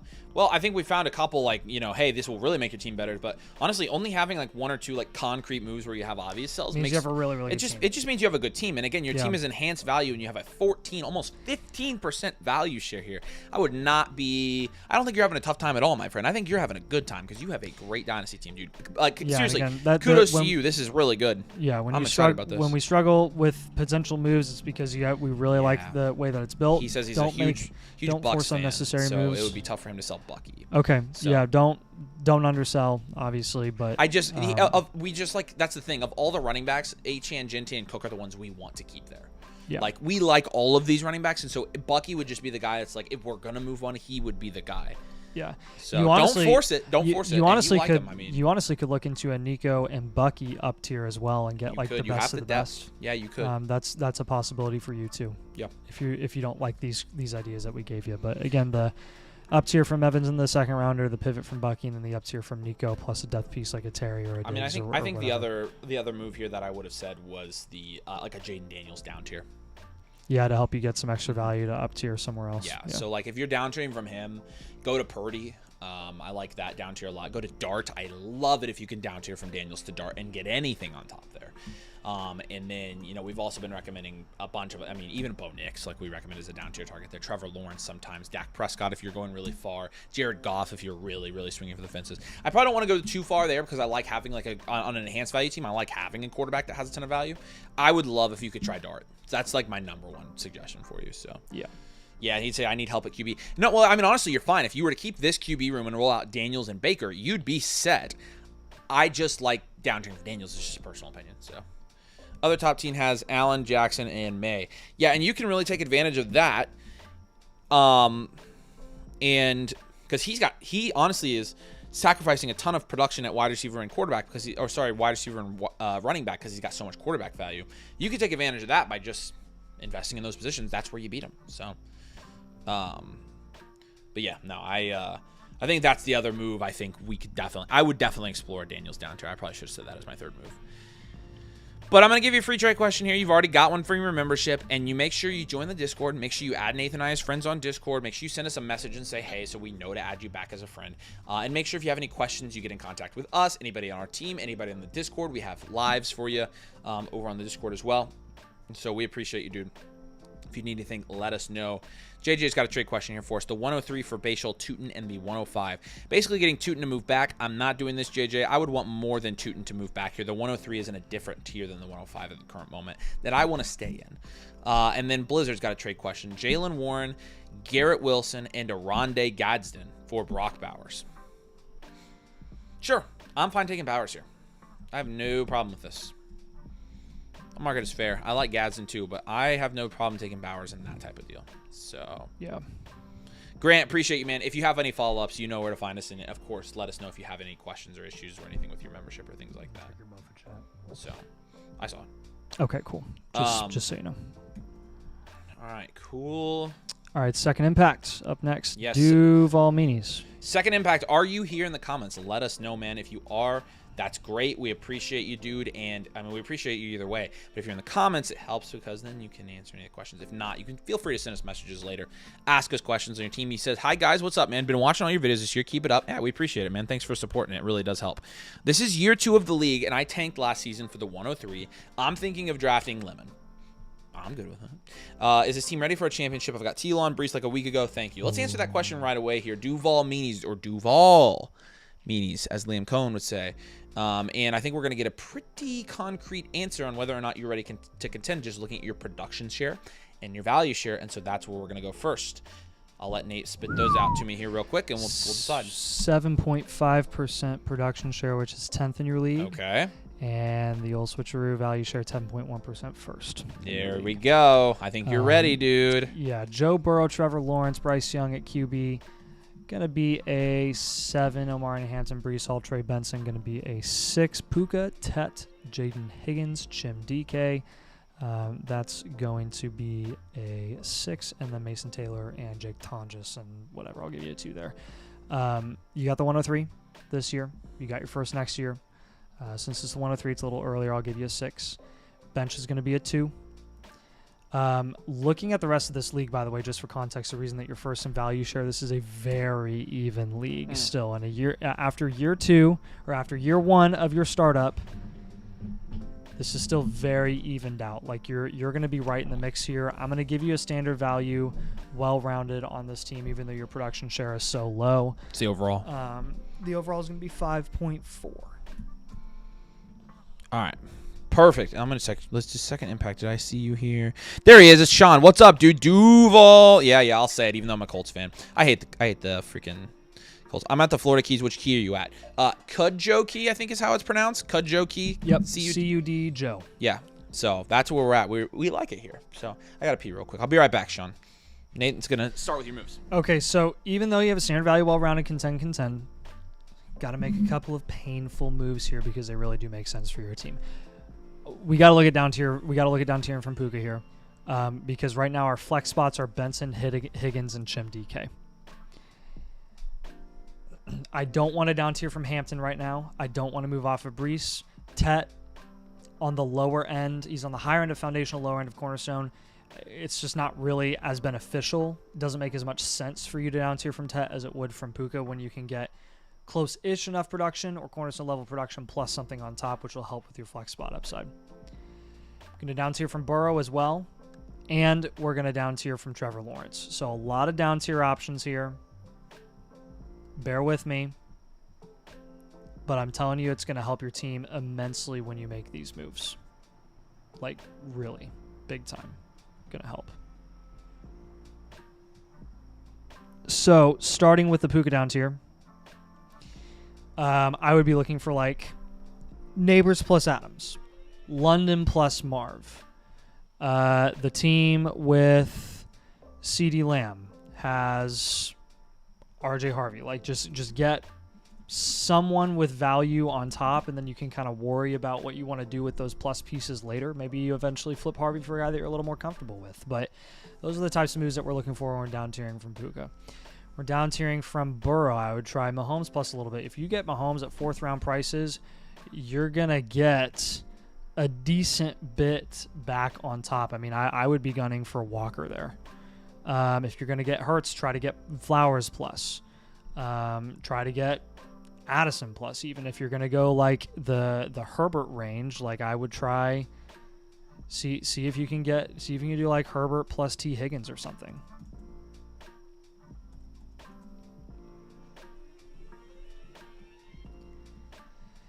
Now with Lawrence, you're going to be going a little bit lower. You're going to be going to like Dak or Baker. That type of range. And again, we're just trying to get some extra help at running back. So like with the Goff team, the Goff team has Jacobs, Devonta Smith. I like both of those teams, or both of those players. I've been listening. I agree with all Nate's moves so far. Nice. Did you hear me all the way in the toilet? I literally turned the stream on so I could listen to what you're telling him. My pee, dude. Baker, the Baker team also the same as the Dak team. Oh, nice. He has Saquon, he has Adams, Dak, Saquon, Baker, Saquon. And I really like Saquon. You're gonna have to give something back if you get Saquon with Baker, but I would pay whatever. I would give him back like Jaden Higgins or something like that. Bryce Young or something. And then with Dak, you probably get like Adams on top again as an option. So those are your down tiers. Down tier from Puka, down tier from Lawrence, down tier from Burrow. Very, very even league across the board. Love your high-end talent. That's why your production, that's why your value share is going to be so high, is because you're top-end guys. But again, the down tiering always going to be strategic. It's always for a purpose. Use that down tiering strategy to raise your production ceiling, right? Never want to make moves that fail to improve your upside opportunity. Always want to, again, focus on building up the insulated positions at wide receiver, running back, and you'll be in good shape. Am I worried about tight end right now? No. Honestly, Tonjes is going to be a starting tight end that anytime Kittle isn't playing, I need to has rank touchdown him, dude. upside I know he does. So he's kind of a nice like Jag, and that'd be an example of a Jag insurance guy, that's when Jags end up being valuable for you, is when their insurance plays. Where it's like, hey, if I absolutely have to start this guy because of an injury, then it might end up being okay. He almost turns into a serviceable guy for like half a season. Yeah. So keep that in mind. I've heard a lot of really good things about Kittle's Achilles, by the way. Oh, that's good. Which I was not expecting. Like, I didn't even go out of my way to like cope. Yeah. Because I was pretty bummed about it, and I was like, he's probably done for next year. Yeah, I thought he was done. They're like, he's kind of chilling. Like, how is that even possible? How? I don't know. Hey, Luke, follow that link to submit, and we'll get you in, man. Let us know your flock username once you do. Chilling is in like best case, like he's probably gonna play this year. What? So, Holy crap. I don't know if it's gonna be like, I would assume not all year. Okay, well, that's great. If he comes in and is a go like halfway through the season, like he should be fine. So Okay, so Sean, what questions do you have, my friend? I want to make sure your questions are answered. I'm going to go ahead and give you a free trade question here. I don't mind your lemon plan. I don't mind the lemon plan. Did you give him a trade with the 103? No, I don't want to trade the 103. Yeah, I was going to say I'd probably hold, and if it ends up being lemon there, that's awesome, man. More power to you, and you know I love lemon. It's funny, lemon's kind of polarizing. I hope I end up on the right side of history on that one because we'll see what happens with him. I like him a lot. I think he's really good, but I could be wrong. I'm not a scout. But I do watch Big Ten football. 3-time straight Big Ten championships. Or sorry, 3-time national championship conference Big Ten. So, SEC can Ligma. All right, BM Raven's going to be up next year. All right, Sean, assuming you don't have any questions, man, we appreciate you, dude. If you do need, he said, I've been trying to up tier for the most part, but I agree with your points. Yeah, and I think the reason that you kind of on your team have to down tier a little bit is because you're just very top heavy. If you up tier, you're going to be starting guys that are in your flex spots that are even worse than they are now. And so I think it's a balance, right? You have the 103, you're getting that guy in. You obviously we're punting tight end. I think it's a balance. But explore the down tiers as well. I would highly recommend that and see where you can get. So, all right, calling out bottomless pits. Let us know if you're on the stream. That might be Luke's, or Luke said he was going to submit as well. But bottomless pits, if you're here, we are going to get you done tonight for sure. We appreciate you, and all you other frickers right here. We're getting towards you as fast as we can. A couple of y'all, I might take volunteers to move to Tuesday, and we might do an extra stream next week as well. With all this demand, but we'll get through as many of these kids as we can done tonight. Nathan and I are only 2 humans with about half a brain each, so we combine for 1 full brain. All right, BM Raven's up next. Sucks to be with you. And I think he's here as well. Signed up a week and a bit ago, and the difference in my team since my first blueprint is better than I'd have imagined. Let's go. I've just been offered ARSB and the 107 for Pickens and the 102, ?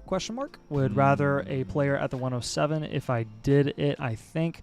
Also, Risborough and Huge virtually never trade. Thanks from the UK. And I know he's not going to be here. He's asleep. It's like legitimately 3 a.m. there. So okay.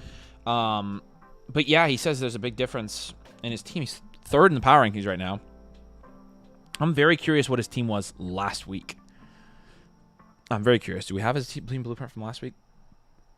Sure. BM Ravens. I really want to see what it is. If he's literally submitting the same team back to back, let's compare.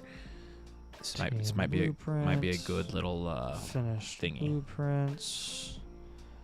BM Ravens. Yeah. All right, then let's compare this. Let's grade this thing out with production value share. Okay. 6.9 and 8.7% production share, which is 5th in your league. Hell yeah. Value share is 10.9%, which is 3rd in What? your league. No, hold on. No shot, dude. That's the same team. Jeez Louise. Dude, you are crushing it. Yeah, it is the same team. Dude, you are killing it. Your production share went up, what, 2%? What's his Yeah. differences in those? That's crazy. That is a week and a half, dude. You're killing it. Yeah. Oh, it makes He me is so killing it. excited, dude. So Good stuff. Brock Purdy and Michael Penix. He previously had Stroud and Michael Penix. Grade's still going to be a 3. It's a better 3. Just telling you. H.N., Henderson, and Saquon is going to be an 8.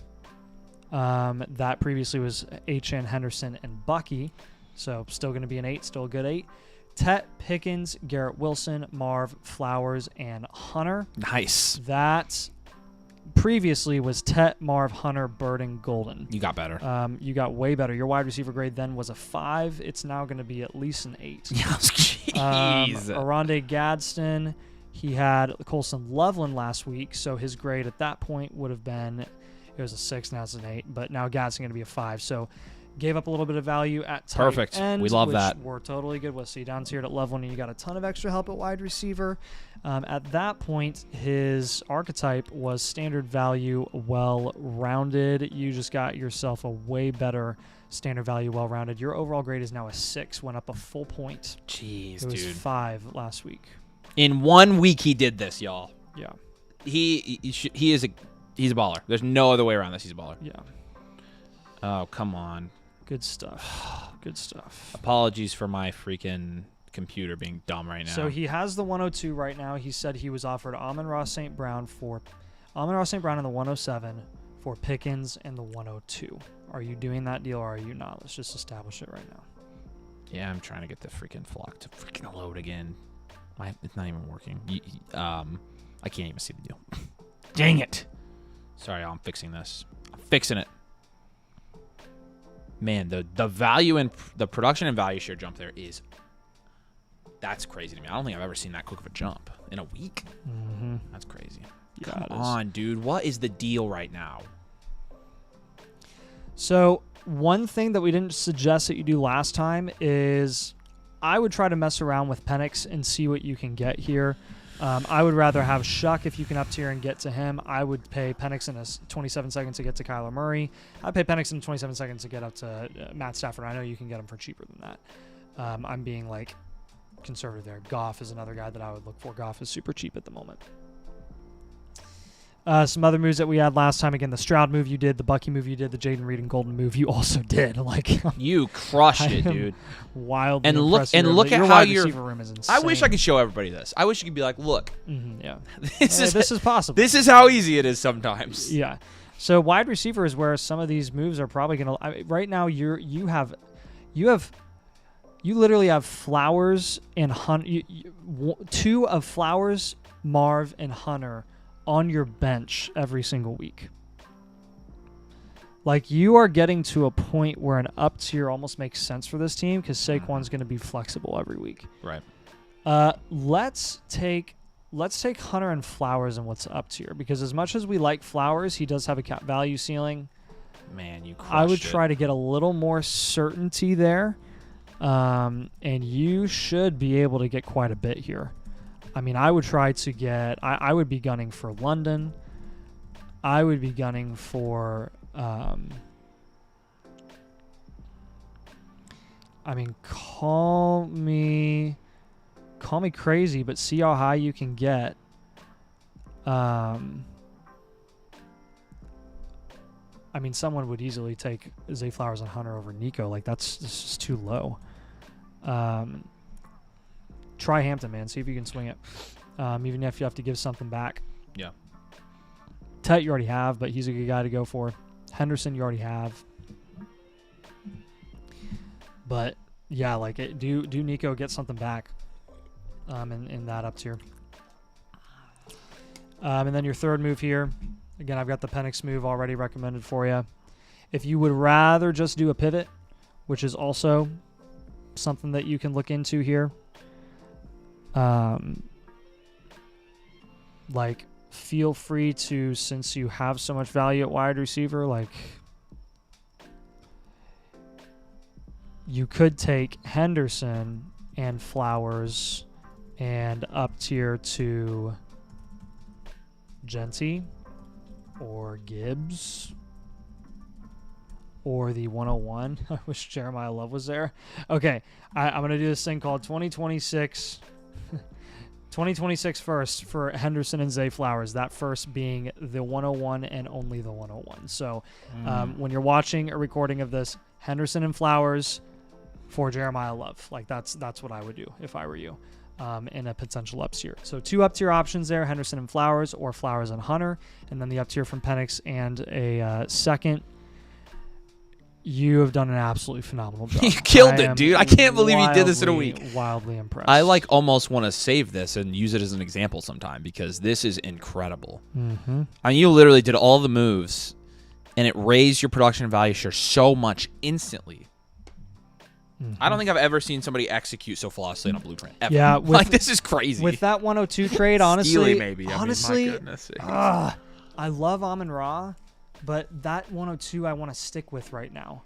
Because I don't think the 102 is going to lose value from here to the draft. So if that guy's going to offer that now, he'll be willing to offer more to you later. He wants Tyson is what he wants. Rebuilds and reloads are your most likely partners when you're looking to up tier, by the way.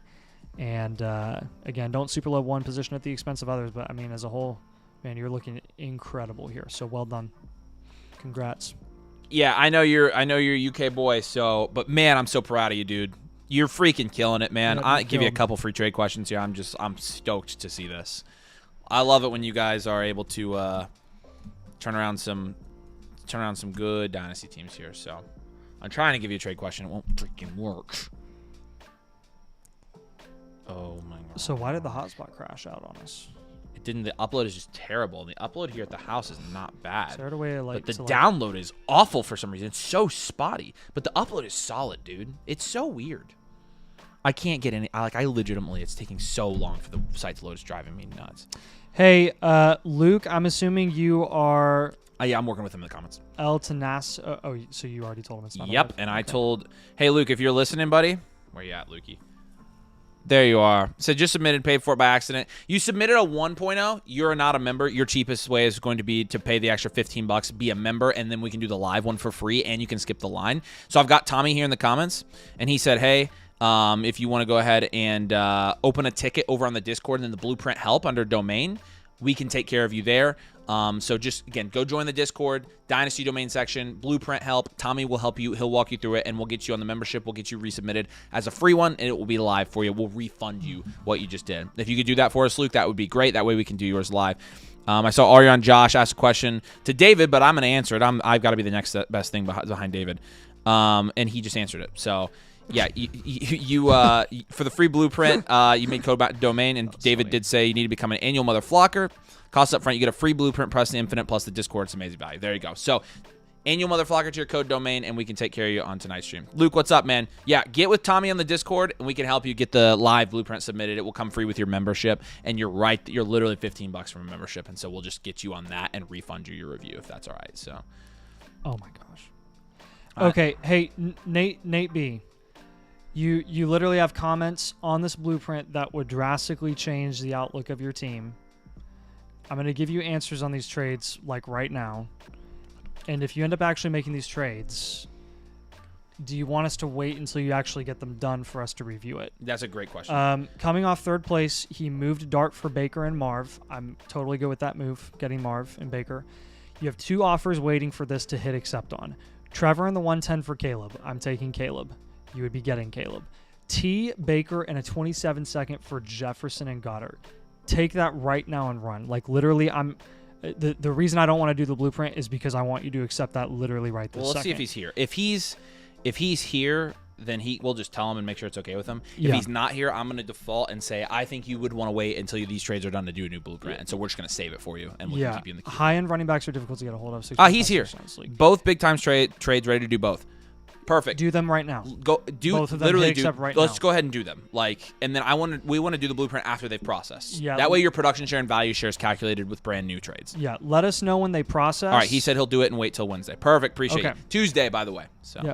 Yeah. Is Blueprint Premium plus Infinite included in live Blueprint, or are those separate? So Blind, if you buy a premium here live on the stream, you actually jump the line and we can do yours. So you would be up tonight.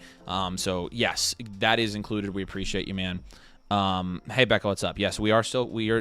I wouldn't put it like that, though. We are still cranking out blueprints. Yes, we are still cranking out blueprints. Becca's comment was, goodness, you guys are still cranking. Oh. Yeah. Yeah. Yeah. No. But we are cranking out blueprints. All right. Do you want to say stuff to B. Millsy and Echo and NSAB, or just go to... All right, he said just accepted both. All right, let's make sure, honestly... All right, yeah, we'll do yours. We'll do yours first on the next stream, man. We appreciate you. I want to make sure everything registers. We can get your new production value share. Do a fresh team review. Yeah, there's generally, congrats on the moves, man. There's generally a delay with the league IDs for them registering. So yeah, appreciate you, man. And then Retrospect says better late than never, but he's here. What's up, dude? Good to see you. Chris is here. He says good job, guys. Enjoy playing games and watching Blueprints. Absolutely, man. Appreciate you, dude. Yeah, we're background noise. That's fine. Nathan and I are the best background noise. We're like white noise. He's asking questions. Who? She said, is cranking a bad thing? Oh, okay. All right. Becca. Okay, Becca. All right. Easy. Yes. Frick. All right. All right, Pookie Mike. We're going to have to. Hey, B. Mills, are you still here?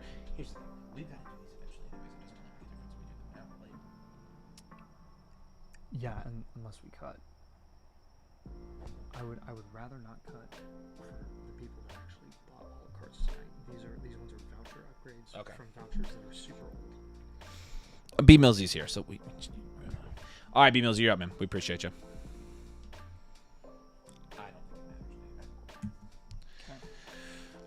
Trust me. All right. I'm loaded. The internet here is loading your team. Here we go. Getting Gibby with it. You are first in this league. We're going to start by grading this out, but it looks like here in a 10-team Superflex Start 11 PPR league. If you have questions while doing this, B-Millsy, let us know. You said he finished 5th this year. I figured we'd get to you tonight. We appreciate you, dude. Finished 5th this year. Okay, excellent. This is a 10-team, no Superflex, but it's a 2 QB. It's a 2 QB, 10-team 2 QB, full PPR, 12.6%. You ready? 12.6% production share, which is first. 12.1% value share, which is also first. 12.6 and 12.1. Got it. Yep, first both. Mahomes, Caleb Williams, Brock Purdy. Great. That's going to be a 9 even in a 10-team. Gibbs, Hampton, Scattaboo, Harvey, 9. Pickens, Rome, A.J. Brown. In a 10-team, that's probably a 5. And then Gadsden is going to be a 5. So great running back room. Great quarterback room. Yeah. Middling wide receiver and tight end. Mm-hmm. Still great production and value share. No first this year. We're going to give you a grade of 3 draft capital wise. I mean, your depth is phenomenal. Your depth is like a 7. Overall grade going to be a 6.2 on this team, which is around you're on the higher end of standard value well-rounded here. Yeah, we'll give you standard value well-rounded, but you honestly are creeping right towards enhanced value here, B. Mills. I'm sure you kind of know that. If you were a 12 team, you would be. Yeah, I was going to say you were already kind of close there, so. 1, 2, 3, 4, 5, 6, 7, 8, 9. This is 10-team start 9. Remember, upside is everything in this format, so we're probably not going to have you down tier with the depth that you have on this roster. We're only going to have you do up tiers here, and those up tiers are going to start with Rome Odunze and RJ Harvey. We're going to package both of those guys and make a move up. We're going to take Caleb Williams because you have actually, honestly, one of Mahomes or Caleb Williams, whichever one you get more value return for. I would move one of those guys for another position because you have Mahomes and Purdy as well. Mm-hmm. It's kind of a waste to have all 3 of those on your team, honestly.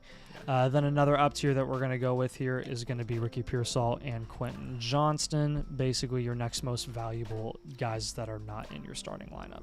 So with Pearsall and QJ, I would be trying to get up to the Devonta Smith range, the Jacobs range, those types of players. With Caleb Williams in a 10-team, again, it's a 2 QB, a little less valuable, though, in a 10-team. So you're probably going to be looking around you're still going to be looking around like Henderson, Tet. I would love to get Tet on this team. Please get Tet on this team. Yeah, I would too. He's perfect for this build. Such a drop-off after Tet, man. It's crazy. Well, and even then, like, Tet is somebody that's like, but I'm like pretty Nico, sure. I would try to get Nico on this team. Pretty sure he's going to be like productive, like ultra productive, but you're like not 100% sure. So you're like, it's a little bit sketch. What? Yeah. He's a guy that you could take a shot on being like an elite cornerstone wide receiver at a cheaper price, but there's no guarantees. Yeah, so I would pay something on top of Caleb to get Jency in a 10-team. Yeah. Just so you know. Now, he says he's been trying to get Tet for weeks. Keep on trying there, B. Millsy. Yeah, keep on trying. We're going to give you him just as one of your trade options just because, again, we agree with you. He would be really good for this team. Yeah. So I think you kind of know that. When we're up tiering from Roman Harvey, I would be looking for Nico. I'd be looking for Garrett, Olave. So, again, if you can get higher than that, like if you could go for London, honestly, that would be great. That would be a great addition. So those are your types of up-tier moves. Roman Harvey, up-tier to Nico Garrett London, up-tier from Pearsall and QJ, pivot from Caleb Williams. Again, very, very straightforward for this team because you've already laid it out so well. You are, honestly, on this team, sorry, this is a standard value running back heavy, by the way. Not a well-rounded.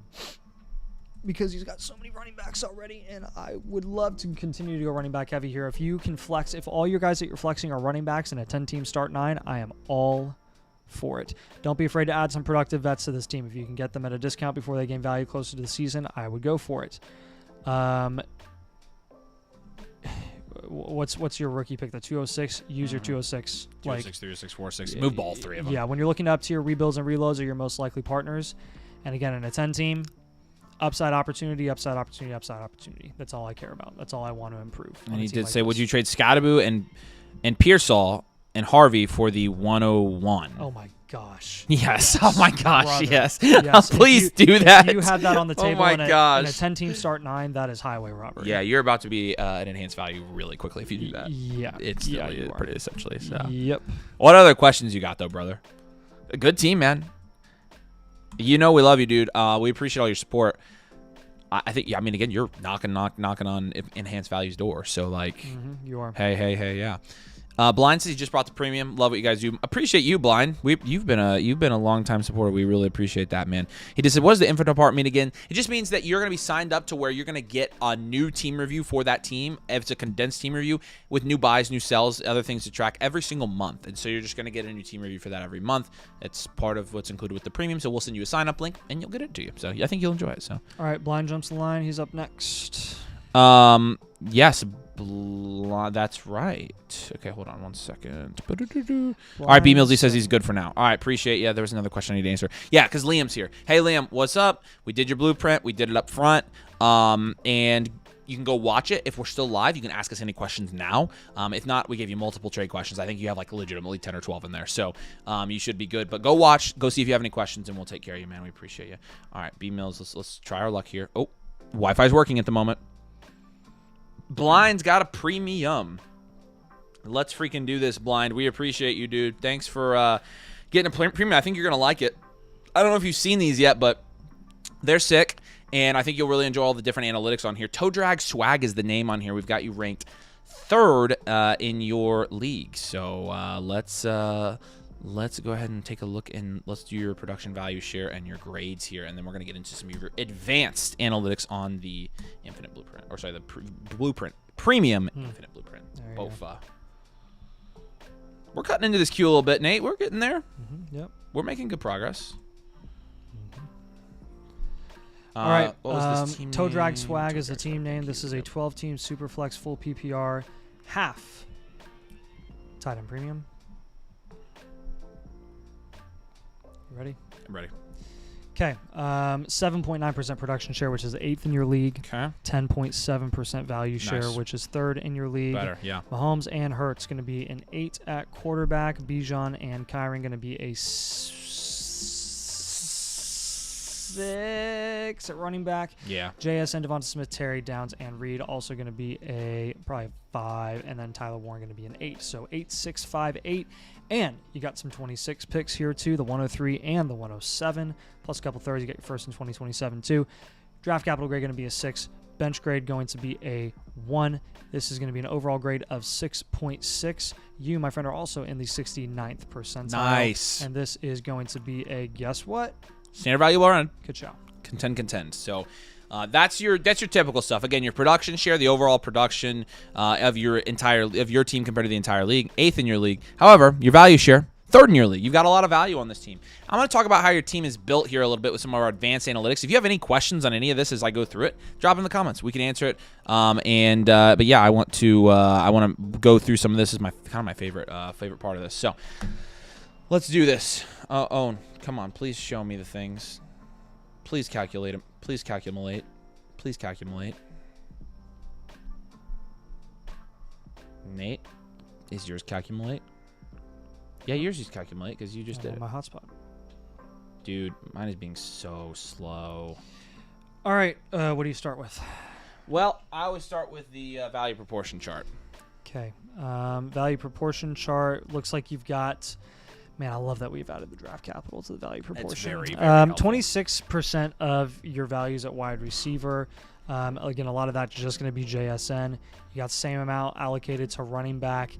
Very even across the board there with QB, running back, and wide receiver. What we're going to do probably, I'm just telling you at a time, we're going to be down tiering probably from both of your QBs to grow the value allocation of wide receiver and running back mainly. A good percentage there with Tyler Warren, again, at tight end as well. And then draft capital, again, a modest, or not modest, a solid 15%. When you look at your roster makeup, you actually have 17% cornerstones. You've got a number of mainstays, number of short-term producers, number of foundational guys, and a couple of serviceable guys. I mean, this is a very, very classic contending outlook team. And really, we just got to work on your depth here on this roster. But, I mean, when you look at your value share, again, quarterback going to be pretty high. running back also going to be up there as well. But boom, I'm back. Where are you at? You're back. There you go. I went through the value proportion roster makeup. All right, cool. You can do 3-factor stuff. Sorry, so 3 factors here. I'm assuming Nate told you that we probably want a little bit more of your value proportion in the wide receiver and running back and a little bit less in the draft capital, quarterback, and tight end, but we're going to adjust for that. And again, you do have a double-digit value share positionally at 3 positions, and you're at 9% at the other one. So again, for a 12 team, pretty strong here actually from a value share percentage and pretty balanced. Your 3 factors, again, we're talking about your insulation, your production, and your situational here. Your insulation is a 6.8, so right there about where we want it. We want everything above a 6, and you're there. Your insulation is your lowest of the 3, and I think part of that is because at running back, wide receiver especially, some of you guys are a little bit less insulated here. Devontae Smith, Terry McLaurin, Josh Downs, Jaden Reed, even Kyron Williams, Kenneth Gainwell don't have a ton of insulation there. Your quarterbacks are very insulated, though, with Patrick Mahomes and Jalen Hurts. Production score, 8.8. You have a very, very good productive team here with Mahomes, Hurts, Bijan, Kyron, JSN, Devontae Smith, and Tyler Warren, and even Kelsey all being productive. Your production score at tight end is a 10. Your production score at quarterback's a 10. Your lowest production score is at wide receiver, by the way. And then your situational score here, 7.8. It's pretty good everywhere. Wide receiver is, again, your weakest. I think your wide receiver room is going to be the one that we put the most work into on this particular blueprint. Did you talk about his average starter age? Let me talk about that. 28.5 for quarterbacks. So a little bit on the older side, but we don't mind that for quarterbacks, right? Running backs is going to be 24. Wide receiver 25.8, so a little bit on the older side for wide receivers as well, which is, again, why your insulation is probably a little bit on the lower end. There's age and insulation tend to be directly correlated. And then 23 years old for tight end. So you're in a good spot with your positional ages as well. Just a little bit old at wide receiver, I would say. And, again, your wide receiver room is going to be the main focus of this blueprint, I can tell you right now.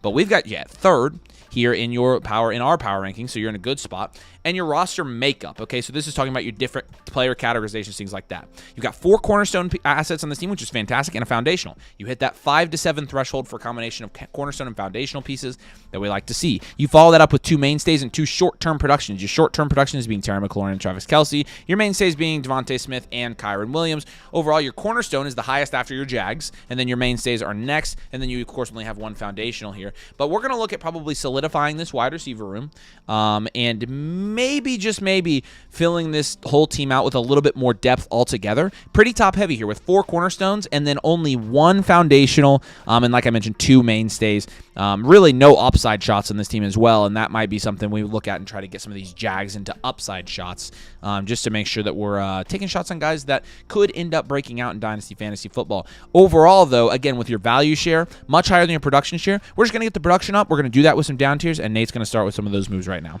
Yeah, so Tyler Warren, I want to down tier from straight up. I want to go to, if you're going to down tier to a tight end, it's Fannin or Gadsden, then you get a plus on top, whether it's capital, whether it's someone like Hunter, who's also very underpriced. If you just go straight up to another position, I mean, I would go to like Scadaboo or Higgins plus. That team has like some depth guys like Benson that I would look into. You're even worthy. You could flip for somebody else later. But that's an option there. Probably looking at your wide receivers beyond JSN, not much. I look to try to get some plus on top of another cornerstone wide receiver down tier from JSN. CeeDee Lamb plus Jacobs, Amon-Ra plus A.J. Brown, Jefferson plus Brees, London plus Brees. That team has Jefferson and London, so that's an option. Jaden Reed and Josh Downs, that's an up tier I'd look into. Both of those guys, flex options. Try to get some higher flex upside with Henry or Adams at the veteran. With the veteran outlook there, and then Jordan Addison is kind of just a mainstay who's pretty cheap at the moment. With your 107, I've seen the 107. I've seen cheaper picks go for Saquon Barkley. I'm gonna give you the 107. I'd pay the 107 for Saquon in a heartbeat. I'd pay the 107. People are paying the 109, 110 for Saquon right now. It's just insane. 107 for Higgins in a heartbeat. Oh gosh. I would do it for Scadaboo again. Yeah. Now, that kind of leaves your quarterback down tiers. I wanted to save that for the end because that's going to be your most extensive one. We're really going to be looking at Purdy, Bo Nix, Dak. When we're down tiering from Mahomes, probably looking at Dart from Hurts, Lawrence, Dart would be a baby down tier from Hurts, which I'm fine with. Herbert would also be a baby down tier, but those are ones that I would look into. So, just really, I like your quarterbacks here. I like their values. The tough part here is you need the down tiers to get flex spot options. Truthfully, I love the value of Mahomes and Hurts right now. So if you're going to sell them, make sure you're getting something that's actually going to make a difference for your flex spot. Otherwise, don't sell them. If you're getting back a difference-making player for your flex spot here, Blind, then you can sell those players. Otherwise, Hurts' value and Mahomes' values are low enough right now. I don't mind holding them. Be patient with those guys and only take deals that are actually going to help your team. That's my number one piece of advice for you there. Yeah, I totally agree. So with those down tiers again, like Lawrence, we'd be looking for like a Jaden Higgins kind of a market play. Jackson Dart, Cortland Sutton, Justin Herbert, Kenneth Walker, those types of guys. Again, baby down tiers, but they do make a difference. With Patrick Mahomes, again, kind of bigger down tiers technically. Again, don't undersell him if he's going to be going for the price range that you saw where he went in the startup. Again, that's more of an outlier price range in my opinion. Then you don't want to be selling. But with Purdy, plus again, this team has Burden. I would try to get Burden on top, and then you could potentially look at flipping Burden for something else. Bo Nix also coming off of an injury, so see if you can get him for a discount as well. This guy has Henry, he has Chase Brown, he has BTJ. Chase Brown is an interesting one. I would try to get him. Maybe you can flip him for something else too, but I like that value range. And then Dak Prescott. The Dak team has Judkins. Get Judkins or CMC. Yeah, that'd be so nice, man, to have 3 running backs on a team like this. Yeah, so those are going to be your moves here. A lot of down tiers because, again, got some depth questions here. The down tier from JSN, down tier from Warren, down tier from Mahomes, Hurts, then the pivot from 107, and then the up tier from Jaden Reed and Downs. So make sure you're being careful with those down tiers. We don't want to do it just for the heck of it. We're doing it with a purpose, for a reason, and that's to improve your upside opportunity of your flex spots. Raise that production ceiling as a whole, and you're going to be in good shape here. Yeah, so Blind, that's, I know, information overload, but I think you're going to love what you see on the premium. What questions do you have about that advice? Lots of moves, lots of data, but it all shows us that your team's pretty solid here. Honestly, this is a really good team, and I think you're going to be in good shape. He did mention that the 27 first he's hoping is the 101, and I looked at that Stay Chubbin team. That could very well be the 101 when your best running back's David Montgomery and your best wide receiver is Luther Burden, and then followed by Alec Pierce. Yeah, that could be the 101. So I'm holding that first. You obviously know this. I don't even need to tell you this. But my man, do not sell those first for anything, please. But any questions you got? I want to go ahead and answer any questions for you. You're getting 3 free trade questions with this. I'm going to give you another one right here just so you have follow-ups on all of these different trade. Oh, my freaking gosh, damn it. There we go. All of these trade suggestions, you can follow up with us directly on the site. The site is always the quickest way to get to us in terms of trades because we always have to prioritize that. And so... we got Ryokan and Pritch. Pritch is a voucher upgrade. Sweet. So. Is he a new member, though? It's a Blueprint Premium. Is he a new member? Is he a new member? I don't know. Yeah, check that, because if he is, he's good. Ryokan, let us know if you're here. Ryokan, I bet he's here. I don't think I've seen him in the comments, but he's normally here. Negative. Okay, sweet. So, move him over. There's a lot of off-screen ones coming in. That's good. Yeah. All right, while we're here, wait. Brian said he's good. Lots of information overload. When you get the visual, it will help you digest some of it, and then you can ask individual questions about parts of it. So just message me or Nate anytime you need anything. We gave you a bunch of free trade questions. We appreciate you, dude. I think this will help you. And again, follow up with Nate and I as much as you want to. That way we can help you do this. So appreciate you, brother. All right, Ryo can let us know if you are here. While we're waiting to hear from you, we're going to go to Pookie Mike. Nice. Pookie Mike. CD's nuts. All right, brother. Pookie Mike, are you still here, man? Say hey if you are. I can't remember if he said he was going to be. Yeah, appreciate you, Blind. Appreciate you, Nick. He says, I have 2 top 4 we got yours picks. too. Still haven't done the lottery and the 105. Also own 227 first. Please help me fix this team. I hate looking at it. Sorry, man. That sucks. We can be helping you fix this. Yeah. CD's nuts. Nice. Okay, looks like you are 7th in the power rankings on the Flock side. All right. Let's grade this out. Mike's here, by the way. What's up, dude? Good to see you. If you have questions, drop them in the comments. I'll see them. I'll put them up on the screen for you. Appreciate you a ton, man. Let's grade out this team, starting with your production share and your value share.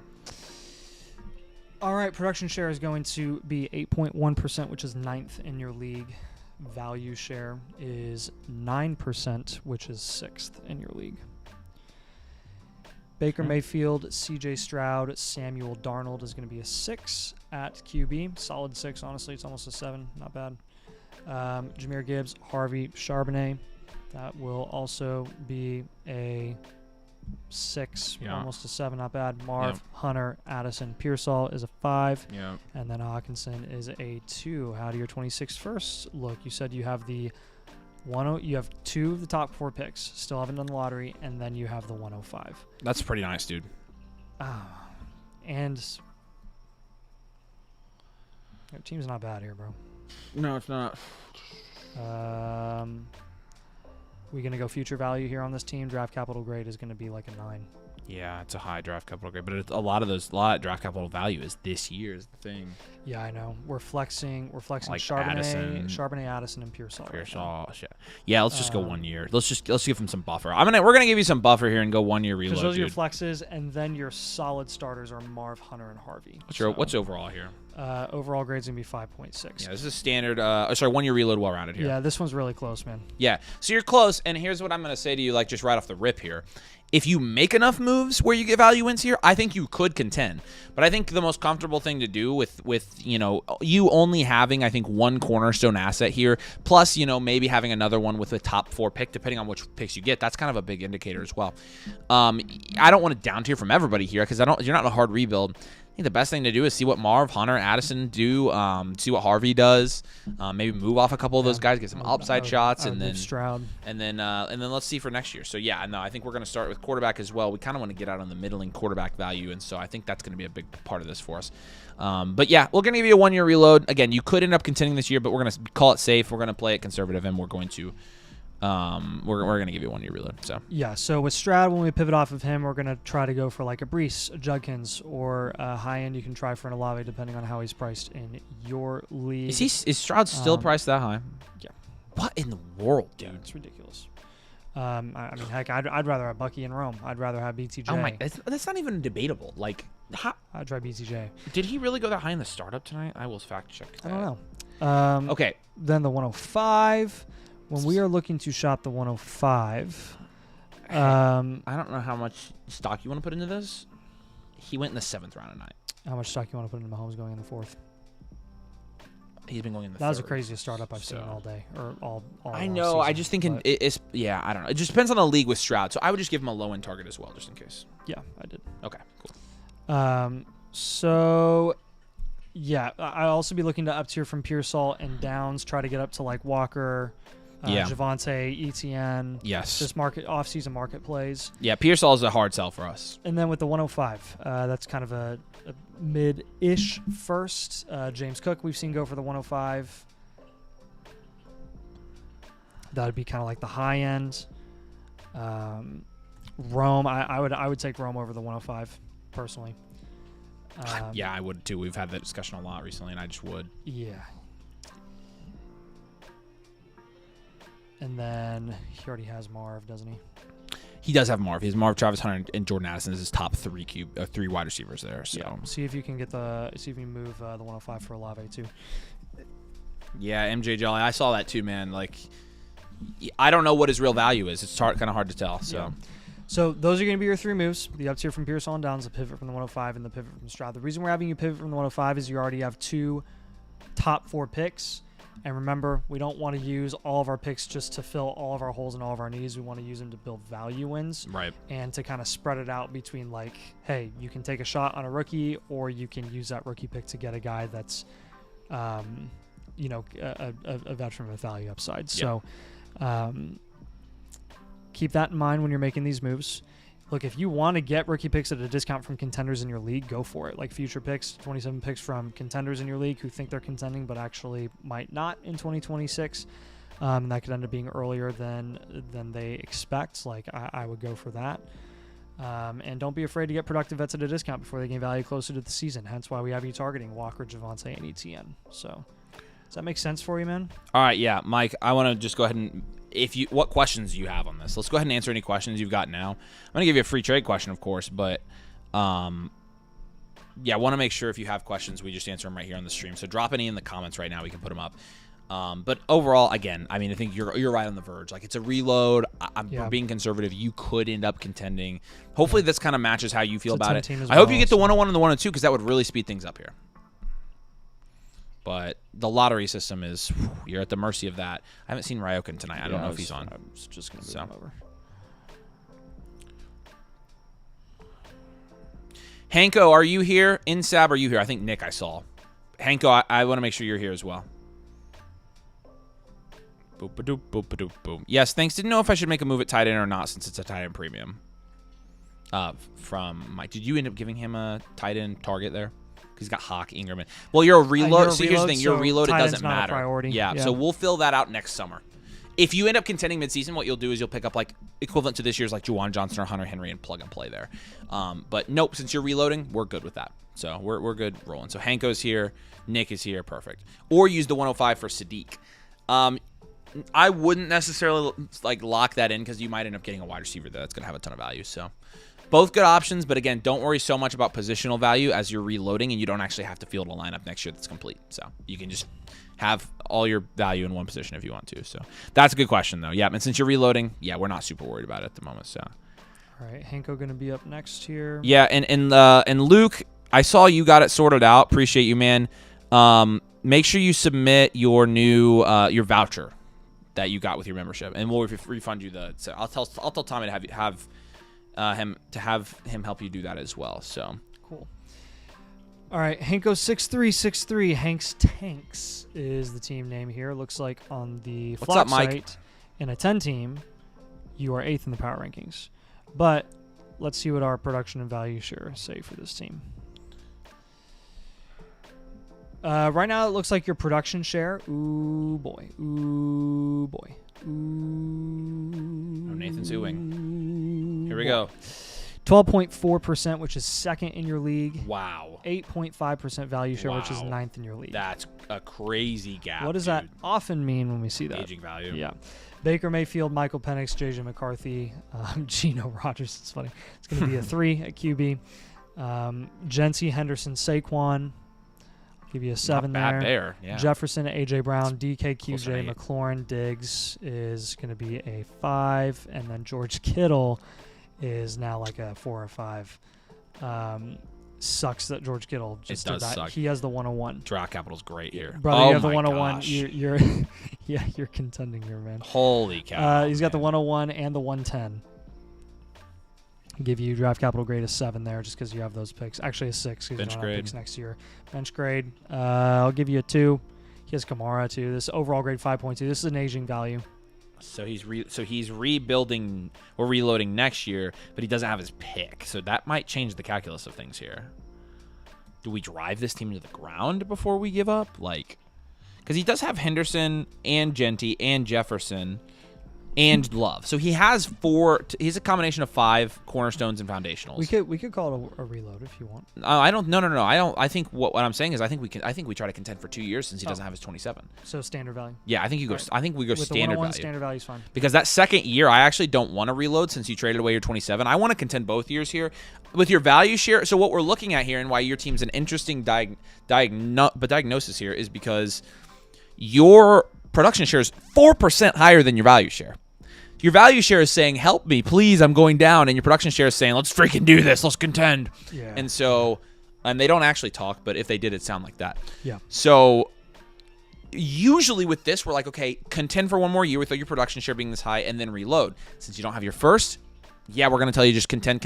And then we're probably going to have to deal with a pretty good reset after 2 years. But you have the roster to win for the next couple of years. And I also think having Genty, Henderson, Jefferson, and Love here is going to really help you potentially not. And I don't really want to down tier from Genty. I will down tier from Henderson, though.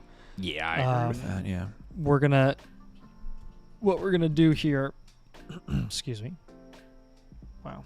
So what we're going to do here is this fun thing called down tiering from Henderson to a couple of other running backs that, again, we kind of view in the same tier as Henderson, but are just cheaper right now. Those include, but are not limited to, James Cook, Breece Hall, Bucky Irving, or Quinshon. Oh, he did say made a good trade for Baker today. He traded the wanting a target for the 110 plus maybe. Yeah, what's perfect. We're going to give you that. Have we already given that as one of them? The 110 needs moved. Yeah, so we're moving the 110. Yes, I agree. Yep. Mike says, I know I'm late again, but will my team review from Tuesday be bumped back again? I don't, Mike, I think we did yours, dude. Yep. Go back and watch, Mike. We did yours earlier, and so go watch it, and then if you have questions, come back and ask them. Yep. But we did yours. Yours is all done, and we'll send it to you by tomorrow. So Yeah. it's on demand, though. You can watch it anytime you want. Wow, these are perfect trade candidates for you when we're down here from Henderson. The Brees team has Henry.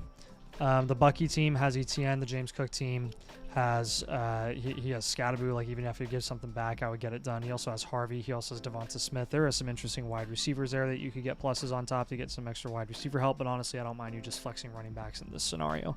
No. Pivoting from DK Metcalf, there are a number of receivers there that I prefer over Metcalf. If you're gonna have Metcalf, like, you may as well just have Adams instead. Yeah. I agree. I would rather just have Addison there. DK sucks. I'm not gonna lie, he sucks. DK sucks. Like, he's so bad. It's crazy how bad he is. Yeah. I mean, I would. Yeah. I would rather. I would pay. I would play a plus. Hanko said, Waddle. "Yeah, value is ancient." That's funny. You're an ancient value. Yeah. Then with the 110, see how low you can get or how high you can get with the 110. I mean, I'd be gunning for Devonta Smith. I'd be gunning for Jacobs, who is falling right now. I would be gunning for, again, like the Waddle or the Flowers. The Waddle. Probably a Waddle. The Waddle. But Waddle. those are kind of the main things that I'm looking at. QJ right now you can hold on to, see if anything happens to his value with the McDaniel signing. AJ Brown, hold on to. Jefferson, do not trade him. Genty, don't really want to trade him right now. Saquon, bad time to move him. Yeah. Quarterback, really, really ugly. You can work with it, like a smaller mini move, bonus move. Michael Penix, JJ McCarthy. Take your depth here, just package it, and try to get up to literally like Shuck, Goff, or Darnold. You could do that easily if you package Penix and McCarthy. I think you could get up to Goff easily. Yeah. Yep. So don't be afraid to add some more productive vets to this team. But don't neglect value wins now, right? The main thing that we want to focus on for sure is again playing the 9-month market plays and value installation. Let's take advantage of your value that you do have at running back and try to help build up wide receiver a little bit. And then again, just wait for that 101 to turn into Jeremiah Love and join your team, and it'll be amazing. Yeah, I was going to say, in case it wasn't clear, congratulations on the 101. Please keep it and pick. Yeah. It's a really good one. So, yeah, I think this is one of those teams where you can survive with a low value share if you have a couple cornerstone foundational pieces and then supplement them with the highest producing, cheapest veterans you can possibly find. And we give you a lot of those in the trade today. And Saquon Barkley is one of those right now. And so you already have one of those. I like A.J. Brown for that as well. George Kittle at tight end is typically one of those, even though he's coming off of the Achilles. But we gave you some of those other productive vets, man. I think that's where your bread is going to be buttered, at least on this team. What questions do you have here, Hanko?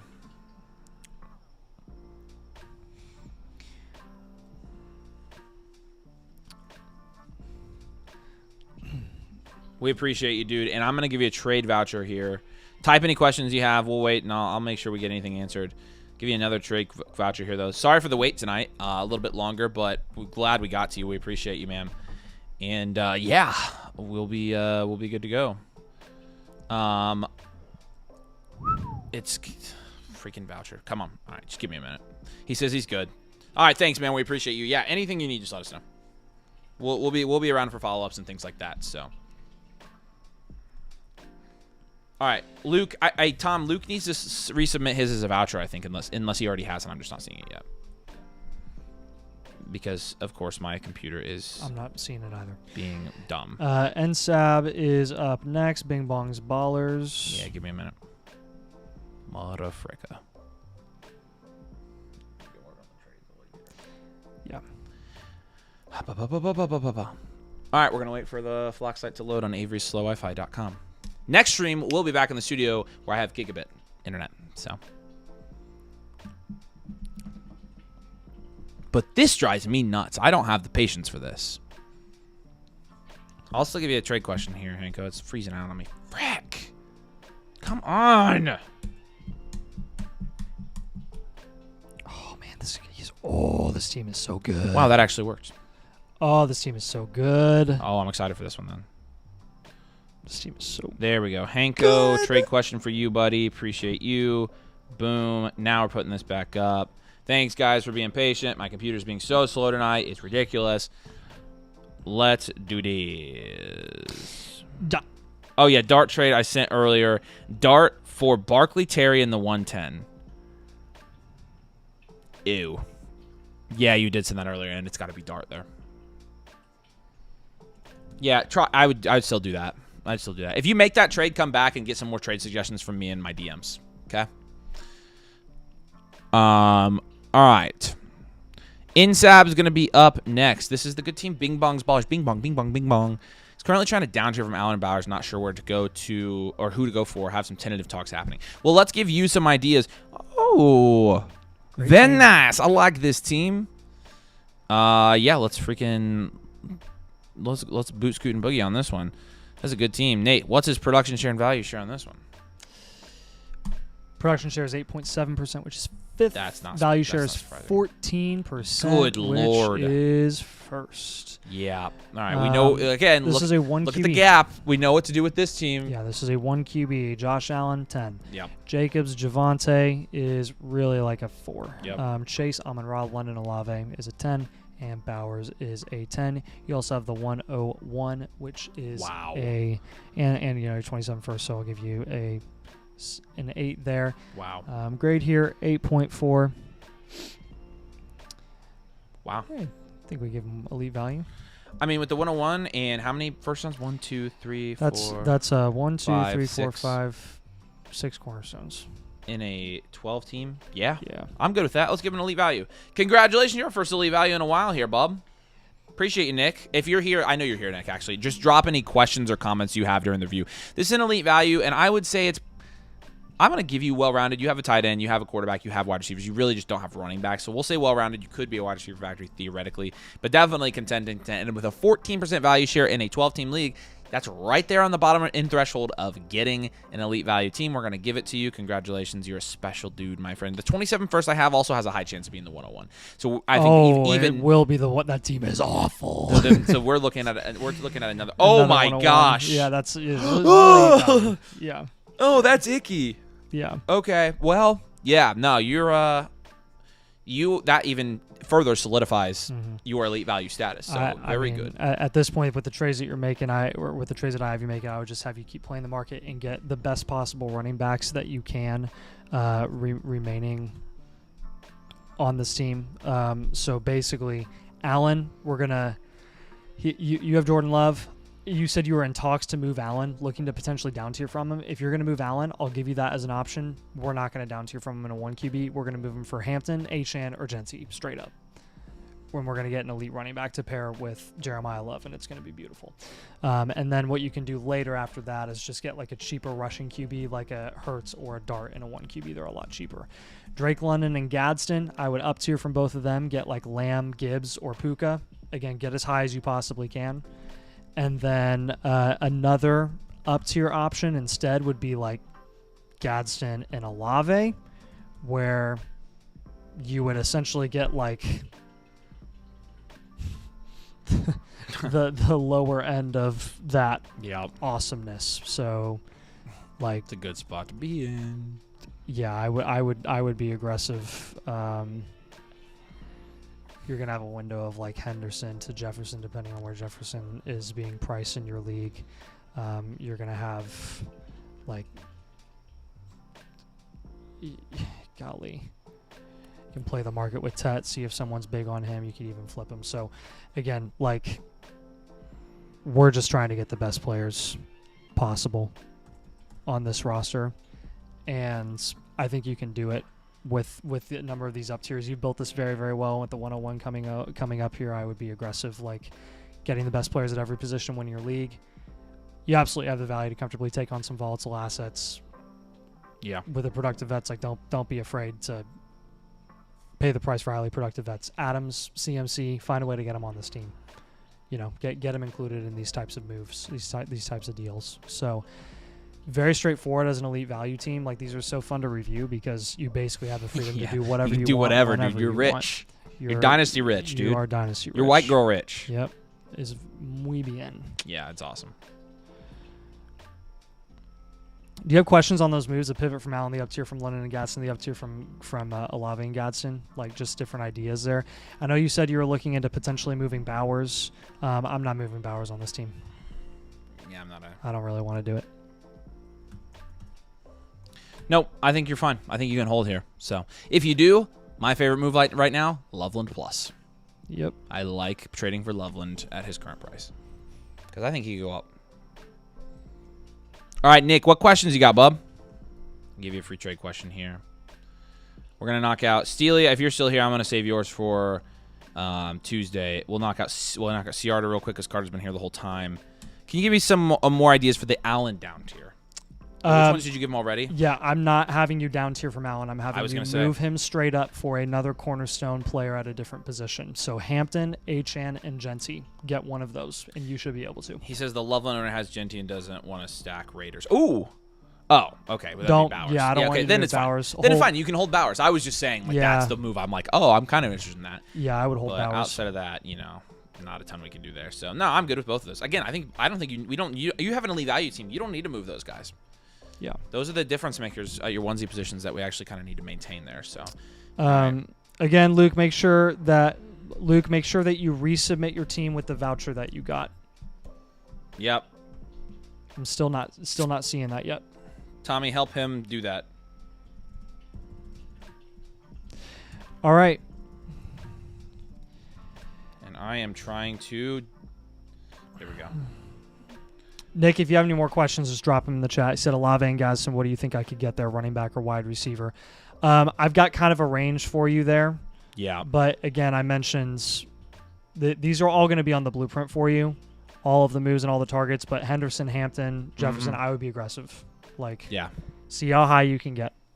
You've been working this league, so I would assume you're going to be able to get more value. I think you can, too. So just, again, like as high as you can get at those positions – like, I would just field as many offers as you can. I think you're going to have a lot of takers, especially with Gatson attached now that Mike McDaniel's the offensive coordinator there. I would really sell that to your league mates as well. So, any other questions from you, Nick? We appreciate you, dude. We're going to jump down to Ciarda real quick, a.k.a. Carter. Carter, hey, man. What's up, dude? We appreciate you. It says this was a rough draft, I feel. I don't know. We'll see. I'll be the judge of that. Trying to compete this season since it's a big buy-in league. I feel that. Nathan and I's big buy-in leagues suck.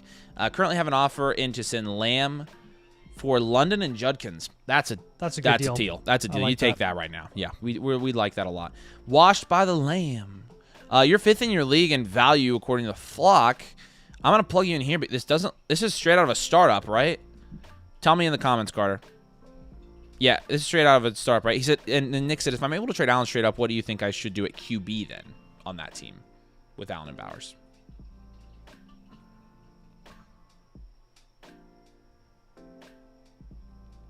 A QB with Allen and Bowers. Yeah, see if he trades off of Allen straight up for another position. Well, you have love. Yeah. But again, I mentioned earlier, just get a cheaper rushing QB if you really want to. Like Dart or Hurts are going to be so much cheaper. Yeah. But honestly, you're not going to die with Love. You're not going to die with Purdy or Dak or Lawrence or anybody else. And my strategy would be like if Stafford comes back, just go get Stafford. Like just go get that cheapest veteran quarterback you can get. So because we can stream quarterback and be just fine. So, but we'll kind of play it by ear there, Nikki. Carter said he sent that offer and rejected it. In this draft finished like last weekend. Okay, I honestly don't think you're in bad shape. Let's get his production and value share in here. Straight out of a startup. Here we go, Carter. Let's do this, man. All right, Luke, we got you, man. Thank you. Got it. Appreciate it, dude. We'll knock yours out tonight too. Appreciate you becoming a member, dude. All right, Ciarda. Yep, Ciarda. So, you already read his comments, right? I did. The Lamb. For production value share. We're good. Production share is 6.8%, which is 10th. Okay. Value share 8.8%, which is 5th. Okay, so you're right in the middle of the league value-wise. Yeah. Calling out TB23. TB23 say, hey, man, appreciate you. Let us know if you're in here. Yep. Brock Purdy and Bryce Young is going to be a 4. Bucky alone is going to be a 3. Amon-Ra, Lamb, Adams, Higgins, Golden. I'll give you a 7 there. Really could be a 6. Then Harold Fant is going to be a 5. Now your rookie picks, you have the 101 and the 201. Good draft capital grade. I'll give you a 7 there. Bench, going to be a 1. We don't have any bench at all. 5.2 overall grade. You're right there in the middle, dude. You are right. Standard value around it. Just compete. Like, this is why I like the down tier from Lamb, especially if you make that Lamb trade. That's good. Yeah, I don't think he can make that one because he said the guy declined it. Oh, okay. But it's fine. You're getting love on this team. This team stacks up against any team coming out of a startup, in my opinion. I think this is one where we can try to make some moves here, and then once we do that, like we're just gonna have to. If we need to reload midseason, that's what we do. On this team, where would you draw the line with the Lamb down tier? Would you do London and Hunter? Oh, easily. Try London and Hunter. I'm gonna give that as an option for you in a Lamb down tier. I don't think Lamb to London is that big of a down tier at the moment. But you could also, down tier to Tet. You could down tier to. Jefferson would be an even smaller down tier. That would be even a pivot, if you could, but yeah. Even I've seen if you can get Jefferson anything on top of Jefferson, I would take it. So, I mean, Addison going in my eyes, Addison going in the freaking 9th, so I would try that. Yeah. And then actually, I'm gonna try to go foundational plus foundational.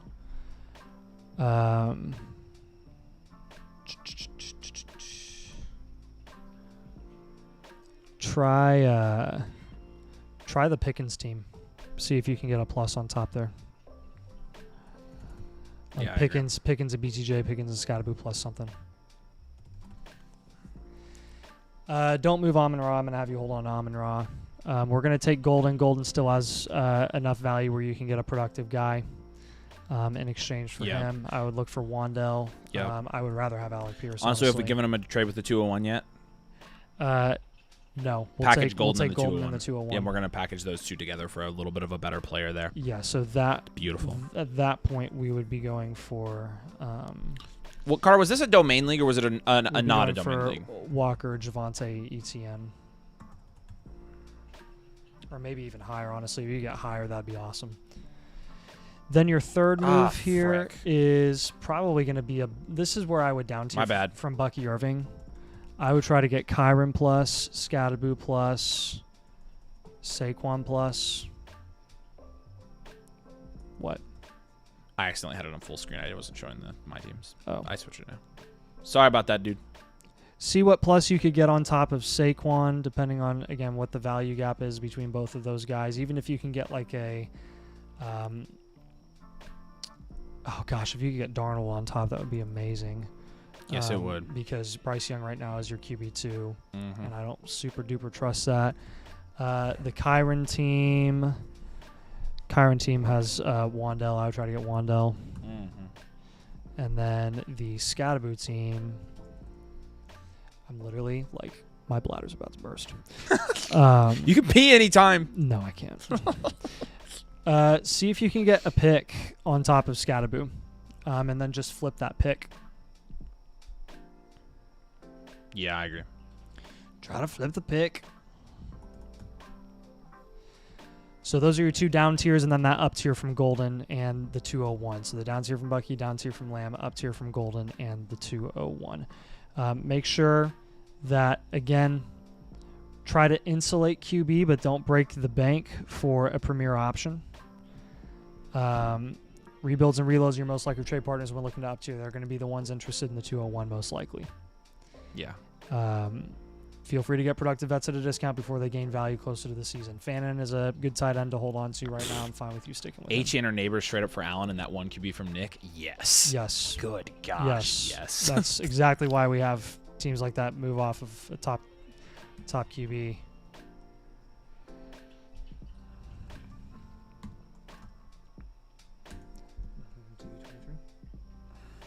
Oh, yeah. Last call out for TB23 here. Appreciate you, man. Any questions on this, Carter, man? Sorry I was full screen camera, but you got to look at my face for a while, and Nathan's face is even better. That's so cute. Why don't you go pee real quick? I'm going literally right now. Okay, I was going to say. I can't hold it anymore. I know. You almost made it. This whole time. You almost made it, but... Yeah. So Golden and the 201 for Alec. No, higher than we that. Changed it. That was a golden move. pivot. Yeah. So, no. Yeah. So now that you have the 201, you can get somebody a little bit higher than that. I have Golden in the 201 for Walker, Javonte, or Etienne. There you go. That's the range we kind of want to be in, especially since we're going to have you just go for it. We want one of those productive, cheap running backs. I think they're really good targets right now. I like Rigodaddle as a buy right now, just so you guys know. I like he's a free agent, and yeah, me too. Yeah, I think he'll go somewhere. He's either back on the Panthers and has a solidified role, or he goes somewhere and he's going to get a role because he earned it. So he said, and then what were the Bucky moves? Let me see his bloopy, please. The Bucky moves were Kyron plus Wandell, Scatterboo plus picks, Saquon plus Darnold. So just a down tier and then something that's going to help you value-wise or, at one of your other And positions. again, all these moves are going to be on your blueprint when we get them to you as well. So yeah, so you'll have it tomorrow, and it will say all this. But yep. hopefully that's like kind of along the same lines of what you were thinking as well. So All right. Here's your production value share for LD. I got it.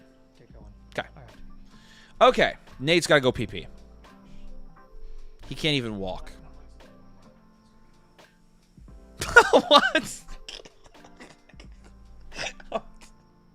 I wish you guys could have just heard that. He's legit. I can see him. He's running like a girl. He's such an idiot. Oh my gosh. Nathan just said, I think I'm at the point where I don't even know if it's going to come out. I'm like, what does that even mean? Sorry, guys. Holy smokes. I'm getting a little, it's 11:15. Kira, I've been looking at your conversation here. I don't think you're making the worst move possible by doing that. Tight ends are a little bit, you're playing a risky game where you're like basically monopolizing a position that you won't get locked out and players will actually sell for your tight ends. I don't think it's a bad move because you're right. Always assets and value over roster construction. Tight end is a little bit tougher there because it's a lot harder to move a tight end than it is like a wide receiver. So you're playing a risky game, but I don't think it's necessarily the wrong move to do what you're doing. So. Yeah. yeah. Should I wait to trade Genty, see who his head coach will be? Yeah, you could do that. Yeah, I like being patient with off-season moves for sure. All right, appreciate you, Carter. Yeah, we appreciate you, man. All right. Boop. Okay, I think next up is... Yep. All right, Latanzel, a.k.a. Luke. Luke, we appreciate you, man. Shout out, dude. We appreciate you becoming a member. Glad we got you sorted out. We'll process your refund as soon as humanly possible for you. And, yeah, we really do appreciate you joining. If you have any questions or need anything at all, you can ask Nate or I. I'm going to go ahead and start by grading out your production and value share here, and then also your positional grades as well. Come here. You got to give a status update. How'd it go, Nate? Did it end up coming out? Came out. Good. Do not come. Oh my gosh. All right. LD's got 5.4% production share, which is 12th. It's a pretty low production share. 7.1% value share, which is 9th. We're on Latanzel right now, right? Yeah. Okay, just making sure we're on LD. LD is his team name. Okay. Yep. What was his ranks on the production value?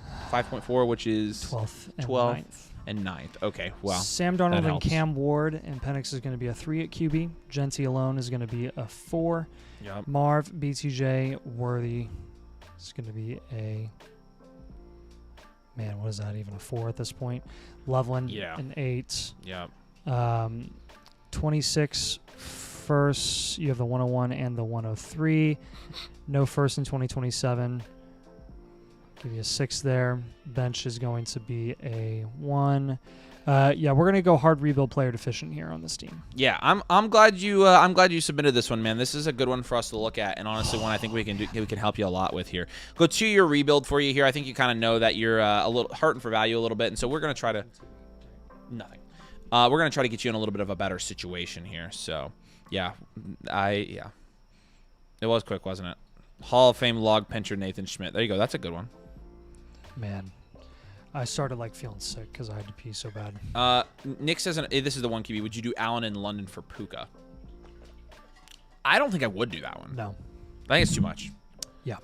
Yeah. No, Luke, we got you, man. Let's get this thing. So let's get this show on the road in terms of trying to get your value in a better spot here. I definitely think guys like Sam Darnold in this team. Bye. Any of the serviceable guys, I don't want on this type of team. I'd rather have an upside shot. Well, you have to down tier from Genty. You have to down tier from Genty and the 101 here. It's a hard rebuild. You got to do both. I think Marv and BTJ are guys you hold. I would pivot off Xavier Worthy. I would probably hold Colson Loveland and sell him later if he goes up in value. And then again, I would pivot off of Sam Darnold, and I would probably pivot off of Michael Penix. So you've got plenty of guys here we can move. I'm holding Tyler Algier because he is a free agent and he's going to go up in value potentially. So I'm holding him. Holding a guy like Jalen Coker, who's an upside shot in my opinion. Do we have him in the upside shot category, Coker? I think we do. Do we? I think we have him in serviceable. He doesn't really have much upside. What? Yes, he does. Nathan's a Jalen Coker hitter, everybody. I think he's an upside shot. We can double check, but and I mean, you're free to look at his game log this year, dude. he was injured. He didn't even play. No, the half the season that he played. Dude, he was injured all year. That's horse crap.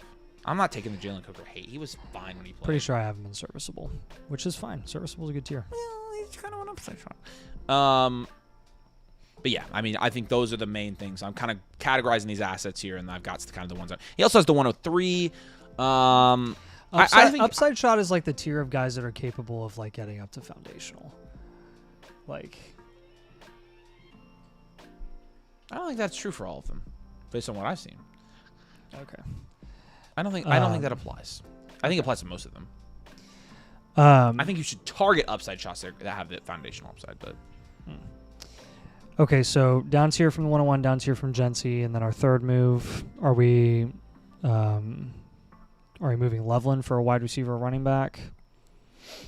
No, I think we wait on Worthy. Loveland. I think Loveland has value to gain, and so I think we wait for the value to gain. Move and then Worthy. We move him. I think Loveland even 3 months from now will be more valuable just because of the offseason stagnation. Like, it's the opposite of offseason stagnation. It's offseason boredom, and I think his value is going to go up because he's, Worthy pivot, Darnold pivot, Genty down tier, 101 down tier. Moves. We'll do down tier and Genty. Yeah. Or 101 and Genty. He said, blew up the whole team last offseason due to a bad startup drafts. Yeah, I think he made the right move. Henderson. You're not in that bad a shape. Like, this is not even close to the worst hard rebuild we've ever seen. Like, not even relatively close. So, I'm honestly like, because this, like, the flock, like, this isn't even taking into account your 101 and 103. Ours is, though, and we have you at 9th in value. So, like, for a hard rebuild that's 9th in value, I mean, you're if you make enough moves here in a quick enough manner that you get value wins on, I mean, you could end up in a pretty good spot here very soon. So, yeah, you definitely could.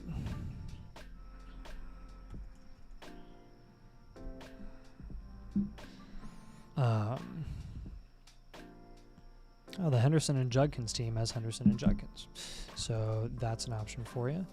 The James Cook team has Pickens. I'd try to get like Pickens and James Cook, and then what's the Breece Hall team have? Does he have a good wide receiver? Ooh, he has Tet.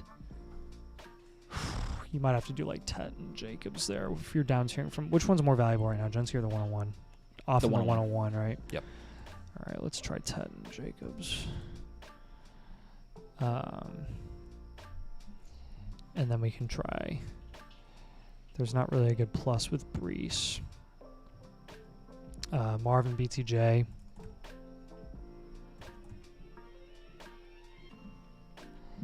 Again, kind of just looking for guys that are in that foundational tier where you can get pluses on top. If you can get any plus on top of Hampton right now, I would try.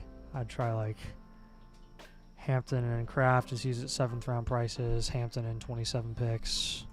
Hampton and literally any plus. Just trying to build value wins here. Like even JT and Ibuka, I would just play the market there, and then you can flip both of those guys individually and get more return. Spreading out your values is the name of the game here in these moves. So the down tier from Genty, the down tier from the 101, the pivot from Worthy. All going to be moves here with Worthy, Wandell Higgins, Jaden Higgins, 27 rookie picks. Down tier from the 101, Tet and Jacobs, Hampton and Kraft, JT and Ibuka. Down tier from Genty, Henderson and Judkins, James Cook and Pickens, Marv and BTJ. Luke, what questions do you have, my friend? Again, I think I made it pretty clear. I don't think you're in that bad of a spot for a hard rebuild here. Rebuilding's about getting flexibility, value, less about positional needs, so just keep that in mind. Yeah, I don't even worry about how many running backs you have, how many wide receivers, how many tight ends. You literally just get value, value, value. We'll flip the value for production when the time comes, but we got to get the value share on your team up. Yeah. And again, you're already in 9th. We get that to 5th, 4th. And we'll start having conversations about flipping it and getting some productive assets. But, of course, this is just the beginning. We're going to send you your blueprint on the Flock site tomorrow completed. You can follow up with Nathan and I on any questions you have, my friend. And you're, of course, on the Discord. Make sure you link your Discord on your account page of the Flock site. And you can be in touch with anybody there. And also you can be in touch with us anytime you want. But what questions do you have right now? I'm going to go ahead and give you a free trade question. You're going to wrap it for us because I'm about to fall asleep. Ba-ba-ba-ba.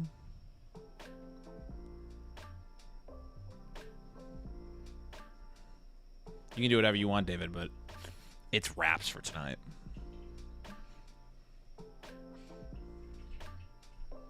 It's not going to let me freaking... It's going to do this one more time to me, isn't it? Classic.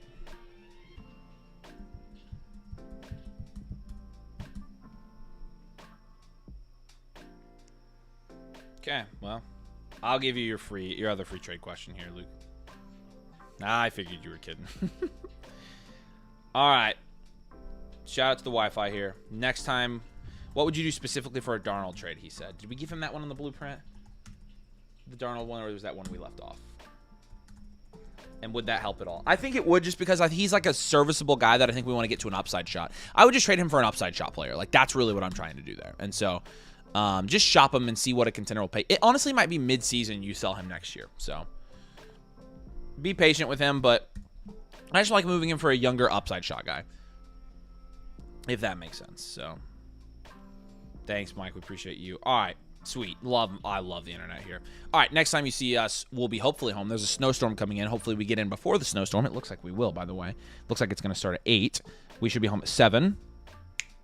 And we'll be live Tuesday. We might add an extra stream next week. We're getting a lot of blueprints right now. I want to make sure you guys are all covered. Those of you guys who are at the top of our queue tonight, we'll start with you guys on Tuesday, of course. So that would be Steely and Nate. But, yeah, you guys are awesome. Thanks for joining us while we've been here celebrating our national championship. Next week, it's back to the cold and back to reality. But, of course, you guys are awesome and great, and we appreciate you. Appreciate you, Luke. Welcome, man. Yeah, appreciate all you guys. Thanks for jumping in, guys. It feels like negative 31 in Minnesota. That sucks. Not that cold in Indy, thankfully, but it is still going to snow about... Oh, they're saying a lot, but who knows? You just never know with that stuff, so... All right, here we go, Luke. I got your free trade question, and boom, you're good to go. And you'll get yours tomorrow. All right, y'all. We appreciate you. We love you. We'll see you here soon. We're on our way back to Indy soon. Peace out, and we will see you next week.